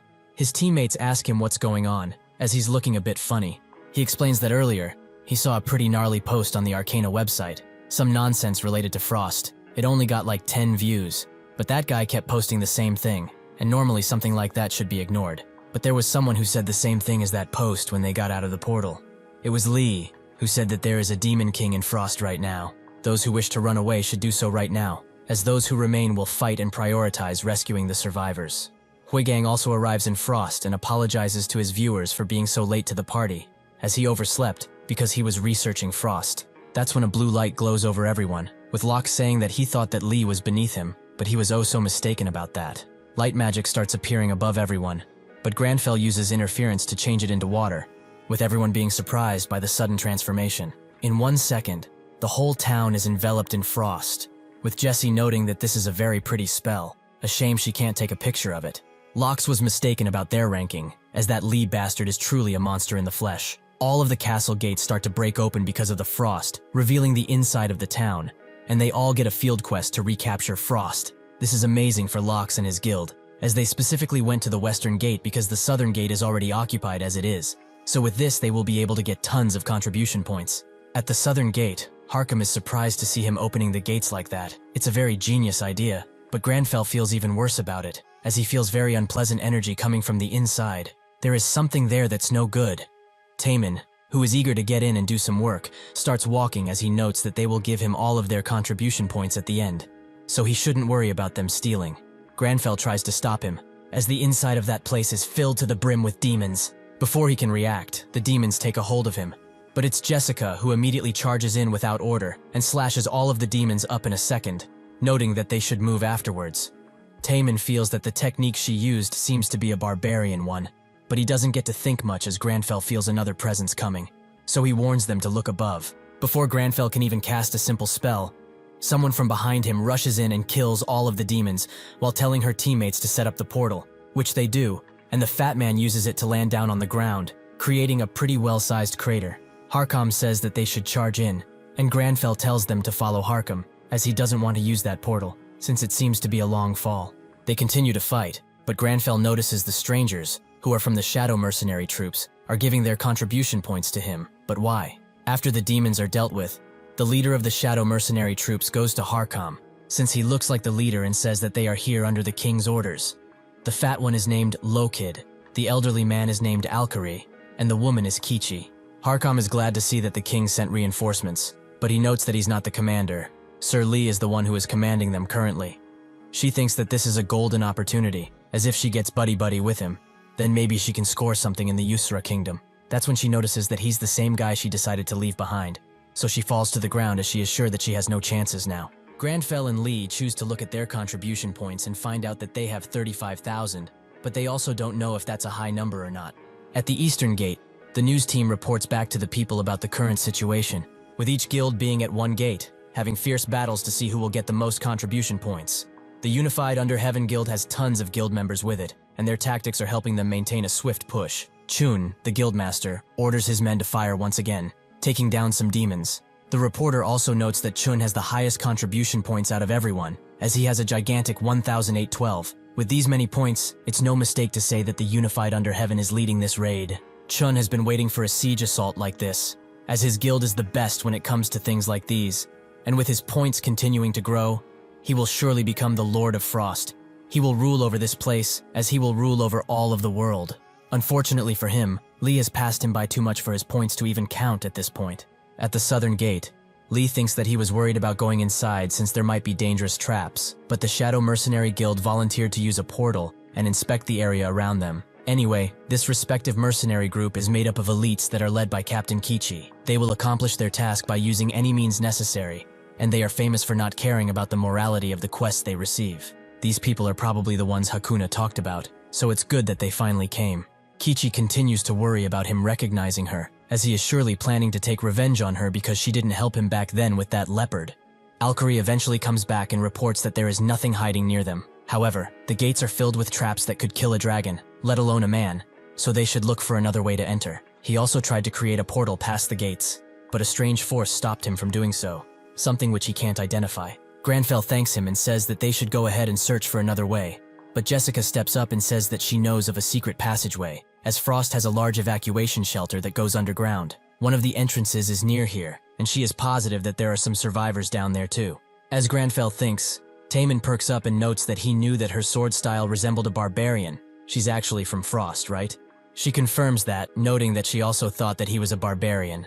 Taemin says that he also knows the entrance for barbarians. It's nearby, right? She confirms that it is, so Taemin tells Lee to come without worry, as the underground evacuation shelter is as big and long as the catacombs that are under Paris, and he is also sure that most of the survivors are down there. With that, they get to walking, but Granfell notices that the survivor gauge is still dropping even now. Eventually, they make it to the entrance, where Taemin uses the spell to open the gates, a spell only given to citizens and barbarians. The gate slowly opens, but unfortunately the shelter is littered with corpses, and Granfell notices something even worse. Someone summoned a damn demon down here. The Lionheart Knights are ordered to recover the bodies in the most respectful way possible, which Kichi doesn't like, as they are now just sitting ducks, waiting to be ambushed like fools. Alkari says that this is why they are stationed as guards, but she still doesn't like it. All they needed to do was hurry and kill anything that moves so they can go home. This is just wasting time. Did they perhaps do something to Hakuna that made him hate them? Why would he send them here? Alkari laughs and notes that she wouldn't talk if she was able to see traces of magic. They should just wait for a while, as when the time comes, that suited man will certainly show them something amazing. Inside, Lee becomes extremely scared at a soldier who died standing. But that's when Jessica comes around and thanks him for allowing them to recover the bodies, as there are soldiers among them who are from Frost, including her, so thanks to him, they were able to find peace. Lee wonders how to reassure her that everything will be fine. But Granfell says that even if this wasn't their hometown, it is not right to just leave the soldiers that died in battle to rot. He is just upholding the honor of a knight, even if kills him. Lee thinks that he's a dumbass who can't think of others' feelings, but Jessica was touched by his words. Suddenly, they start getting more contribution points from someone fighting, making them wonder who it is, as the guards they stationed outside would have announced if something were to happen.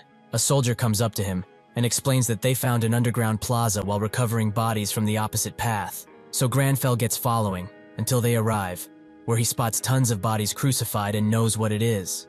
It's a summoning circle made using the blood and suffering of humans, because one would need to offer tons of sacrifices to summon the Demon King, but this means that all of the summoning circles from the entrance all the way to here are connected, as one giant summoning ritual for the Demon King himself. That is why recovering the bodies increased his contribution. He asks the soldier where Harkam is, who says that he should be joining him soon, but that's when a rumble starts to happen around them, making Jessica think that it's an earthquake, but Granfell tells them to prepare for battle, as this shaking and that sound is coming from horses. Sure enough, tons of demonic cavalrymen appear, ready to take the lives of the humans, but Granfell notices that they are not being ambushed. They are actually being chased away by Harkam and Taman, who are both enraged. The horsemen instantly pass them, so the two hunters let them go, as they need to stand by Lee's side from now on. They explain that they also found out that the corpses were offerings for the Demon King summoning. Granfell thinks that the horsemen that passed them weren't an elite squad. They were probably here to check how the ritual was going. He says that the elite squad will be here soon, and there will be at least one general among them. As he says that, the general appears, noting that he is correct, and before any of them can react, he strikes Lee. Fortunately, he was able to block the attack using earth magic, which the general finds interesting, as he didn't expect it. Harkam recognizes him as the commanding general of the Northwestern Valley, which he attacks immediately, as he dared to turn to the dark side. Before he can see him, he moves behind him and notes that he also remembers him. He's the knight from decades ago. But how does he look the same? Harkam tells him to stop talking nonsense, as it's only been a few years since he disappeared. The general then remembers that 4 days in Arcana is like a day in this place. But does he really think that he has a chance now? He only managed to train for a few years, while they all trained 4 times more than he did and became much stronger.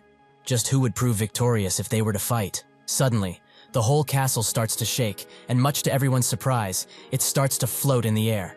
The general says that he has no time to mess with weaklings, and as the portal activates, he notes that if he wants revenge, he should come up here and take it, as he will personally show him the difference in their level. Granfell gets a new quest, to rid all of the 10 commanding generals that are all over Frost. With this, his eyes become even more determined. He is ready to face all of them. The general slowly dissipates from their view, as the cave they are in slowly starts falling. Harkam asks the general why he is a coward and he's running away, but Jessica comes up and says that their path is blocked by debris, and the entire city is shaking at its core. Harkam looks for ways to get out, but only sees the hole in the ceiling. Sure, he and Jessica can just jump out of here, but this underground passageway is connected to the city. If this cave were to fall, the surface will take tons of damage too, and the survivors will most likely not make it. As Harkam laments this situation, Granfell takes a step forward and starts activating his magic. He knows that this is dangerous, and that he can't hold up the entire passageway with his mana. He might even be crushed by a boulder, but even so, he must try. The others scream for him as pieces of debris start falling on him, but that's when a bright blue light permeates throughout the entire city, something everyone sees, even Jessie, who immediately goes to it. Inside of a house full of survivors, a little girl notices the light and tells her mom to look at it, who is scared that she might get snatched by a demon. But when she looks, she is stunned, just like the others. Someone comes inside of the house and tells them that they investigate the outside area, and all of the demons that were guarding the southern gate are dead because of the explorers. They are back. Masterfully, Granfell uses his mana to keep everything in place, something which shocks everyone, as they haven't seen anything like this in all of their lives. Granfell knows that he cannot hold the entire place up with his mana, but at the same time, he cannot run away. His aesthetic stat activates and automatically imbues his target with it, creating a few rock soldiers that are shielding them from the rubble. These are the Frost Warriors. Granfell says that he will carry on their will to protect Frost until the bitter end, even if he ends up dying because of its weight. Eventually, Granfell manages to create enough pillars to hold the entire place from crumbling, but this drains them of mana, as said by Lee, who is basically a zombie now.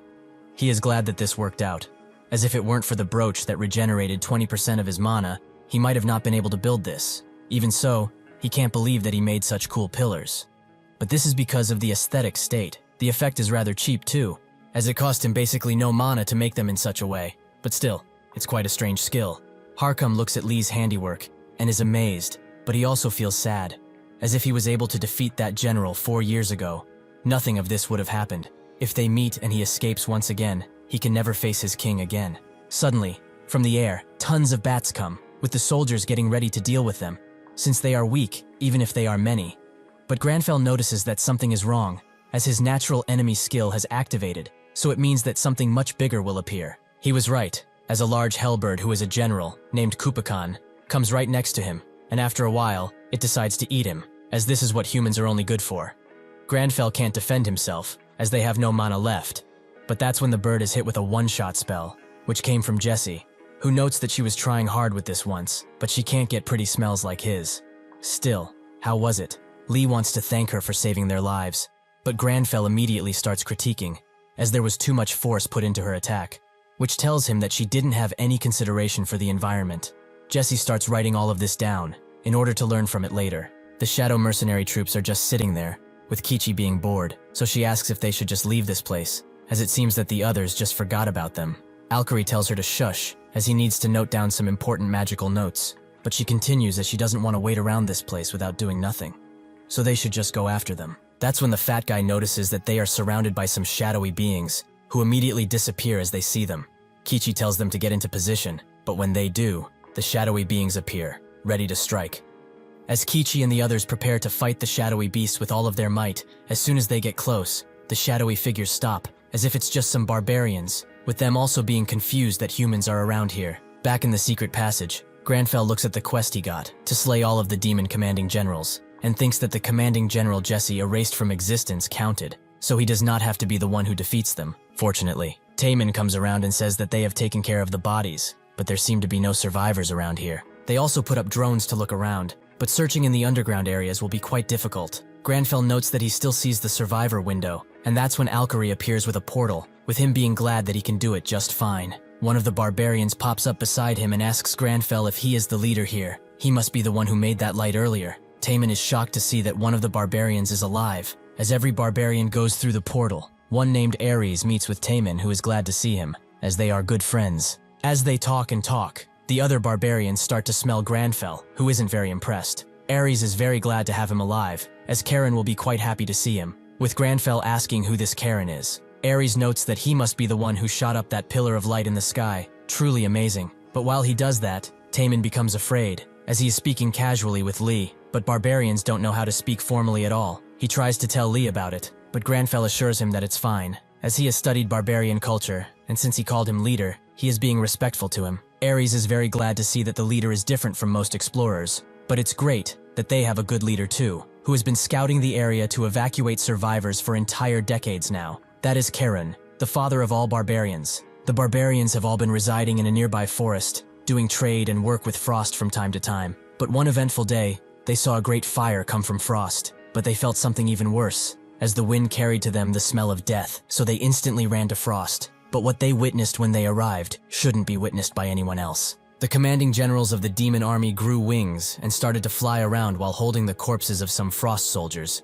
which was a way to mock them as their great city fell, and they couldn't do anything about it. Harkam can barely listen to this, but Ares continues. They fought the demons valiantly to evacuate as many civilians as possible, but the demons did not dwindle in number, and they were strong too, with most of them being killed, and Karun being severely injured from the fight. After this, they looked for survivors and protected them for what must have been decades, but the situation got worse before it got better. They could not start fires because the demons would notice them really quickly, and so the survivors slowly passed away, either from hunger or cold. As they were all about to lose hope that they would be saved, they all saw the ray of light that he created, which shined beautifully in this dark city. So he would like to thank him, and all of the other explorers who are beside him. He has come here to tell him that the barbarians wish to fight alongside him, and they will give their best to make sure that he gets to the demon king of this place, who calls himself Decaravia, one of the 72 demons who rules over birds. Since they do not have any airborne abilities, they will just have to fight on the ground and pile up their own bodies to make sure that they make it to the demon king.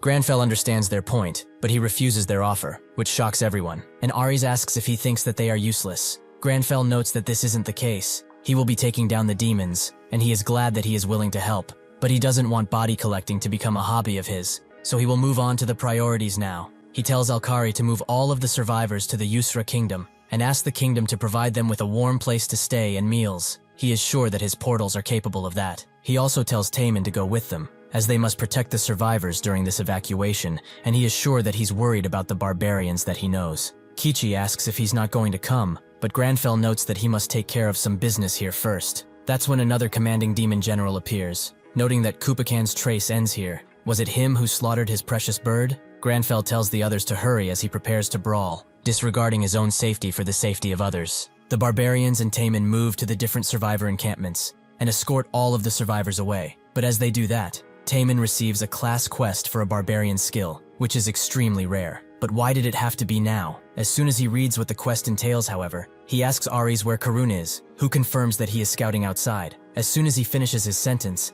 Taemin bolts outside. As he cannot believe it, he refuses to. He thinks of the first time he met Karun and begged him to teach him the secret skill of the barbarians. But Karen just laughed and said that he was 40 years late, refusing to teach it to him. Unfortunately, the friend he made through hardship and brotherly love is now impaled on a sharp stick. Taemin knows why he received the class quest, because Karen passed away, but he didn't want to believe it. That's when the perpetrator arrives and notes that there is one disgusting land pig still alive. How fortunate. Taemin looks at him with rage in his heart, and the class quest urges him to show how wild and barbaric he can be. Granfell suddenly feels something that permeates through him, an ominous feeling, like something has seriously gone wrong, but he disregards it for now, as he is facing a demon commanding general after all. Harkham tells Granfell that there are too many enemies. If he can create a stairway, however, they can take care of them, but Granfell refuses, as the sky is where they fight best, so they will be slaughtered if they go there. He will instead bring them down here. This statement makes the demon general laugh. How can a land beast bring the apex predators of the sky down?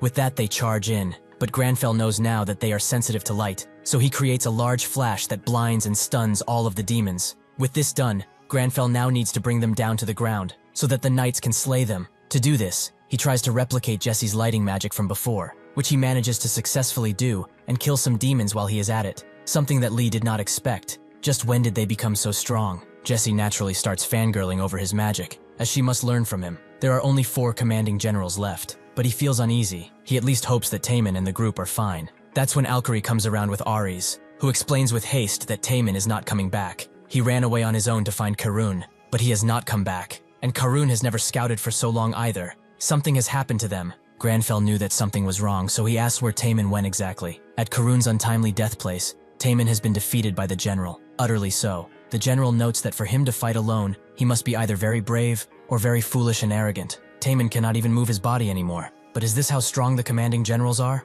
Even after giving it his all, this guy easily took care of him. The general suggests that he start begging for his life. Who knows? He might actually spare him if you do. Taemin smiles and refuses, as barbarians do not beg. They die valiantly while fighting. This makes the general laugh. For creatures that are so weak, they have quite the ego, as expected for a land creature. That bastard below them was the same too. He foolishly charged into a fight that he couldn't hope to win, and he was loud too, like a pig. Taemin tells him not to mock Karun, who died in battle, and tries to move his hands, but they are too numb for him to do anything with them. He needs to kill this demon bastard who dares to disrespect a warrior's legacy. The general tells him that this dumbass kept yapping about something before dying, that he will be in trouble because someone very dumb is going to come here soon. A reckless guy who he picked as his successor a long time ago. He will be the new leader of the barbarians, which he couldn't even compare to. Even as he faced death, Karun smiled and said that he was sure that he would like the barbarian's secret skill. As soon as he hears this, Taemin's whole perspective changes, but the general now puts 2 and 2 together.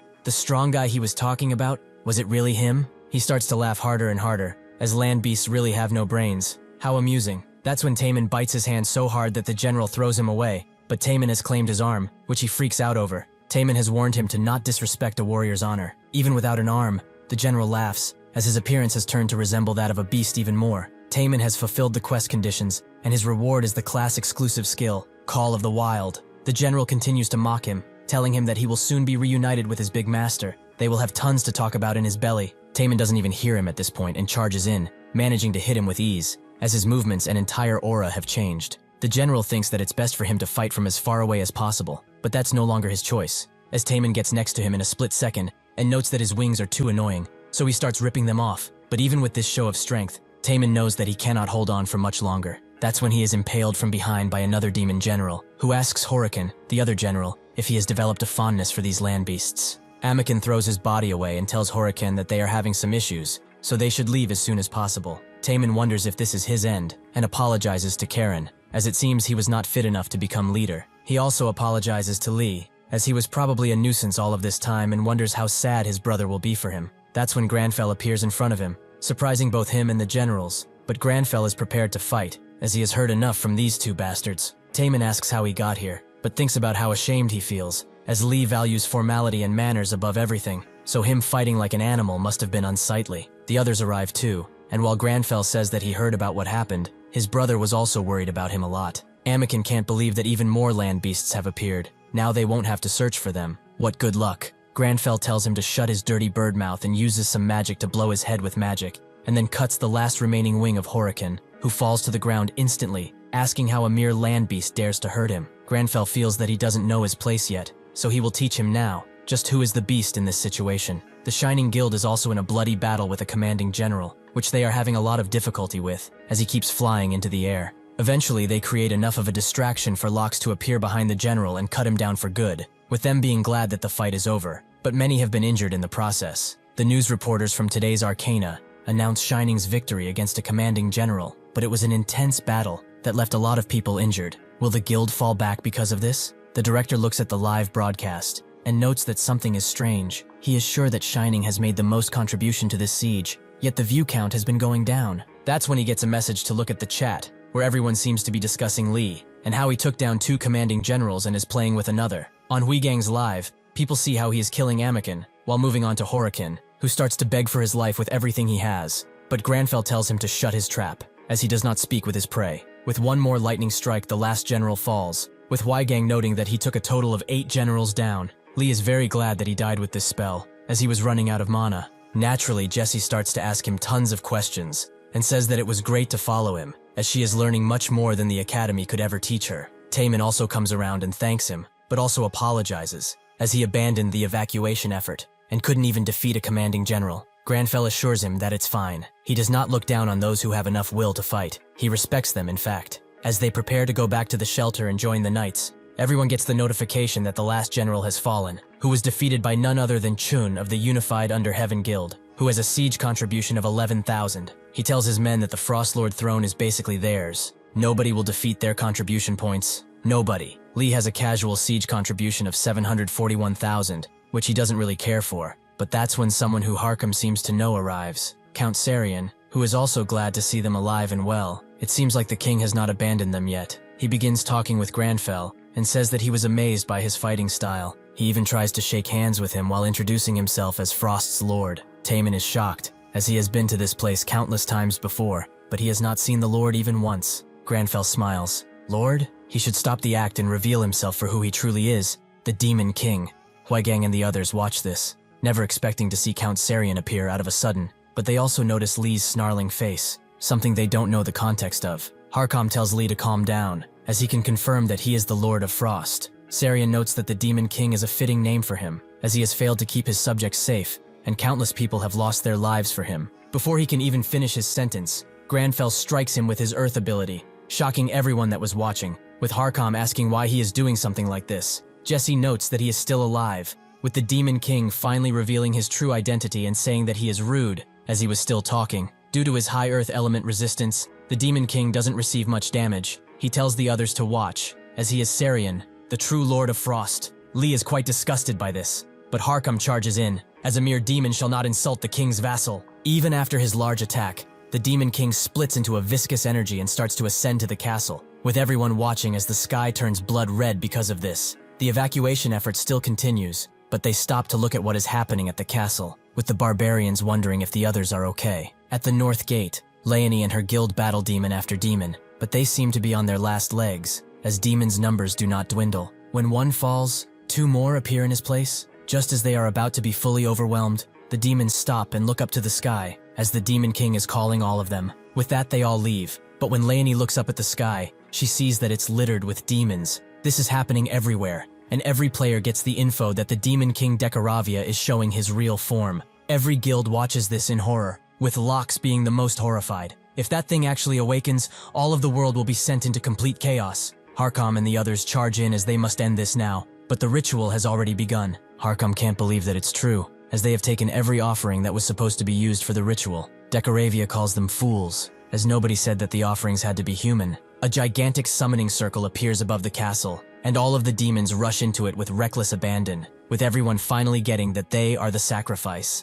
Lee thinks he must stop this at once, but Decoravia will not let him do that, so Granfell is suddenly stabbed in the gut. Harkam tries to go and help Lee, but that's when out of the now bloody ground comes a bunch of hands, Harkam's dead men, who beg for his salvation, as he lead them here in the first place. Granfell is alive and well. Harkam is the one that is in an illusion, something that he manages to get rid of, due to Granfell intervening. Decoravia congratulates Granfell for being able to break his illusion, but it's all too late, as the sacrifice number has reached its limit, and he will soon be reborn. Jesse notes that there are no demons left in the area, but it seems that the egg that is above the castle is consuming the summoning circle, with something deep within bellowing to get out. In Hokkaido, an emergency broadcast is played, as this area has become a danger zone, so all citizens must evacuate instantly. Chun tells his men to retreat too, as the siege can be left to rot for all he cares. That thing above them imposes extreme danger. Nobody can deal with it. It's not something that they can fight. Cheol Min contacts Taemin and tells him that Korea has ordered every player to leave the area and come straight home, as the Japanese government is about to seal Hokkaido entirely. Even some other guilds have started to retreat now. They need to get out, otherwise they will die. Granfell notes that he has no other choice. He must deal with the Demon King before he awakens. But as he tries to use the exorcism ritual, the very last commanding general appears in front of him, with Granfell barely being able to block his insanely fast attack. Since the exorcism ritual makes him go numb in reality, he must get rid of this bastard now. The commanding general is annoyed by his rock ability, but he will cut them too if he has to. He doesn't get to do that, however, as Harkam slams into him and notes that he has been thinking about what he said, that a day here is 4 days in Arcana. After he heard this, he could not contain his sorrow and guilt, as he had made his king wait for far too long. The commanding general is surprised by the amount of sword energy he is able to dish out, but Harkam ignores him for a moment and tells Lee to go on ahead, as defeating the last one is his duty. Granfell agrees, and so Harkam prepares himself to fulfill the last command he received from the king. With that, their swords start to clash as the energy near them crackles and breaks. Granfell swiftly activates the exorcism ritual, but Decoravia asks if he really wants to do something like this. That's when the other commanding leaders appear once again from the egg, as they were not defeated, just absorbed into the egg for later use. Decoravia knows that he is useless during the exorcism ritual, so if he sends his commanders, his friends will all die. He also knows that he possesses skills from those Akshan people, but since his mental fortitude is so good, he will enter his mind even deeper. Thus he starts to possess Lee, wondering if he can really handle something like this. Lee is almost fully possessed, up until Granfell arrives and tells the Demon King himself to disappear. As soon as Granfell closes his fist, Decoravia's influence disappears and he starts to scream out, as this has hurt him. He can't believe him. He is just a mere human, nothing more. So how can he have such power? That should be impossible. Granfell gives him one last dark stare, which scares him away from Lee's mind. But he is scared beyond his wits and hastens his ritual, as he must have a stronger body. Soon enough, Decoravia reveals his true form, with Huaigang still there and broadcasting everything.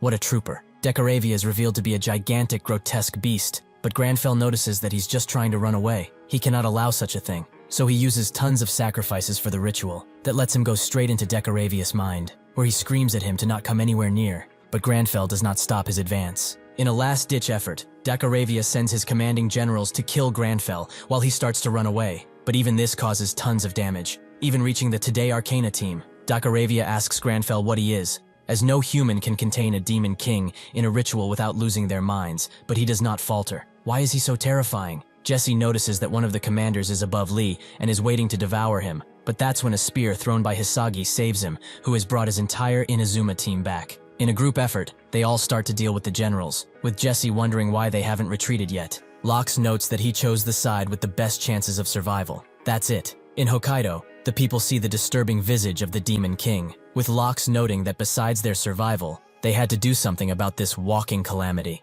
with Inazuma being the same too. But now that they are all gathered here, they should believe in Lee, as he always manages to pull through. Suddenly the second Sun Guild appears too, noting that even with their rudeness toward Yusra, they still want to help. Inazuma also joins the party, with Taemin warning Hisagi to not suck up to Lee, as he is his friend. But that's when he is slapped by his brother, who was worried sick because he didn't answer his calls. Gaon and Shining also join the party, which now becomes an expedition. The now large group charges forward toward the commanding generals, as they must defend Lee with their lives if they have to. Granfell tells Decoravia that he is afraid because of one thing. It's all of this. Despite despair befalling everyone, they choose to not give up. This is the indomitable human spirit that everyone carries with them.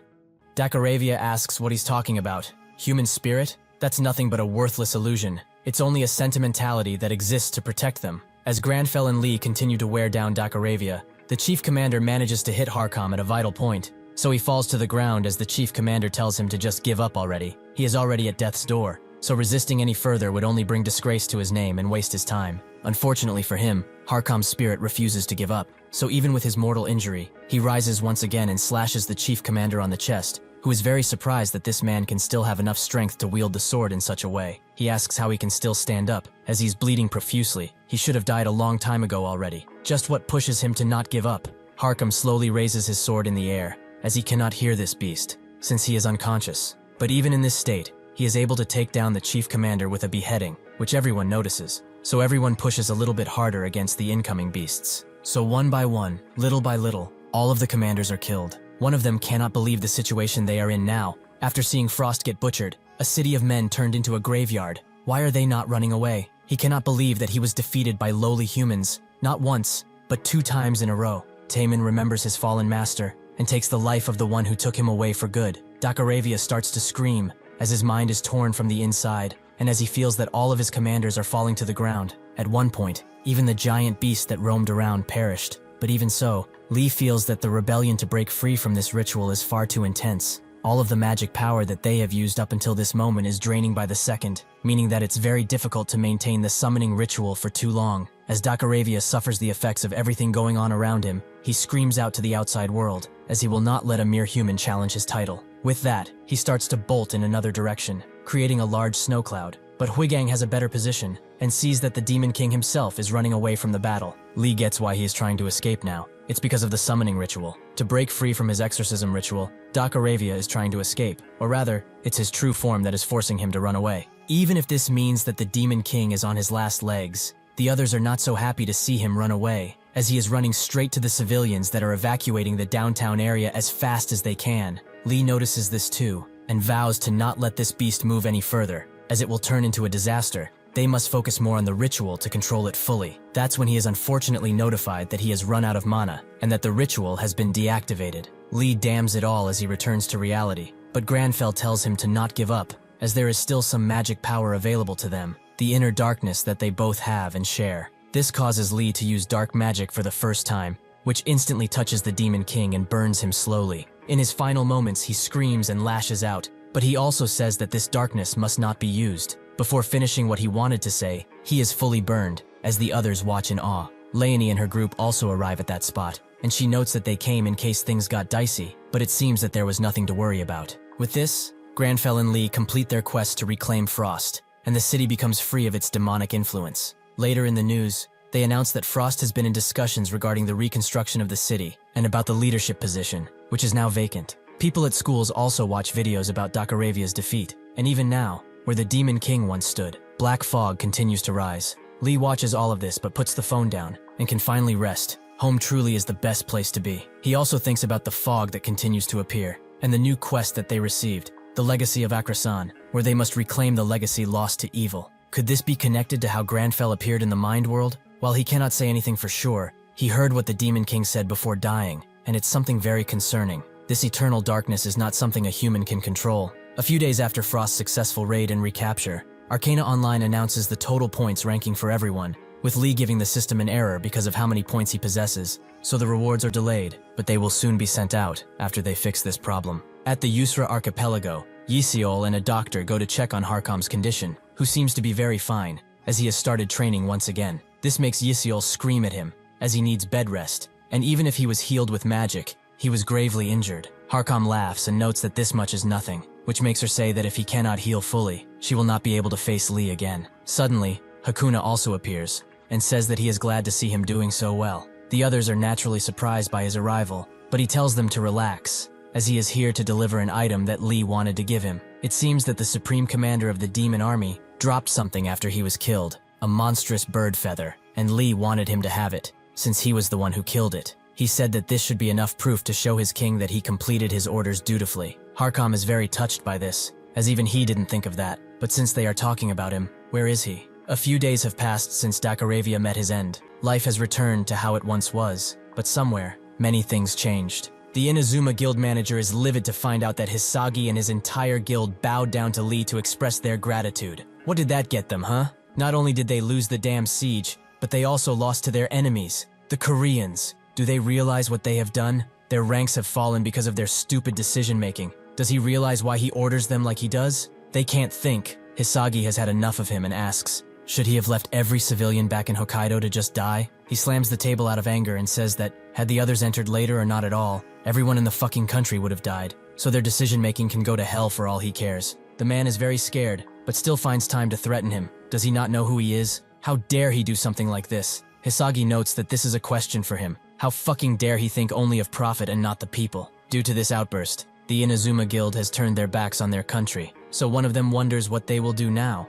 Go somewhere else, perhaps? Hisagi wasn't sure, but the Yusra Kingdom certainly had some positions left open. With that idea, they took their business there and became a brand new guild. The Japanese government was enraged to hear about this, but since they were basically the ones to chase out their players, they couldn't do anything about it. Huaigang went viral because of his stream and received tons of scouting offers from various places. Due to this, he announced that he would stop streaming until Lee came back, but people would not watch his streams if it didn't involve Lee, so it wasn't really an issue. Shrake from Second Son somehow managed to raise the rank of his guild in the siege, and has almost made up for the embarrassment that was the Yusra incident. Almost. Gaon was also in the limelight, as everyone wanted to know about Taemin's class quest, which made a press conference happen, but that didn't go really well, since Taemin doesn't do that well under pressure, and as such, his face became a popular meme. At the Shining Guild, Locke shows something to Jessie, an article about her retiring from the guild. What does she think about this? He knew that she was never really attached to the guild, but he never expected her to leave like this. Jessie says that she's not really leaving, which Locke is fine with, but if it's not for Lee, he cannot accept her departure. Jessie tells him not to get so upset, as Lee is already gone. Somewhere, Lee and Granfell have been at it, investigating clues about the class quest, but they haven't made any progress, so they can only wonder if this legacy even exists. On top of this issue, he has been getting call after message, something that annoys Lee to no end, as he's on the brink of turning off his phone. He also wants to check the Mage Tower library, but he is scared of what's outside. He has no data on the class quest, no reward for the siege, and the Demon King's words still linger in his mind, about the darkness. He always thought that he was different from most players, even if one synchronized with their player character. He felt like his personality didn't change much. He is also sacred to the Granfell he was in the exorcism ritual. He searched about it, to see if others experienced the same thing, but there's nothing on the net. It might be a skill reserved for the demon hunters, and if that really is true, how was he even able to look into Granfell's past? He thought that he would find clues, but it seems that he was foolish and hurried for nothing. Suddenly he starts to get the rewards from the siege, surprising both of them. He gains 30 levels, and also gains an item, Pentagram of Ominous Sealed Knowledge, which is under a demon curse. His influence and relationship with Frost is also fully maxed out, so he has authority just like in Yusra, something that Lee is ecstatic about. But Granfell notices another notification, something that everyone receives. A special quest. A new star has risen in Frost, and they must all attend the crowning of the new Frost Lord. The others don't know what to make of this, while others think that they are the ones who will be crowned. But unfortunately for them, and for him, Lee is the new Lord of Frost. As he screams out in horror, it's revealed that all of this time he has been in Frost, specifically in the castle, and since he is a lord, he gains all of the benefits. But what will Lee and Granfell do with this new title? The Lord appointing ceremony is shortly held in Frost. Hundreds of reporters have come to see Lee become king, some of them not even getting a chance to see him from up close. One of them is surprised so many have gathered. He wonders if Lee really is going to be the one who is appointed lord. Maybe Lox or Taemin will actually be candidates. His boss tells him that's nonsense. He should have seen the contribution ranks of the Frost Siege. Nobody is competing with that guy. Suddenly, he scrambles to take out his camera as the doors to the keep open, and Lee comes out. Everyone screams for him. The reporters trying their best to capture every moment. Even small-time streamers are here. The real Lee wonders why all of these people are here in the first place. He was just researching his class quest in the library of Frost Castle when it said something about him being a lord. He got fed up and went outside to cool his head, only to be met with this, an appointing ceremony. His mind is already scrambled because of the new quest in Granfell. He can't take anymore. Taemin arrives. He got here the moment the alert popped up. Actually, so he did not expect so many people to come to an event quest with no reward. His brother asks why he came then, but of course he had to. This is Lee's ceremony they're talking about. Harkin and his soldiers arrive too, glad to see Taemin and the others are already here. He asks about his wounds, which Harkin says are perfectly healed. Suddenly, they hear from the others that it's about to start, everyone waiting eagerly for his words. Granfell drops a bombshell, saying that he will not become Lord, shocking everyone in and outside of the crowd. He explains that things like this have procedures and formalities. Frost is the territory of the Arcana Empire after all. It is only right to follow their procedures and be appointed by the Emperor. An appointment like this, in which one is appointed by nobody, does not make sense. Jessica thinks that's true, but Harkin wonders if there's no Lord who will defend these people. Granfell isn't finished yet, however, as through the authority vested in him, he can legally appoint a Lord. With this power, he will offer Harkin Kingsguard the position of acting Lord, before they could even overcome the Demon King and the things he left behind. For the people of Frost, whose world has changed in but a flash, he believes that he will become a ray of hope. Harkin is surprised by his words, but upon seeing his determined face, he agrees to take the mantle. Even though they were unable to protect Frost in the past, this time, surely, they will make sure that all citizens are safe and sound. Eventually, he goes back to the Mage Tower, Lee very glad that this is all over and dealt with. While it's undeniable that the potential of Frost and the position of Lord are amazing, the current state of Frost is extremely bad. It would be too much work to try and recover something so broken. On top of all this, a guy like him who's not even an Arcanian shouldn't be Lord. People might have ended up rebelling against him, and even the financing would have been a huge pain. Suddenly, someone knocks on his door. It's Marcello, who wants to speak with him for a moment. Lee wants to rest, but one visitor is fine, so Granfell beckons him inside, only to see his depressed face, making both of them think that this will last a while. Marcello has heard the news. He dealt with the advent of the Demon King in Frost, and on top of that, he even has his rightful position of Lord to an Arcanian. He's ashamed, as another Arcanian and a top mage of this tower. Lee finds this pretty weird. Originally, the Mage Tower did not involve themselves much in outside affairs, so why is he bringing this up? And why does he have that puppy tone anyways? It feels like he's saying that he wanted to go too, but he wasn't able. Marcello came today to express his gratitude, and would appreciate it if he could understand that he can only give this. Granfell tells him that he's sure everybody has circumstances they cannot speak of, which Lee knows about. These circumstances encompass the entire Mage Tower, and because of them, the tower cannot take direct action. Marcello is naturally opposed, but he cannot speak against it outwardly. This might be an opportunity, however. Granfell invites him to take a seat, as he understands his anguish. Marcello's research quest is completed, and Granfell invites him to have a cup of tea at least. Since the quest has ended, perhaps this quest is related to the hidden circumstances of the Mage Tower. Then, wouldn't the Mage Tower begin to take action too? Marcello actually has a request of him, making the quest appear again, giving a repeat objective. Granfell invites him to speak, and Lee smiles, as this is an opportunity to recruit someone incredible. The news continues to report about what Lee has done, and no matter what channel one switches to, everyone talks about Lee. Even on the internet, one cannot escape him. This makes Leonie rage, as she has had enough of hearing everything there is to know about this bastard. She continues to scream out in rage. All the while, a guild member tells her to let it go, and another comes inside the office, telling her about Lee thanking the guilds that fought with him. He even suggested the guild master go for tea together. The other member tells her that she's pissed off because of that. The others are drinking at Lee's expense, but she doesn't get anything because she was at the rear. He doesn't get why, since green tea doesn't cost much, but whatever. The guild member asks where he is going in a suit, so he explains that he's going to a Mage Tower. Today is the deadline to submit the papers to the Academic Society for preliminary verification, so he's going to Topaz as fast as possible. This is part of the regular Academy Assembly that takes place at the Mage Tower. It's a major event for magicians, to formally present their hard-worked research at the Crystal Hall. Because of this, preliminary verification is set in place. A lot of people are gathered in the Hall of Truth. The Berserker member is happy to see so many, but when he looks to see where the lineup for verification is, he spots a bunch of people slumped on the floor, looking like someone important to them just died.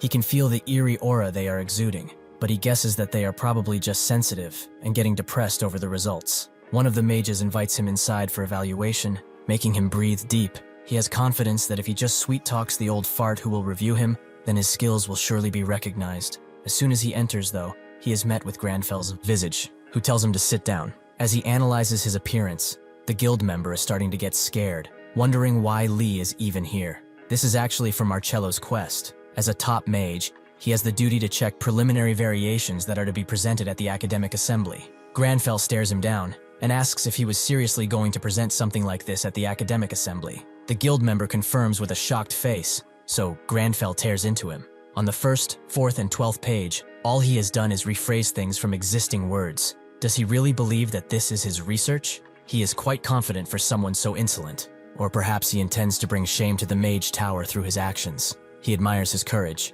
but he will have to leave now. The guild member runs away while crying his eyes out, leaving Lee to think about the quest. He thought that he would be able to turn the entire Mage Tower into his ally if he resolved Marcello's quest. But why is he now going over papers, when he's not even level 300? Granfell doesn't help either, but he ignores Lee and calls in the next person, who is none other than Cleo. She is shocked to see Lee, but he tells her to sit down. She stumbles on her words as she presents the paper. She's trained in healing magic, so her research is on the cultivation of a secret herb. If it's a success, it would hold much value in the crafting of magic potions. Granfell reads the paper thoroughly as she twerks out, leaving him quite impressed. After some time she gets out, her soul leaving her body as she does so. Balea guessing that her evaluation did not go well either. It's fine though, as the secret herb cultivation is something mages are not familiar with. It's possible he judged without knowing the value. Actually, Cleo has passed, which Balea did not expect. Secret herb cultivation is more pharmaceutical related than magic. She asks if Marcello added anything else, but in excitement Cleo tells her that Marcello wasn't there. Lee was the judge. He said that she had an interesting approach, and also that he would be looking to the academic assembly. Balea smiles. If this is true, this means that he's also versed in pharmaceutical and manufacturing. It's truly a shame that Marcello got to him first, as she would have liked to use him as well. Marcello's right ear itches, signaling that someone is talking about him. He's also heard that he only passed one paper, and that is about secret herb cultivation. Is it even true that this herb is a rare ingredient that can boost potion manufacturing? Granfell confirms as such, if cultivation is a success, it would be a great help in innovation of magic potions and reducing research expenses. Lee glad that it will help out his wallet. Marcello understands. He did not know he was skilled in this field too. He's always amazed by his knowledge. Both Lee and Granfell are tired of him coming and mumbling here daily, so he asks him to get to the point. Marcello is not surprised he saw through him again and the quest updates. Now he must approach the paradoxical. Marcello would like him to look into barriers that are appearing in the real world, or in other worlds, in ruptures. He probably remembers the ignition he showed at the last Academy Assembly. It is the fusion of magic and science. Two concepts that normally don't align. That is why he decided to call this new magic paradox. He would like him to aid in verifying it. Lee knows about that, but doesn't get what it has to do with researching ruptures. Granfell does though. The paradox is the perfect fusion of two incompatible concepts. A rupture is a space where the real world and arcana are mingled, so even they are paradoxes. Granfell says that he understands they should go and investigate further. With this, they might be able to learn about their assimilation. The Quirenberg Mechanical Tower is wrapped in a veil that appears all over the place in arcana. Not even the NPCs know what it is. It's so mysterious. Even the breaking down of its entrance is still not known.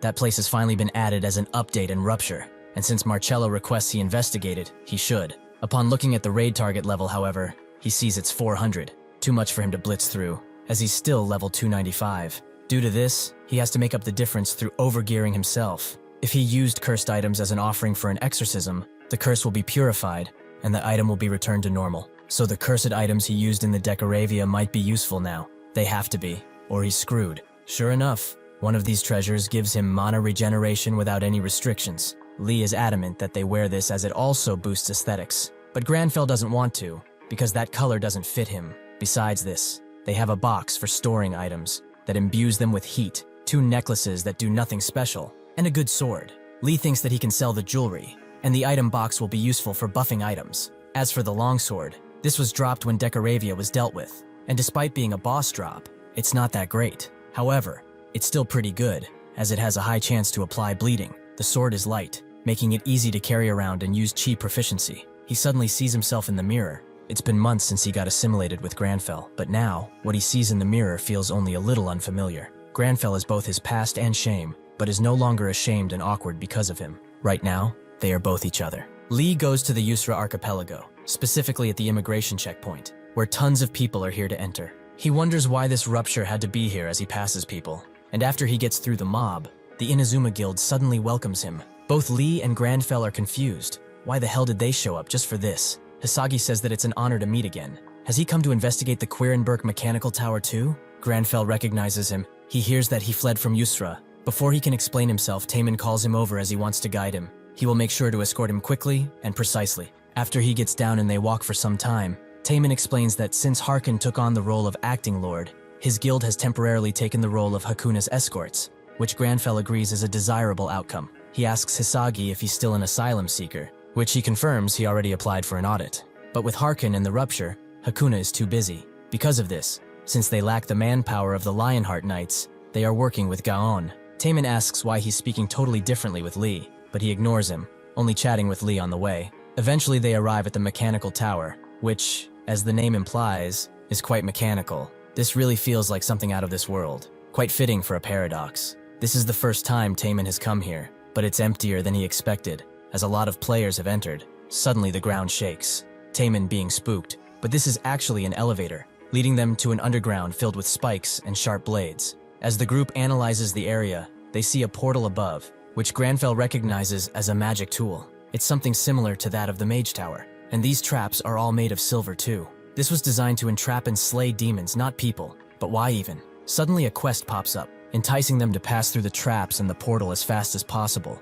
Rewards will be distributed according to the rankings below. Taemin asks if everyone got this quest, which they have, but Lee got two, one for his class quest, urging him to investigate the last bastion, which is this mechanical tower. Since it's connected to the class quest, he immediately walks through, unworried about the traps because he will simply not get hit. All of these traps are expertly designed magic tools, so it is through interference with them that he can move. He detects those interferences, allowing him to move with ease and get to the portal swifter than anyone. So swiftly, in fact, that he gets first place on the first run, with a score that nobody can hope to beat. He suddenly gets teleported elsewhere, and the system informs him that teams will be decided based on completion times. It seems that the traps were not the end. He will probably have to team up with Hisagi and Taemin, but where are they? Since he has overwhelmingly broken the record, based on his ranking, his team will consist of only one person, and that's him. Lee is shocked. How can he be alone in a team-based objective? What's more troubling than this is the fact that this is a PvP event. The fights begin in earnest, and the reporters fly drones inside to make sure everyone sees the teams competing. The rules of the tournament are simple. The first team to obtain the golden gear in the middle wins. Each win grants 3 points, and losers take away 2. The first team to get to 30 points wins. Lox wins this next match too, with the entire team having 12 points, the most out of everyone. The chatters ask where Lee is, with the reporter knowing they are eager, but they can only stream what the drones catch, and if the guilds have a partnership with them. The platforms split from each other, and the next team approaches Lox, with the reporter hyping everyone up. Unfortunately, the next team is Taemin and Hisagi, alone with someone who is not supposed to be there. Huigang. They are quite an interesting combination, as they don't have anything in common. Were they paired based on points and average character levels? With the golden gear appearing, they get up and ready to fight. Although Taemin and Hisagi don't seem to be on good terms. Lox warns his members to watch Hisagi's swiftness and be aware of Taemin's attack. With that out of the way, they can defeat them. As soon as the match begins, Taemin and Hisagi begin to beat on each other, both blaming one another for losing Lee on the way. Apparently, the platform fell below them. There was nothing they could do. Huigang is just glad that he's there, so someone from Lox grabs the gear, earning them another victory. The Lox team begins to search for another match, everyone eager to see who they will go against next. But there are no teams good enough for them, so their matches will be postponed until they can find good enough enemies. Suddenly, Lee appears, right in front of Taemin and Hisagi, with a whopping 0 points. Everyone is glad to see him, but they all wonder why he's alone. Granfell is glad to finally have an opponent. He's been waiting for quite some time. This makes Taemin scared. Combined with his bloodlust, he will probably not be satisfied with just them. Actually, Granfell is just tired, as they waited 2 hours for the first match. They were about to sleep. But anyway, he did not think his first match would be against these two. The gear appears in the middle, and Lee thinks that he's alone and low level, so nobody was available for him, probably because there wasn't a strong team yet. It doesn't matter either way. He summons a mountain of ice in front of them, allowing him to move in and grab the gear with no issues. Everyone was shocked, as he wasn't supposed to be able to do that, but while he was waiting for a match, he completed his research on the tower. Something like this is just child's play. He had to use dozens of minerals for this. If it weren't for Granfell, something this elaborate wouldn't have been possible. Almost immediately, he finds a match with Lox, who surrenders immediately as they don't have a chance. Things go like this for all his matches, until he gets to 30 points, allowing him to move to the top floor. Lee eagerly awaits to see what is there, but when the door opens, he sees Yusra in flames, and demons seem to be ruling over it. But this is not the Yusra he knows. Through the Rapture, in which both reality and the Arcana are mixed, he is now seeing what Arcana looks like. A demon suddenly attacked Granfell, who prepares to intercept, but the attack is blocked before he could do anything. Even though the realms seem connected, he's still inside the Querenberg mechanical tower rupture, so interfering with the outside is impossible. If that is the case, the only thing he can do right now is stand and watch a world in flames. He feels powerless, but suddenly, he feels a tremor behind him. It was like a heartbeat. It felt so familiar, like his own heart. He knows this feeling. He feels rage and helplessness too. Everyone hears this sound too, even in Yusra as the tower screams. Lee thinks that it's resonating with Granfel's rage, but even so, there's nothing they can do. That's when he understands he can't interact with the outside because he's inside. But the rupture is between this world and Arcana. What about Quirnberg itself? He opens up the menu to check his class quest and realizes that this is why it brought him here.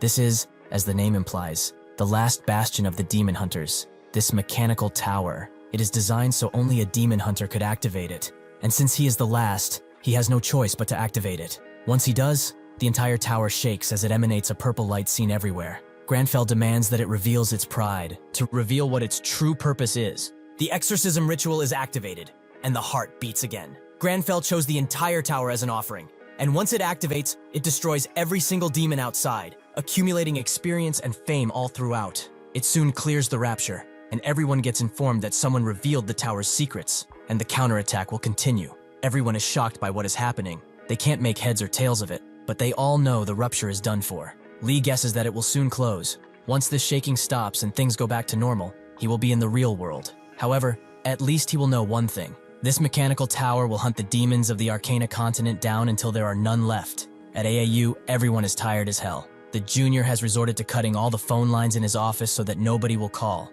but he still gets one on his smartphone. He realizes that he's screwed and begins laughing out loud, his sanity slowly slipping away. He cannot control himself. How many times will people call about the Quirnberg mechanical tower? When they don't know a damn thing, the senior tells him to calm down, but the junior shows him that even the message boards are flooded. He can't take it. The senior reads the notification too. The tower counterattacking certainly is something amazing. And since the system does not lie, this event is something noteworthy in the history of Arcana. This is a first, both here and there. At the Mage Tower, Lee is shocked. As the mechanical tower racks up fame and experience, he gets authority as a result. Lee naturally didn't expect that these things could be acquired by him. And since the tower is constantly killing demons, one day, all of that will go to him. He's already dreaming of his cheatability story. But Granfell tells him that it's only authority. He shouldn't get ahead of himself. Lee knows, but it's not acquisition, but rather acquisition authority, meaning that it's like a savings account he will be able to withdraw from one day. He can take his time learning how to get it and celebrate later. A letter from Marcello suddenly arrives. He may have guessed. But the mechanical tower is a construction of dwarven technology, so how was it? Lee doesn't know how to answer, so Granfell says it was a technological marvel. Marcello begins to geek about dwarven technology being the past, comparable to magic at this point. Lee is surprised to hear the dwarves made it, as not a single person has managed to met one. Even when Arcana was just a game, they might as well be legends. They basically are, as players often spread rumors about them being legendary crafters who could make blades that cut through mountains. But this is the first time an NPC has mentioned them. Lee can see it though. The intricate designs and traps were quite delicate, but the most care you could get at the Akshan base was 3 loaves of bread a day. Where was this dwarven technology in preparing better meals? Marcello honestly understands their passion towards technology and continuous desire to improve on it. He would also like to know about the events that happened inside the tower, as it might reveal something to them. Granfell sees the quests urging him to tell, so he explains that he saw Arcana through the rupture. As he might have guessed, it was filled with demons and fire. Marcello is ashamed, even though he was aware he couldn't do anything. This proves Lee's theory that even if they enter the rupture, they can't interact with it. But he wonders what would tie someone as Marcello down. Granfell explains that there is still hope. He was able to interfere with Arcana by activating the mechanical tower. Marcello is amazed and asks how he achieved such a thing, but it's as he said previously. The tower is Akshan's final bastion, so it will hunt demons for as long as it is intact. Suddenly, someone knocks on his door. It appears that someone with an urgent message has arrived. Marcello grips the parchment tightly. That mechanical tower is an Akshan weapon. In order to save Arcana, Lee activated it, meaning that he is actually a demon hunter. They already had a debt they can never pay back during the Holy War, but how could they incur another towards Lee? He begs the Tower Master to know, how long must they remain hidden?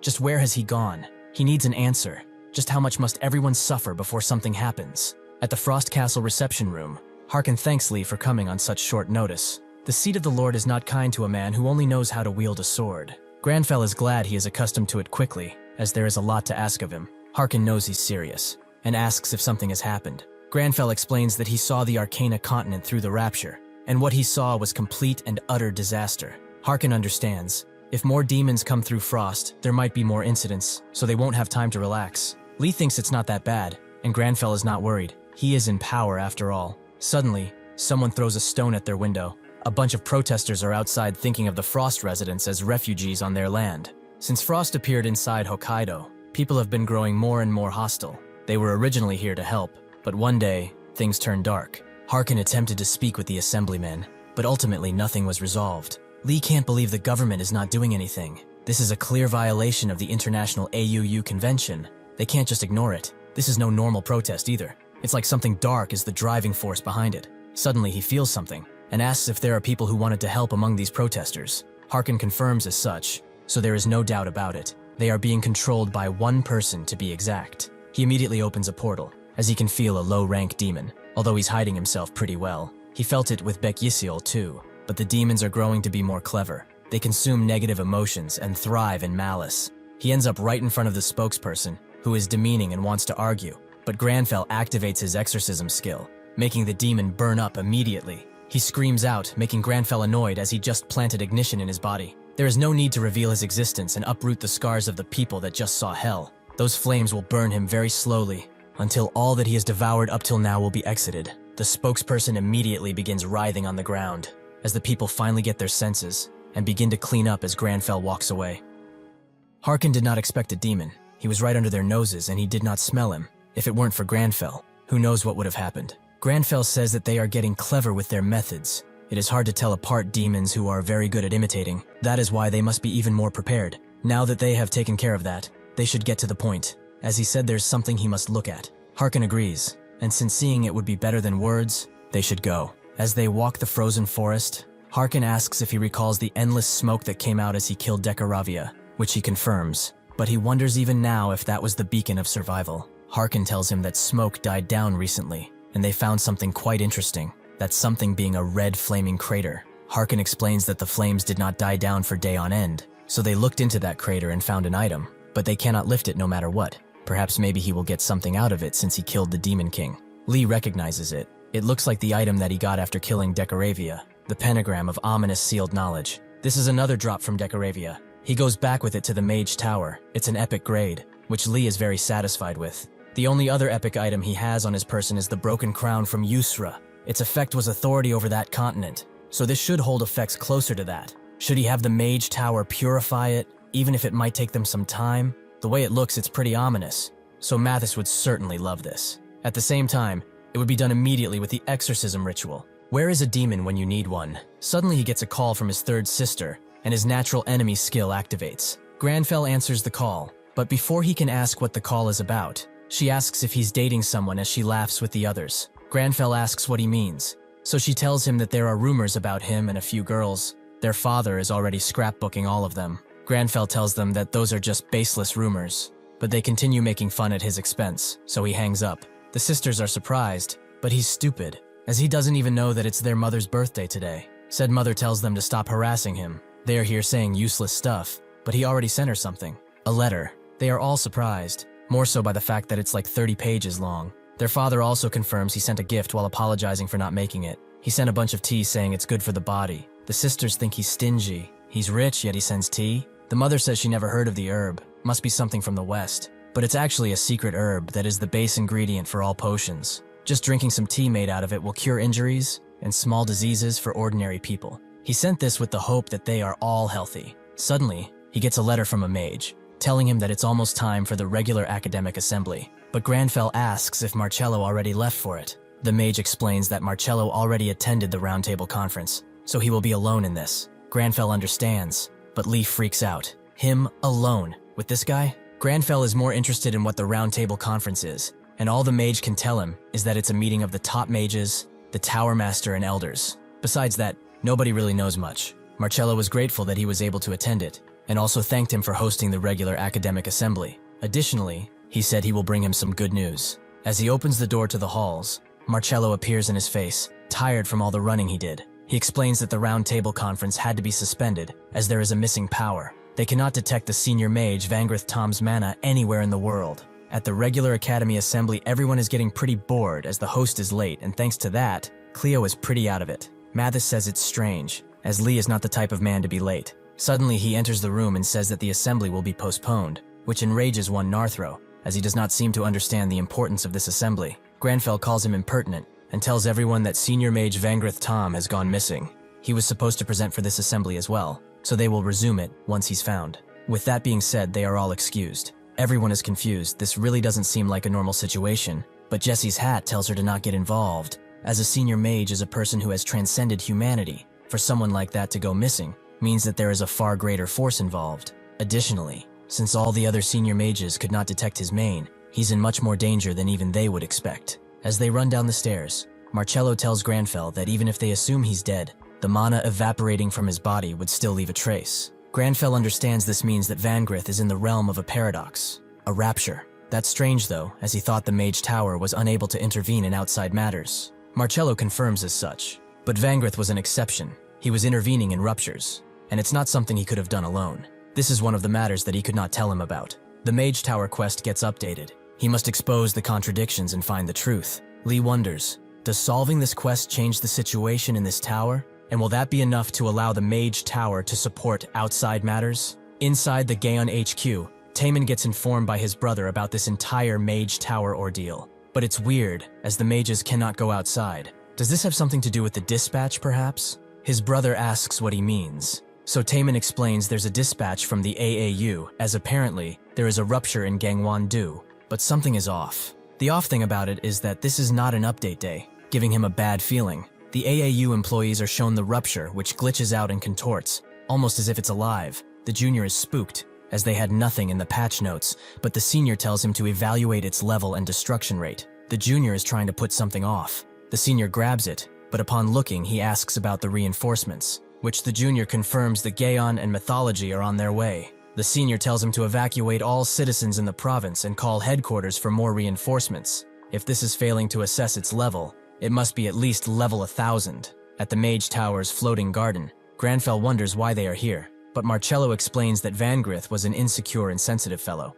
There is no way someone like him would have broken the tower rules. So he sends out a mana wave that touches the entire world, seeing everything there is to see. He can see all the ruptures in the world, but he cannot tell which one Vangrith might be in. Lee is amazed by the speed of what he just did, but Granfell apparently knows where he is. Marcello asks how he can detect rapture mana too. What kind of detection does he have? Actually, he just got a message from Chillman. But anyway, he should go and get in touch if he meets him. Marcello asks if he will be alright alone, and while Lee wants to say no, Granfell tells him that Vangrith is the tower's business. He does not think it will be good to ask for outside help. Marcello gets it. He's already indebted to him, but he's also considering the public image of the tower. Granfell was doing no such thing, but whatever. He can do this much for quest rewards. Marcello still feels that he needs to come with him, surprising Lee pleasantly. At the strange rupture, Yiziel analyzes it and is confused. How can a rupture above level 1000 appear when it's not even update day? Besides that, it has a grotesque look. Taemin asks if she knows about the senior mage that's missing now. He would understand if he was the one who did this. According to rumor, one of the senior mages failed to control a spell during an experiment and erased a whole island in Arcana. Yiziel heard of it, but she heard it was an entire continent. Either way, he must be strong. Taemin's brother cannot check inside the rupture no matter what. The detection devices are getting blocked. Taemin believes there is no way but to go in, but his brother asks if he's crazy. That's a 1000-level rupture. This is not something they can solve on their own, or even if the top 10 guilds were here. Taemin asks what he suggests then. They just sit around here, waiting for the rupture to break and die. Suddenly, Lee and Marcello appear, with Lee telling everyone to back away, as the Mage's Tower will take care of this. Everyone is shocked, but the junior is the most, as that was a senior mage he was next to, and a very important one at that, who never leaves the tower. This rupture is named Crack in a broken dimension, and inside, a person is despairing, needing to find something crucial. As the two enter, Marcello finds this place disgusting. Are all ruptures the same?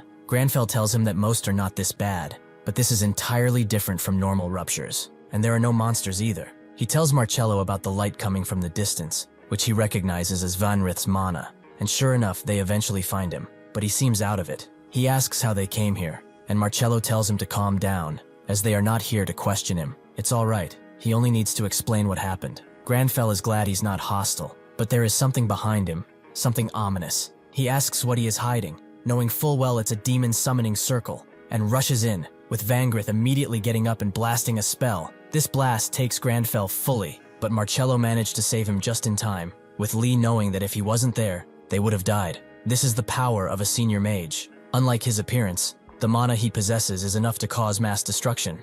Vangrith explains that the Elder Mage told him the truth he wants is here, and if he obtains it, nobody will be able to look down on him again. Granfell wonders if he's being possessed, but suddenly tells him to get out of the way, as a dark being peeks inside of the rupture. Granfell knows he's too far gone in the brainwashing, but he cannot get even an inch closer as Vangrith lets out a blast once again. This time, however, Granfell knows this is mana that has only destruction in mind. He knows how to intervene with such mana, to completely stop it. Marcello is amazed as he reconstructs Vangrith's mana in a second. Granfell tells Vangrith that he has had enough of him. He will not be able to handle the consequences of letting that demon completely take him. Vangrith doesn't care, because in the first place, he's here because of him and people like him. Marcello was born in a renowned household of mages in the Empire, and he possesses great talent and mana. As for Lee, he is an explorer with enough skill to make his magic disappear, with a spell of the School of Pure Mana, even though he's one of the top mages in that area. If he had been born with the same kind of talent as them, he would have never had a reason to come to such a place. Granfell can see that his inferiority complex is getting taken advantage of. The more intense his emotions get, the more the crack widens. This aura feels more intense than even Decoravius. It's likely that this is one of the 7 deadly sins, envy. He cannot allow it to come here, so he asks Vangrith what exactly he is trying to prove, even if he sacrifices his body to become stronger. Will he get the recognition he desires? Why does he wish for such recognition in the first place? As envy grabs him, Vangrith remembers the words of others against his pupils, who berated him as he was not able to do any presentations in the assembly, and he even sent a scroll to Lee, probably to beg. One of his students wanted to tell them off, but the other told him to leave it, as this will only make Vangrith's situation worse. Because he is useless, his students had to bear such insults. Even if he wanted, it's too late for him to escape. As the crack becomes full, Granfell tells him that he can get out, and uses the pentagram of knowledge as an offering. He will write this battle off as the reason for his absence in the assembly, but he should not forget that it is not yet over. He activates the exorcism ritual, which makes Envy laugh as he knows he's a demon hunter, but it's too late, as the crack in the dimension has already widened. Even the others feel as the rupture begins rising up in level, and Marcello wonders if he can even assist in this fight. If push comes to shove, he will send Lee and Vangrith into a portal and lock the place down. Lee feels the mana storm, and it's far too strong. He might die from the pressure if Envy approaches like this. Suddenly, a ray of light magic dissipates from Vangrith, making the pressure disappear completely. Envy laughs. This must be the final struggle of the weakling in his hand, but he is foolish to think this did something. Granfell is amazed. He tackled the mana coming from the crack and modified it to light. He will be able to approach Envy now, so he begins the exorcism ritual, but it's extremely silent. Suddenly, Envy speaks from behind, calling him a fool for allowing him entry to his mind. With that being said, he was surprised, as he thought all the demon hunters died in the Holy War. Granfell does not feel inclined to answer him, as he does not talk with prey. Envy laughs. All the bastards he killed from Akshan said the same thing and went insane after taking him into their minds. He wants to see how long he will endure. Suddenly, Envy unlocks his powers, and the crack begins to spread even more, causing the light magic to begin fading. Marcello sees this and knows that Lee will be in danger soon, so he tries to evacuate them out of here, but Granfell stops him. Envy doesn't understand. He's unlocked his powers, yet he still dares to attack. He also doesn't get this magic he's using. Why are his wounds not healing? The light magic begins to eat him from the inside, with Granfell thinking that he used the light spell to manifest Vangrith's pure mana ray. It is probably not as strong as his, but it's good enough. Additionally, with his aesthetic stat combined with the exorcism ritual, Envy is now seeing his biggest fear attack him, which are the demon hunters of the past. He starts to scream out in pain as the crack begins to close down, but before being sent back to hell, he grabs Vangrith. Marcello tries to stop him, but what actually stops him is Granfell's death stare, which makes him leave his arm into this dimension and skedaddle. That's what Granfell believes at first, but Marcello confirms that he is still somehow alive. Envy runs away in another dimension, his arm still not regenerating, but this was his only option as that man is dangerous. However, he is probably safe now. As he thinks that, Granfell appears in front of him and asks where he's running away to. Envy begins flying away even faster, wondering how the hell he even got here, but then thinks that he's likely the same man who activated the mechanical tower. That would mean he can jump between dimensions. Granfell can feel the demon's mind getting further by the second. If it completely crosses into another dimension, he will not be able to maintain the exorcism ritual. If that is the case, he leaves Envy with a few words, so that he will remember his visage and let him go. They should not worry though. That arm of his only looks alive to distract him. It's like a lizard's tail in that aspect. Sure enough, it soon disappears, Marcello jumping at Vangrith to see if he is alright. Granfell could feel Envy's fear while in the ritual, fear that his arm will not regenerate, and fear that Granfell will come for him. As long as he holds that fear, he will not dare come into this reality. The quest about the Mage Tower updates, showing 1 out of 2 completions, meaning that there is still something he must do. Marcello asks Vangrith what happened. He mentioned earlier that an elder sent him here. He confirms as such. Karimzeva said the truth was hiding here. He even provided him with the permit to exit the tower, but once he got here, he was taken over by a feeling. Marcello doesn't get why Karimzeva would do such a thing, so Granfell explains that he is a demon worshipper. There are people who will try summoning demons despite being humans, so they should return to the Mage Tower, as he will have a meeting with that elder. At the top of the tower, Karimzeva and 2 other mages feel the summoning had failed. He never expected much from Vangrith, but he could not even die properly. Another elder wondered what they should do. If Vangrith spills about what happened, it's over. Karimzeva says that they must act before he does, so they will gather all the senior mages. It's high time they eliminate the young fools for breaking the rules. Lee is scared to bits. He asks Granfell what he will do in meeting that guy, as he's an older mage. He saw Vangrith's ability, and he's not even an elder. Marcello cannot create a portal here, so they will do so upon exiting the Rapture. Upon stepping near the gate, however, Marcello gets overwhelmed by a purple aura and tells Lee to stay there, as this is a forced summoning spell that activates once one steps out of the Rupture. Unfortunately, they all get dragged into it and find themselves in front of all the senior mages, plus the elder ones. Vangrith and Marcello bow down to them, and Karimzeva says that they have left without permission and sullied the order of the tower. Since their rules cannot be broken, they will be sentenced to Avicii. Vangrith tries to explain that this is a misunderstanding as he was the one who sent him here, but upon showing the permit, all the senior mages point their magics at him. Karimzeva feels ashamed for him. He gave that permit because he wished to investigate the truth outside, not so that he can try to summon a demon. Granfell immediately feels a demonic aura coming from him, and asks how he knew that a demon summoning ritual happened in the Rupture. And is he that damned Karimzeva he's heard so much about? This makes doubt appear in all the mages, but Karimzeva calls him a fool. He must have fallen for Vangrith's honeyed words. Does he trust the lies that man spewed out of fear of punishment? He will look over it this time, however. Since he was rude only once, Granfell will not ask again.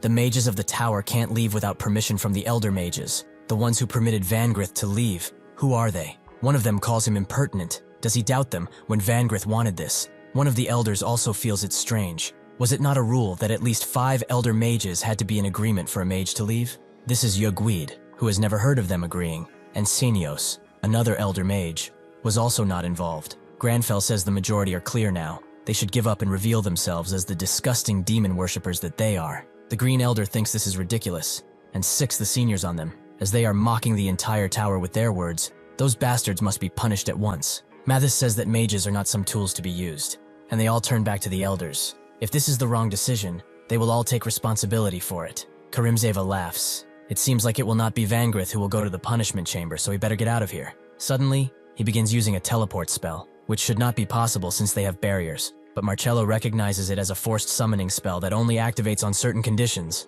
Before disappearing, Karimzeva tells Lee that he will remember him, and they will most certainly meet again. After Karimzeva disappears, Lee completes the truth of the Mage Tower quest, which deepens his relationship and influence with the Mage Tower. He is happy to see this, and Yugweed guesses that this is the conclusion of things. From this point onwards, other than Karimzeva of course, the other 2 elders who permitted Vangrith to leave will be dismissed from their positions, and they will also be imprisoned in the Avicii permanently. She figures that Marcello can take care of the rest, which he bows down to confirm. Before Lee celebrates too hard, another linked quest pops up, the Mage's Tower Reconstruction, where he must correct their path and put them back on the search for the ultimate truth. He is happy, however. He already leeched off the tower with his authority. How much more can he get if he farms more influence with them? There is something more important though, his repeat quest, which he immediately gets to doing. While doing so, he thinks that he got 2 big things out of this, his relationship and influence with the Mage Tower, and also the loot he got from Decoravia through the Exorcist ritual. One of those things was the Pentagram of Knowledge, which allowed him to obtain all knowledge about the minerals and plant life of the Arcana continent.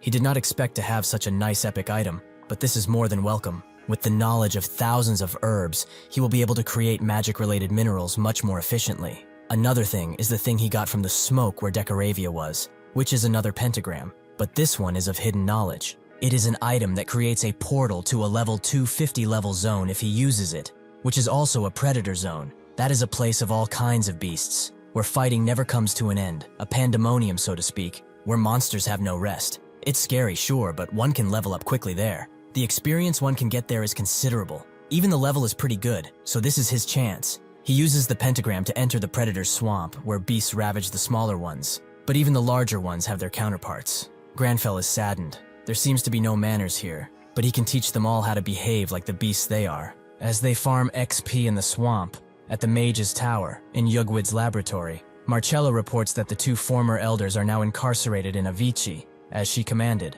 Unfortunately, they have not been able to track Karimzeva down. Yugwid thanks him for his hard work, but Marcello has a request for her and Chenios. Since they are the only elder mages, he would like them to permit mage activity outside of the tower. They were all shaken by the fact that there are demon worshippers even in this place, and they cannot remain passive any longer. They have already committed grave sins against the demon hunters of Akshan. He would also like to repay the debt he owes Lee, or at least try to. Chenios finally speaks, and guesses that Yugwids are thinking the same thing, and he approves. She does so as well, but she has one still yet hidden for him. Granfell continues to cut up beast after beast, even using his magic whenever he has the chance. He is now level 314, but as he refreshes himself with some tea, he did not expect this to be so much work. It was imperative that he brought this tea made with the secret herb. He has also spotted that the plant life in this place is abundant. Is it because of the swamp? It would be nice to find some rare herb around here, and that's when he remembers he has the pentagram of knowledge. With it, he spots a ghastly mistletoe, a rare herb that increases one stat point by up to 4. He would have passed this up were it not for the pentagram. As he goes to grab it, he instead grabs a rotund being who is quite annoyed that he broke up his sleep, so he demands to be put down. Lee instantly recognizes this thing as a spirit. He has learned about them from the Book of Spirit Studies, where the first paragraph said that not many can see uncontracted spirits. This is because to see them, one must have a pure mind and great mana sensitivity. Granfell tells the spirit that he requires the ghastly mistletoe he is using as a resting place, but the spirit refuses, as he does not have enough mana right now. He does not know why, but his connection to the forest is cut. If not for this ghastly mistletoe, he couldn't have refilled his mana at all. Lee understands because this place is a rapture. It's been cut off from Arcana. That is why spirits cannot connect to the forest. Granfell asks if there's another way to recover his mana, but the only option the spirit can think of is by entering a contract with a human and receiving their mana. He's not going to contract up with just anyone though. Lee is surprised by this proposition, but spirits belong to Arcana. If one clears a rupture, they will return to that place. In other words, this is another opportunity to learn more about Arcana. Granfell suddenly spouts the name of the one in contact with the Fire Drake, Phaon Roth, the senior mage of elemental spirits. He is not that person though. He is of an even higher than Phaon, as he is Marcello's colleague. He wishes to sign a contract with him. Is that good enough? The spirit immediately bows down and offers his greetings, but he also has a question for him, which he does not phrase well at all. Before he can ask why he wants a contract with him, a mighty snake swallows both of them whole, leaving them in a precarious situation. Lee sees that the ghastly mistletoe is melting under the snake's pressure, which he cannot allow, so he tells the spirit to proceed with the contract ritual. The spirit doesn't know what to say, since this is a rather interesting spot. It's not that he did not fulfill any conditions, but he just wanted the ritual to take place on a flower field with a handsome human where they share flower rings and eternally vow to each other. Granfell looks at him once and tells him to just do it. So the spirit does just that, and it begins metamorphosis. Lee knows that a spirit is influenced by the contractor's personality, so he wonders what type of changes will happen. The spirit transforms into a woman, a nymph to be exact, a lowly spirit of the forest, and she swears eternal loyalty to him. Lee is surprised by how noble her speech is, but she thinks that this is not an appropriate place to talk. Can she escort him outside? Lee is more focused on the mistletoe, as it is now shining brightly, which suddenly erupts into a gigantic tree that eliminates the snakes swiftly. They are both naturally surprised, and the spirit confirms that this is their exclusive ability. Blessing, any plant they bless, can take root wherever. Lee thinks it is amazing for researching secret herbs, but Granfell only focuses on the part that is different from mana. Unfortunately for Lee, he soon realizes that this spirit is draining his mana like he's a bottle of water, so he tells her to stop. Since he has entered the contract, the spirit king of the forest, Dryad, blesses it and also imbues the predator's swamp. Lee did not expect to see such effects take place. He doesn't know what this Dryad guy is up to, but he will take a rest to recover his mana. Before he can finish his sentence, the system announces that he will gain 20% more experience within the swamp, and the loot also has an increased 20% chance to drop. Granfell agrees that it is time to hunt, but they also grab the ghastly mistletoe, which he gets even more information on. With this knowledge, he goes to a place where some monsters are fighting, the spirit guessing that he's here for them. But that is not it. He's actually looking at that rock thing in the middle, as it is actually a seed of the world tree. Granfell asks Nymph if she can bless even the world tree, which she did not expect to hear, and she's not sure. as she never tried before. Lee is sure of it. The pentagram is telling him that it is a world tree seed. But what is it doing here? Everyone suddenly gets a world quest, which is the world tree seed. The Arcana continent is about to go extinct, and this is the only seed of hope they have. They must replant and grow them. Now Lee gets it. The knowledge he was getting through the pentagram is the knowledge of demons, as they were threatening the world tree with this. And the tree felt like it was in danger, so it spread its seeds throughout the continent. This is just one of many, so Granfell tells Nymph to prepare, as that world tree must grow. If he just interferes by changing the shape and strength of the ghastly mistletoe branch, he can snare the monsters below, allowing him to easily clear the area. Afterwards, he takes a sip of the herb tree, as Sword Chi uses up a ton of mana. Unfortunately, this is the last of the tea he brought. He saves as much mana as possible, so he hopes he has enough for the world seed. Suddenly, the ground begins to shake, as the Lord of the Forest presents himself, with an unknown level. Lee knew it was too simple to be true. This thing must be protecting the world seed. He had saved his mana, but he has no other choice now. He must fight like a lion does. Before they can engage in battle, however, the Lord simply bows its head to him. So Nymph explains that the Lord of the Forest respects those with good spirit and dignity. Unfortunately, he has gone way past his lifespan. He's now barely clinging to his life. It is like he has been protecting this world seed until someone trustworthy came. Granfell feels for it, so he tells the Lord that he will continue his will, which allows it to do one final act of heroism. It summons all its energy into the seed, and Granfell tells Nymph to use her blessing, which she immediately does. The sky awakens under the mighty light of the energy, and a world tree sprouts from the seed, illuminating the entire world with its grace. They all get notified that a new world tree has appeared. The entire continent blesses its birth, and the primordial energy of life spreads throughout Arcana. Suddenly, the rupture is disappearing, so Granfell tells Nymph to observe what is happening in Arcana and report back. They shall meet at the Quarenberg Mechanical Tower. She vows to repay his trust, and they are sent back. Lee seems glad, but that's not it. That spirit used way too much mana, so now he passed out while standing. When they finally wake up, Lee opens up the status window, only to find that he has gained a new title. He is very happy because titles are hard to get in Arcana, but before he can see what the final explorer does, a bird suddenly crashes through his window. It has come here to notify him of the plans to resume the regular assembly. He remembers that it was pushed back when Vangrith was gone, so he better attend it now. Granfell asks when, and the bird says it's in 2 hours. He searched 3 days for him, so he's glad that he has finally found him. As Granfell gets prepared to go, Lee wonders just how much mana that damn spirit used. After Vangrith is done with his presentation, he thanks everyone, and Marcello congratulates him. Granfell looks to see who is next and calls forward Kiko Armin from the School of Enchantment, but the atmosphere suddenly changes, some even calling him the black hole of the Mage Tower. Lee is certainly surprised by this, as senior mages are exempt from the Topaz Hall's verification process. So who knows what this is about? As soon as she comes forward, Kiko calls herself a parasite, which Marcello expected, so he sicks the guards on her. But she screams out even as she's being dragged away, calling herself a good-for-nothing and garbage. With that being the last presentation, Marcello thanks everyone for coming, and Lee just passes this off, as it's not important. Marcello asks if he will have some tea as they get up. He has some good news to share. Granfell agrees, as he also must say something, and so they go to the floating garden. Upon hearing Granfell's words, Marcello spits out his drink, surprised to hear about the world tree, but shocked that he now has access to the knowledge of the continent. Granfell is sure that energy will help those still fighting extinction. Marcello says that the world tree controls the entire world of Arcana. The demons have gotten much stronger in their absence, but if he planted a seed, it changes things. Honestly, this is wonderful news. He doesn't know how to repay him. Granfell only wants to hear the news he had for him, but Marcello feels it's nothing compared to what he just said. In short, the mages no longer need permission to leave. It's just restricted to matters relating to Karim Zeva for now. But once that's done, mages will be able to freely go in and out of the tower, as long as they are accompanied by a senior mage. Naturally, he is counted as one too. Lee can't believe this. It means that he can now join ruptures whenever the tower mages are present. He is extremely excited, but Granfell doesn't seem to care, and only asks if he has any news on Karim Zeva. Marcello feels ashamed to say that the mages will not confess. However, nobody lasts long in Avicii, so they will find new details soon enough. Granfell is curious about this Avicii place they keep mentioning, but suddenly, another mage barges in, apologizing for the intrusion.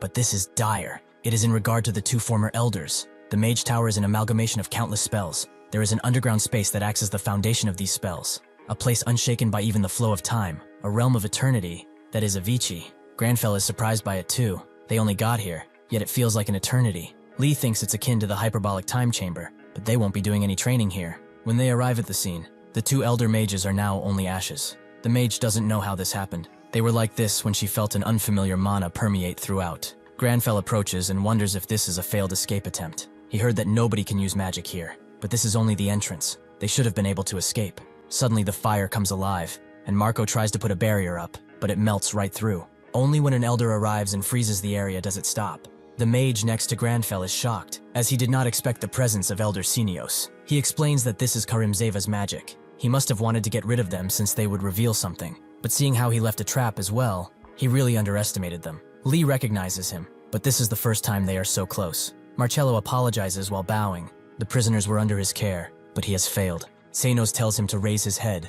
Nobody could have expected Karimzeva's cunning ways, but now that his mana traces are gone, tracking will be difficult. He calls over Lee, as he has a favor to ask, but just between the two of them. They go to a more private place, where Senos reveals that Karimzeva was the sole purpose for his joining the tower. He was an elder mage called the Flame Dragon. For him, who wishes to achieve the peak of ice magic, he was a way to prove himself. He basically wanted to freeze fire, but somehow, they ended up as fellow leaders. Unfortunately, he was still not able to surpass him. He did not think it possible, but with how things turned out, he cannot let this go. Now the request he has for him is something only he can do. As Senos asks for this favor, Karimzeva has made the final preparations for his place. Soon, the Demon King shall rise, and he will see the ultimate truth. Throughout the world, reports of ominous red lights in the sky spread, and Senos asks Granfell if he can do what he has requested. He naturally agrees, not knowing of the chaos outside. Lee is honestly pretty mixed about the request. He will help out since it's a quest, but it doesn't seem like it came from a sense of duty.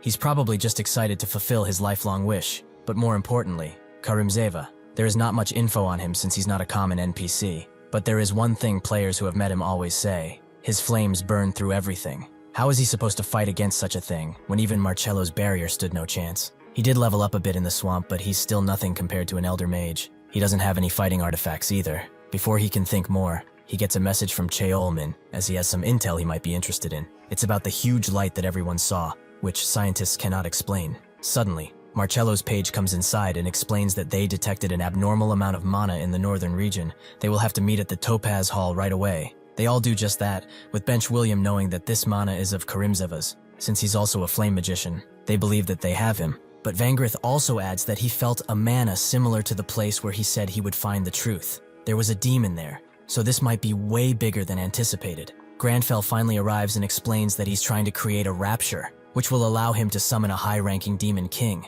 The others are shocked. What does a rapture have to do with a demon king after all? Granfell explains that he needs sacrifices, which are human lives, or at least their corpses. Where does one get corpses? Well, he would have plenty if, let's say, a rupture broke down. To do this, Karimzeva has set up a total of 11 ruptures throughout the world, and there are only 13 hours remaining until they are complete. Everyone is shocked, but some are more surprised by Lee's projection magic. This is actually a mini projector, but whatever, they don't have time. He will explain the plan as well as the setup. Before he can go into detail, William raises his hand and notes that Karimzeva is still a great criminal of the tower. It only makes sense for the senior mages to eliminate him, but he wants out of this. Not out of fear or ignorance, but rather, it's just that they use the same flame magic, and his is much stronger. Granfell already knows of their hierarchy. Smaller fires are eventually swallowed by bigger fires. The moment his flames would meet Karimzeva's, it would be over. However, they have a mage who can solve this issue. They all wonder who it is, but it is actually Kiko Armin. They all turn around to face her,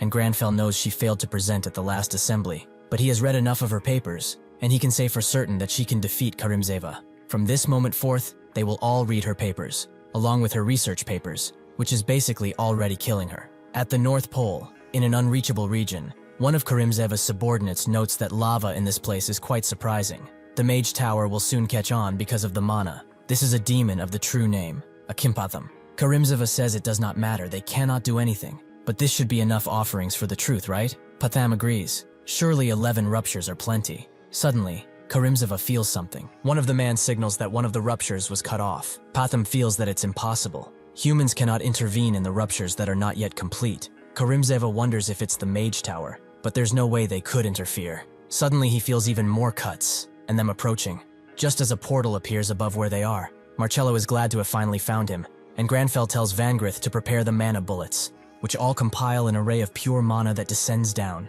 Granfell then commands Mathis and Kiko, who both work together to create a mightier bullet, which the combined elements imbuing into each other. They are using Marcello's theory of magic, Vangrith's pure mana, and Mathis's black magic. Combined with all the other senior mages, it creates a force beyond all reckoning. Even the greatest flame mage in existence cannot compete with the combined might of the Mage Tower.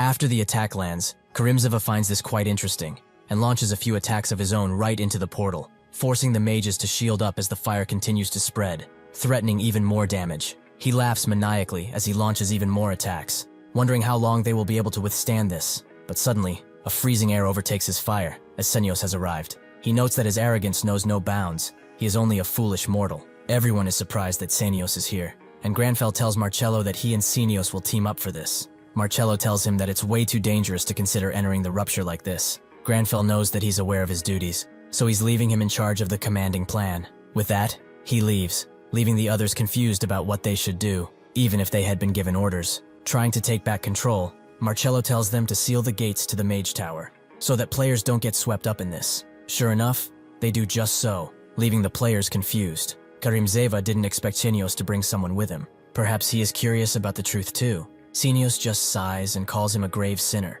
His arrogance has reached into his brain, stealing his intelligence. Did he honestly think that he was really a dragon merely because people kept calling him that? Was the truth something he could earn, simply by selling his own soul? Karimzeva laughs. He thought that at least he would understand. But in the end, he is just an ordinary human who does not deserve mercy. He will experience the ultimate truth and its ultimate power, both he and that young man next to him. Suddenly, tons of mana reactions happen all at once, but one shines the brightest in particular as a rupture has opened up. The biggest one is an issue, but they appear all over the world, leaving everyone stunned. Granfell feels that time and space are falling apart. This entire place is becoming a rupture. Karimzeva commands Akimpatham to open the gates, and she does just that, letting out a dark miasma. Senios hopes that Lee will handle these incoming knights, and he agrees, activating the natural enemy skill, allowing him to easily take care of the knights. Karimzeva tries to take him out with his flames, but Senios intervenes, as he is his opponent. Karimzeva can only laugh. Does he really think that he is a math student? Their elements are opposites. What can he do against him when his ice melts against his mighty fire? Granfell can't see because of the mist, but suddenly, Akimpatham rushes in with an attack that seemingly hits. She calls humans foolish. This man turned into ash before he even realized it. As she turns around to go help Karimzeva, Granfell grabs her head and notes that it's not that he couldn't do anything, but he didn't want to. She doesn't get it. How can he survive an attack from a demon of true name? Granfell was not impressed. The flames of a demon did not even scratch him. It is also because he is covered with flame attribute items, but they should forget about them. Karimzeva senses Akimpatham's defeat, and notes that the kid he brought along was no fool. But it's over. All the ruptures are going to break, and soon, the Demon King will come to rule. Sure enough, the ruptures are swiftly breaking apart, threatening to reveal the ultimate truth that Karimzeva yearns for. Outside of the Mage Tower, the players are all naturally angry. They don't care for their lives, but at least they wish to go fighting. Suddenly, Karimzeva feels something, and Senios notes that he did not begin this fight wanting to win, but to buy time. Suddenly, all the ruptures begin getting cleared out one after another, as Marcello is leading his mages to take them down in teams of 2, and they are doing a fantastic job with it. Senios vows, for his last visage, he will show him something amazing. Suddenly, a bunch of freezing geysers descend upon them, allowing Tenios to move out of Karimzeva's grasp. But he thinks of this only as a petty trick, and unleashes his might, signaling to Granfell that the real fight has finally begun. Demons descend on his side too, giving him no respite, but it does not matter, as he will make sure to deal with them swiftly. Even if efficient in his killings, there are just way too many of them. The moment he stops, the rupture will break, but he also must help Tenios. Karimzeva laughs at Senios, as he has become quite pitiful. Did he honestly think his puny ice could be a match for him? He will make sure to melt the meat off his bones by the end of this. Suddenly, Karimzeva feels steam, but there's no way that is possible amidst all the fire. This is something else. Biting, freezing cold. Senios confirms that the ice magic was just a trick. What really froze him was his breath, and he has been breathing it in too, so his insides are frozen. Karimzeva knows that he's not unaffected by this too, but Senios already told him once, he does not intend to win this battle. Come hell and high water, he will die here. Before leaving, Senios gave Granfell a scroll of mana he has been saving for hundreds of years. It should be enough to bring down an entire dimension. Granfell did not understand why he gave it to him, so Senios explained that Karimzeva's magic is the worst element he can go against. At best, he could force a tie, but even then, there's the chance that it will fail. If things go awry, he should use that. Granfell knew what this meant, and he couldn't accept it, but Senios was dead serious. Like he said, he has already lived for hundreds of years, He already feels that he does not have much time left, so he should consider this the wish of an old man who will die soon. Now Senios wonders how it feels to feel the kind of cold that eats from within. Karimzeva is stunned, his movement is dull, and his intestines ache from the cold, signaling his death. Kenios knows that he has done it. With this, they can finally rest together and let the new generations take over. Unfortunately, Karimzeva simply refuses to die like this. He engulfs himself in hellish fire, tearing off his skin by the second. But it does not matter. The only thing that matters now is for him to win. All the demons around Granfell are falling, and their life force is sleeping right into Karimzeva, who believes himself to be a demigod. Senios tries to warn him, but it's way too late, as he has already become one with the fire. Senios cannot defend since he does not have enough mana, but Granfell appears, apologizing for being late. Senios tells him to go away, as this is dangerous, which he knows already. He does not have enough mana to fight such a being, but it's an entirely different story if he absorbed demon mana. With his natural enemy skill, he imbues his own mana into Tanios, who sends an ice bird to completely encapsulate Karimzeva,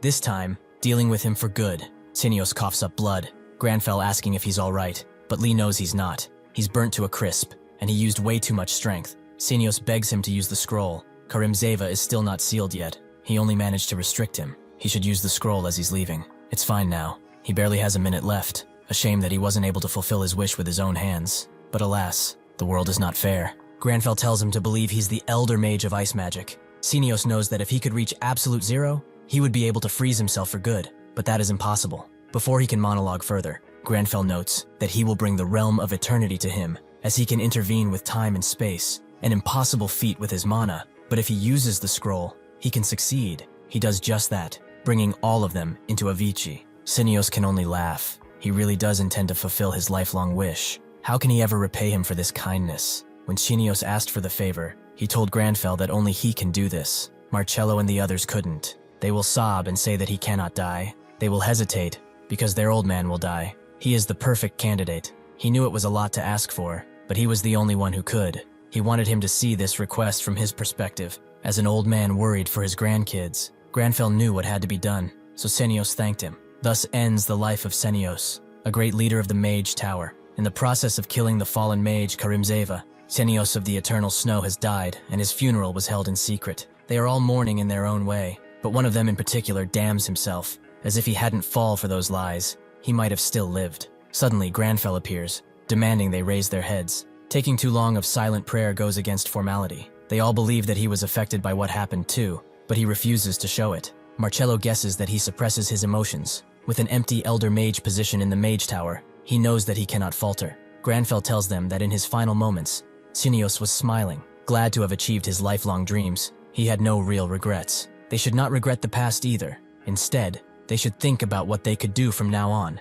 What must they do now? Marcello admits that the Mage Tower has suffered irreversible damage, but they all know who the enemy is now, so they all plead with him. They want to fight the demons alongside him. Granfell is happy with this resolution, but Lee can't believe he's also responsible for the Mage Tower now. Battle scenes were caught on drones, and Granfell only said that he stopped the portals to the Mage Tower and cleared the ruptures, but did not reveal how. Killman is furious about this, as he was also the one who banged and screamed at the Mage Tower door to be let in. This means that Lee thought the players were not good enough. Yet again, they were useless to him. Taemin notes that he shouldn't just blame himself like this. They should try their best now so that they can help next time. Suddenly, a regular update appears as a new region is coming. The Order of the Goddess is a religion with a very expansive influence in the Arcana continent. Despite its strict principles, over a third of the continent are firm believer. The Orders of the Goddess's sanctuary, Muon, have now been added. The reactions of the players are explosive.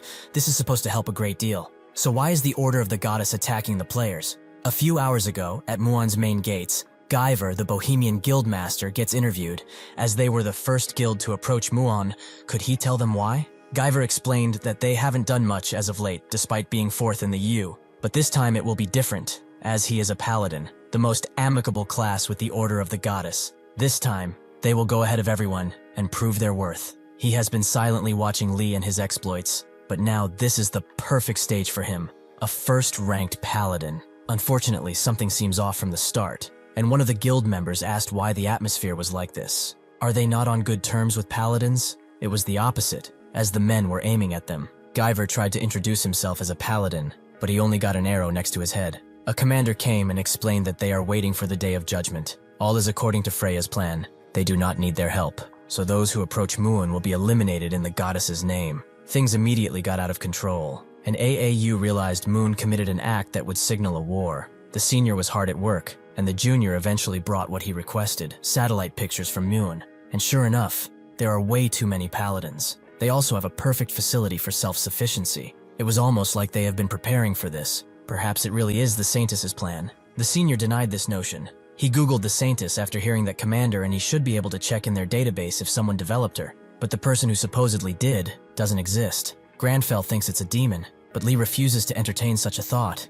as it would get them arrested. It seems that Granfell was correct, however, as his quest has been updated, so he thinks it's time they collect some information. They left that spirit there to do just that, so it's time they see what she found. For his new mission, Granfell brings Cleo with him to the Mantra Mines, a level 550 area, and she's quite amazed by the entire area. Granfell tells her to focus, but she wonders why, out of all people, was brought here. Everyone in the Mage's Tower put up a request to leave the rupture, and Lee even turned down Bench, who thought that he must value her highly. Cleo doesn't know about that, but she reminds herself to focus on what's important. The top mage asked her to collect secret herbs. She looks around until she finally finds something, but Granfell demands she stop as two Mothpike mercenary spirits appear above her, but they are hit with ice magic. This was done by Granfell, who witnessed the peak of ice magic from Senios, so he tried catching up to it. And even if not perfect, it's usable. The secret herb she is holding is called a Ghost Life herb. It only grows where the rare mineral ghost steel is found, and has the power to pull in souls, so it often carries ghosts.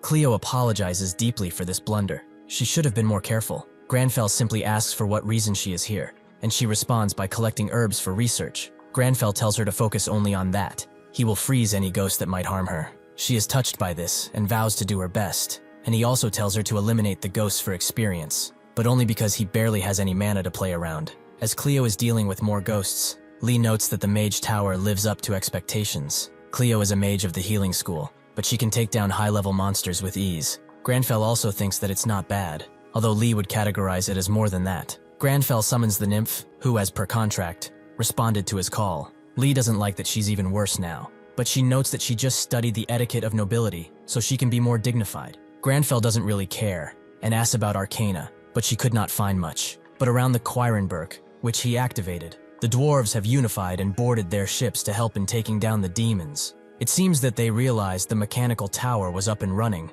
Granfell would jump into that continent now if he could, with Lee guessing that he probably feels a sense of responsibility. But he agrees honestly. The mechanical tower is taking down demons, which means that he can take all that precious fame and XP for himself. As he celebrates, Granfell asks about the order of the goddess. The nymph notes that there have not been any rumors about them, which is extremely suspicious. That is all the information she got. Is there anything else he wants? Granfell tells her to guide him to the end of the rupture, as now that they have info, they will leave as soon as possible. Meanwhile, in the second mining area of the Mantra Mines, the unified Underheaven Guild is getting butchered by the boss, and one of them suggests retreat, but Leo refuses. Now with Jesse out of the limelight, this is his chance to clear the rupture and raise the guild rank. He tells his men not to falter. Charge the enemy even if at the cost of their lives. They will take down that steel noble no matter what it takes. At the same time, Lee takes care of the same boss, who immediately bows before Granfell, as he has been waiting for someone like him, someone aloof,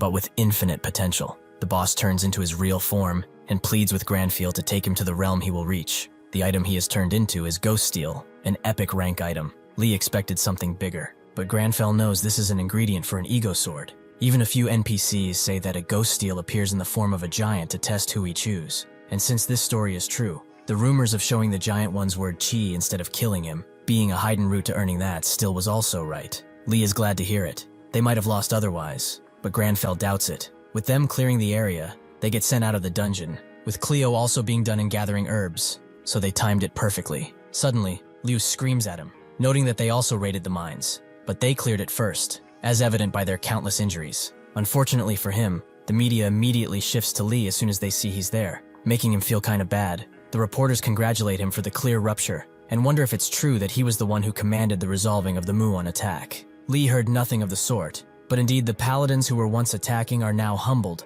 apologizing in front of Marcello as they failed to notice such important guests. Marcello tells them to raise their heads. The person they should be apologizing to is not him, but Lee, who is losing his mind because of this.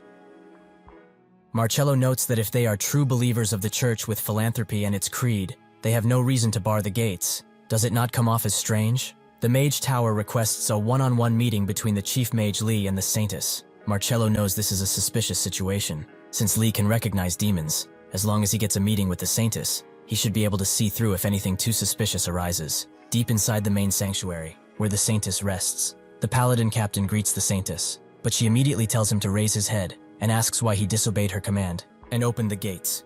He apologizes deeply, but a Mage Tower magician came knocking, and they are capable of destroying this sanctuary with a mere gaze, so he did not wish to risk it. He also simply wished to speak with her, so he decided to meet their demands first, then assess what is going on. The Saintess believes that his fate has wavered, and before he can say otherwise, a wave of insufferable pain hits him, causing the quiet halls to be filled with his screams. The Saintess is forgiving. However, the sanctuary suddenly fell into this foreign world, and he must be confused too, but he should listen carefully. What does their goddess say? A voice rings in the captain's mind, to ignore the arrogant mages, and to spread the greatness of their church throughout the world, so even the Mage Tower will not dare intervene.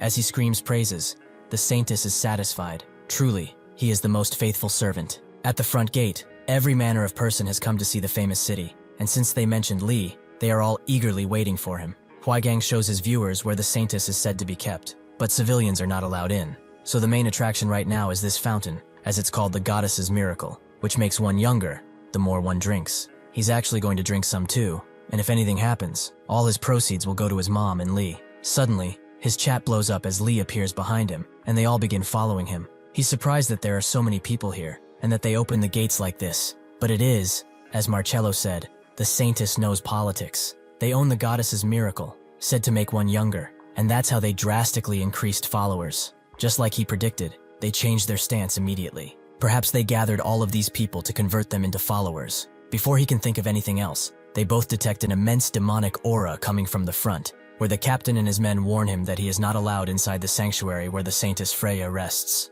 Granfell thinks that they are all fools, as what they are is in plain sight. It seems that the Saintess really is a demon. With a single flick of his fingers, Granfell purifies everyone's status effects, causing them to lose their zealotry. But Freya soon arrives and asks who gave him permission to do something like this. The captain just looks at her in confusion, and everyone gathers around to see the Saintess. She is unhappy with what Granfell has done, so she throws a demonic revelation towards him, but it dissipates because of his natural enemy skill. Now she understands, naturally. It had to be him, the last survivor of Arkshan. Suddenly the earth rumbles as she reveals her true form, and everyone runs away in fear. This is the true face of Freya, the demon. She never thought the famed demon hunter would come to this neck of the woods, but the fun ends here. Thanks to all of them, she had the most wonderful time. Their foolish belief in the goddess was too easy to manipulate. Because they took her orders as divine, it was easy to infiltrate Arcana, and she slaughtered innocent people again and again using them. They were the ones who let Arcana become what it is now. The captain falls to his knees in shame.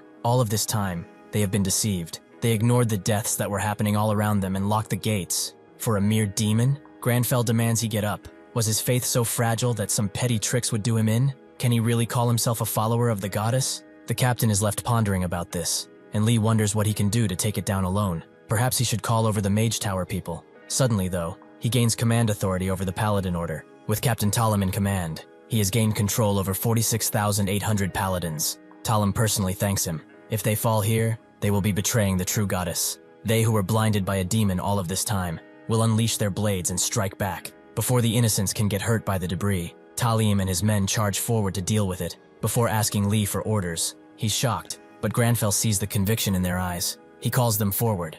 Now is the time to prove how real their faith is. Will they let the one who deceived them and their goddess go unpunished, or will they strike them down with him? Freya thinks this is all a pointless spectacle, but Granfell rallies them forward. They will defeat this demon and raise the honor of the true goddess. An emergency broadcast rings for all citizens, as a high-tier demon has appeared in Muon. The exact situation is yet to be clear, but many civilians are reportedly present, heightening the danger. Citizens near this area are advised to evacuate immediately. Sure enough, the situation is becoming more and more dangerous for the non-players, but the paladins are making it their top priority to protect them no matter what. Freya just laughs. She finds it rather pointless to protect the people now. Lee finds her pretty annoying. He thought the paladins could handle it alone, but they are stretched thin between this and the evacuation of civilians. As she deals with more soldiers, Freya wonders how long he will just stand there. A demon hunter hiding behind paladins out of fear is quite pathetic, but it fits him. since he led his comrades from Akshan to die like this too. Talim is surprised that he's really from Akshan,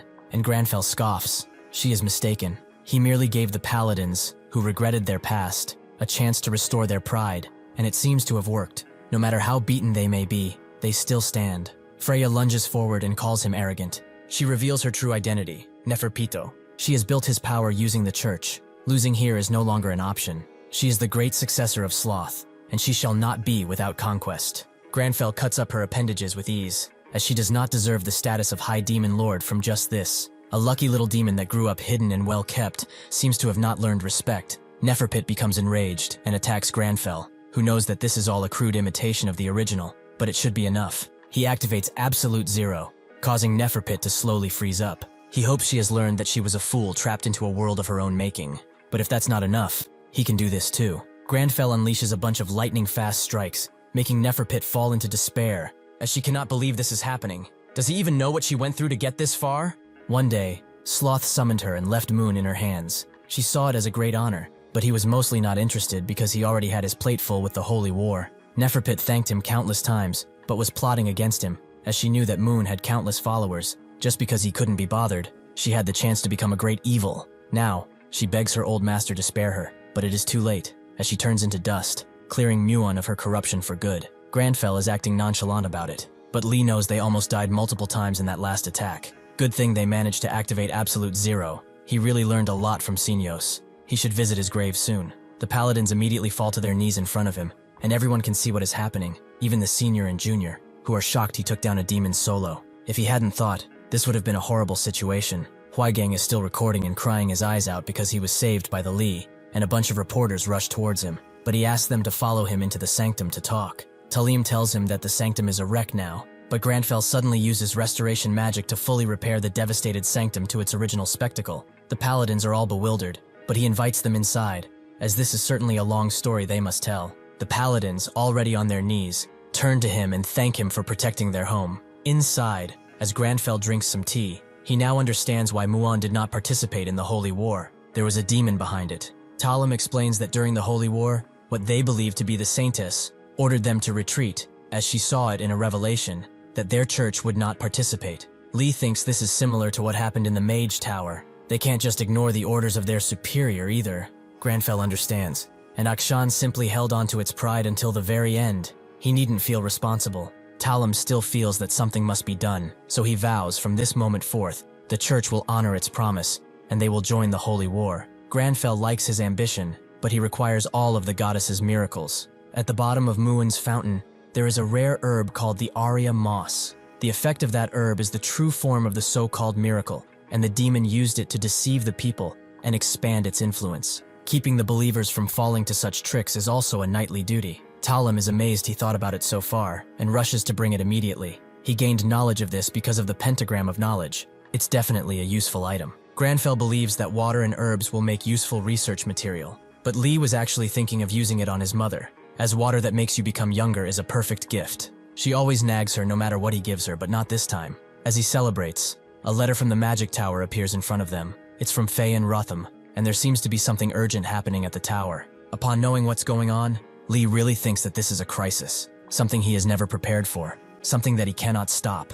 He warns Granfell, if he goes through with this, there is no going back. Unfortunately, those words fall on deaf ears, and Granfell does the unthinkable. He names the fairy the cringiest name in history, Hyel Chrysiad, Four-Season Leaf. With the name engraved, she gains the rank of unique spirit, and her name becomes known all around Arcana. She thanks him for this elegant name, but Lee can only shed tears and wither away in embarrassment. A few hours earlier, it appears that the urgency was that he did not give a name to his contracted fairy. Faye and Roth from the spirit department told him that spirits rise in rank once they are named, and his spirit sprouted the seed of the world tree. That certainly makes it a unique spirit. Lee thought it was interesting, but then finally understood what this meant. Granfell is a character he made during his peak edgy phase, which means this guy's naming sense will be disastrous. Alas, he could not stop this calamity from occurring, and has let him create such a flashy and long name that probably nobody will even use. Granfell ignores him and asks Hale what the current situation in Arcana is, and as she reported earlier, the Kierenberg Tower he activated is still performing well, unleashing countless bombardments on the demons, and the people in the area around the tower are safe. Even the World Tree has appeared. Arcana is changing dramatically, all thanks to him. However, the demons have now noticed this, and their attacks have incentivized. They say 3 demon kings started rampaging at the same time. Lee knows what this means. 3 monsters just like Decorabia of Frost. This is an incident that will be similar to that one in scale, which means 3 demon king rifts will open up.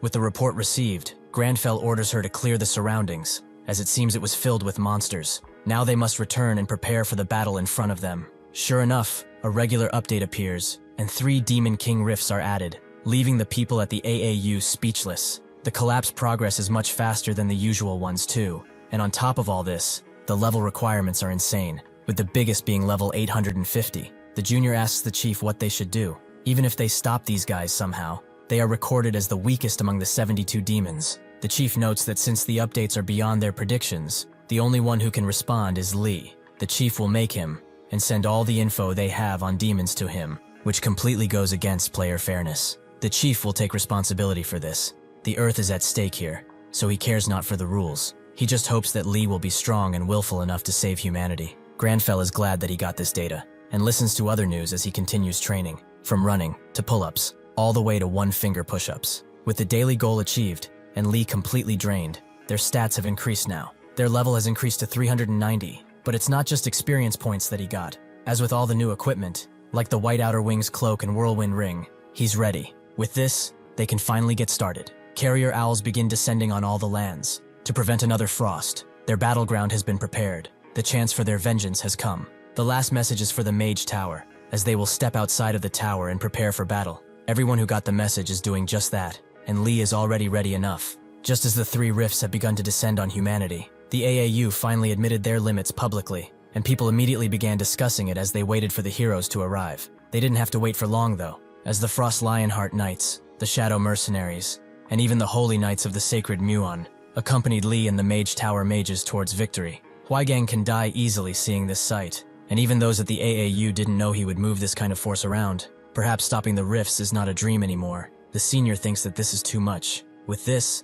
Lee might be aiming for something greater. Since they have arrived, Grandfell wants to crush these so-called Demon Kings by the book. The first rift is the Rhythmic Demon King Castle, and the entrantants are Mathis, William, and Naslo from the Magic Tower, Sakharin and Isabel from the Shadow Mercenaries, and Talim with his knights. The wiping of the demons seems to be going pretty well, with the Demon King Amdusius not getting why the Tower mages are here. The mercenaries knew the mages weren't normal, but they are moving through the demons like butter. It seems that their employer is really respected by them too, which probably took a while. William is glad to finally be casting spells so freely, and gets even more excited for what's next, but Mathis tells her to not hasten her actions. At the next rift, the Castle of Debauchery, the demons offer no contest against Usia, Tom, Dayan, and Lot from the Mage Tower, 5 people from the Shadow Mercenaries, and Karen with over 100 men.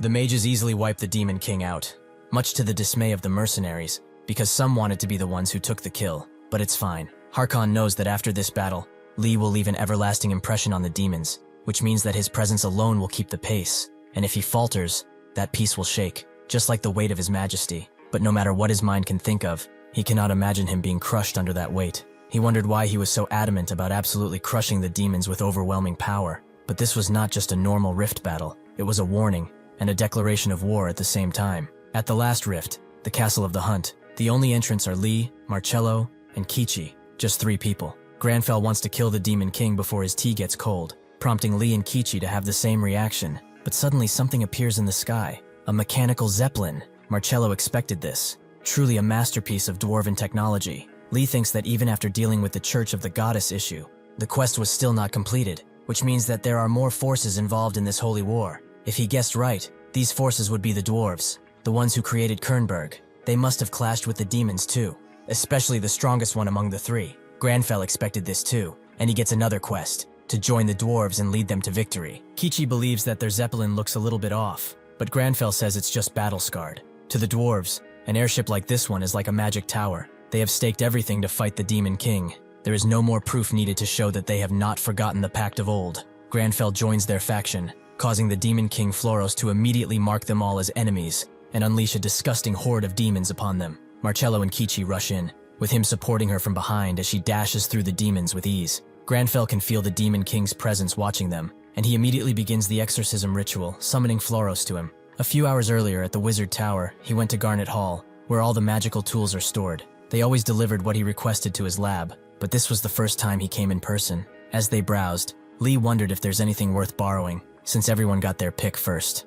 Granfell was the one who picked up the cloak, making some wonder if it's enough. Lee knew what they meant, but unfortunately, everything else was out of his level range. Floros commends Granfell for having the guts to summon him like this, but for a mere human to go alone against a demon king, that machine tower was annoying, but it only handled the weaklings. When a demon king descends, all become prey, and now he will make it clear as day who the real hunter is. Granfell immediately calls him ugly and talkative, making Floros draw his bow and unleash an explosive arrow. Lee knew this would get ridiculous, but that's why he brought every buff and boost imaginable. With the whirlwind ring, all his spell damage is doubled for a minute, and with the cloak, which stores elemental spells, along with his aesthetic level and luck, it all combines to create enough power to make this demon king shake. Granfell tells Floros that now he will bear the weight of his arrogance, and Lee thinks that since they are fighting a demon king, he also prepared the best brew of miracle herbs he could find, allowing him to have 100 spells stored, that he will all unleash on Floros. He is indeed doing this as a declaration of war,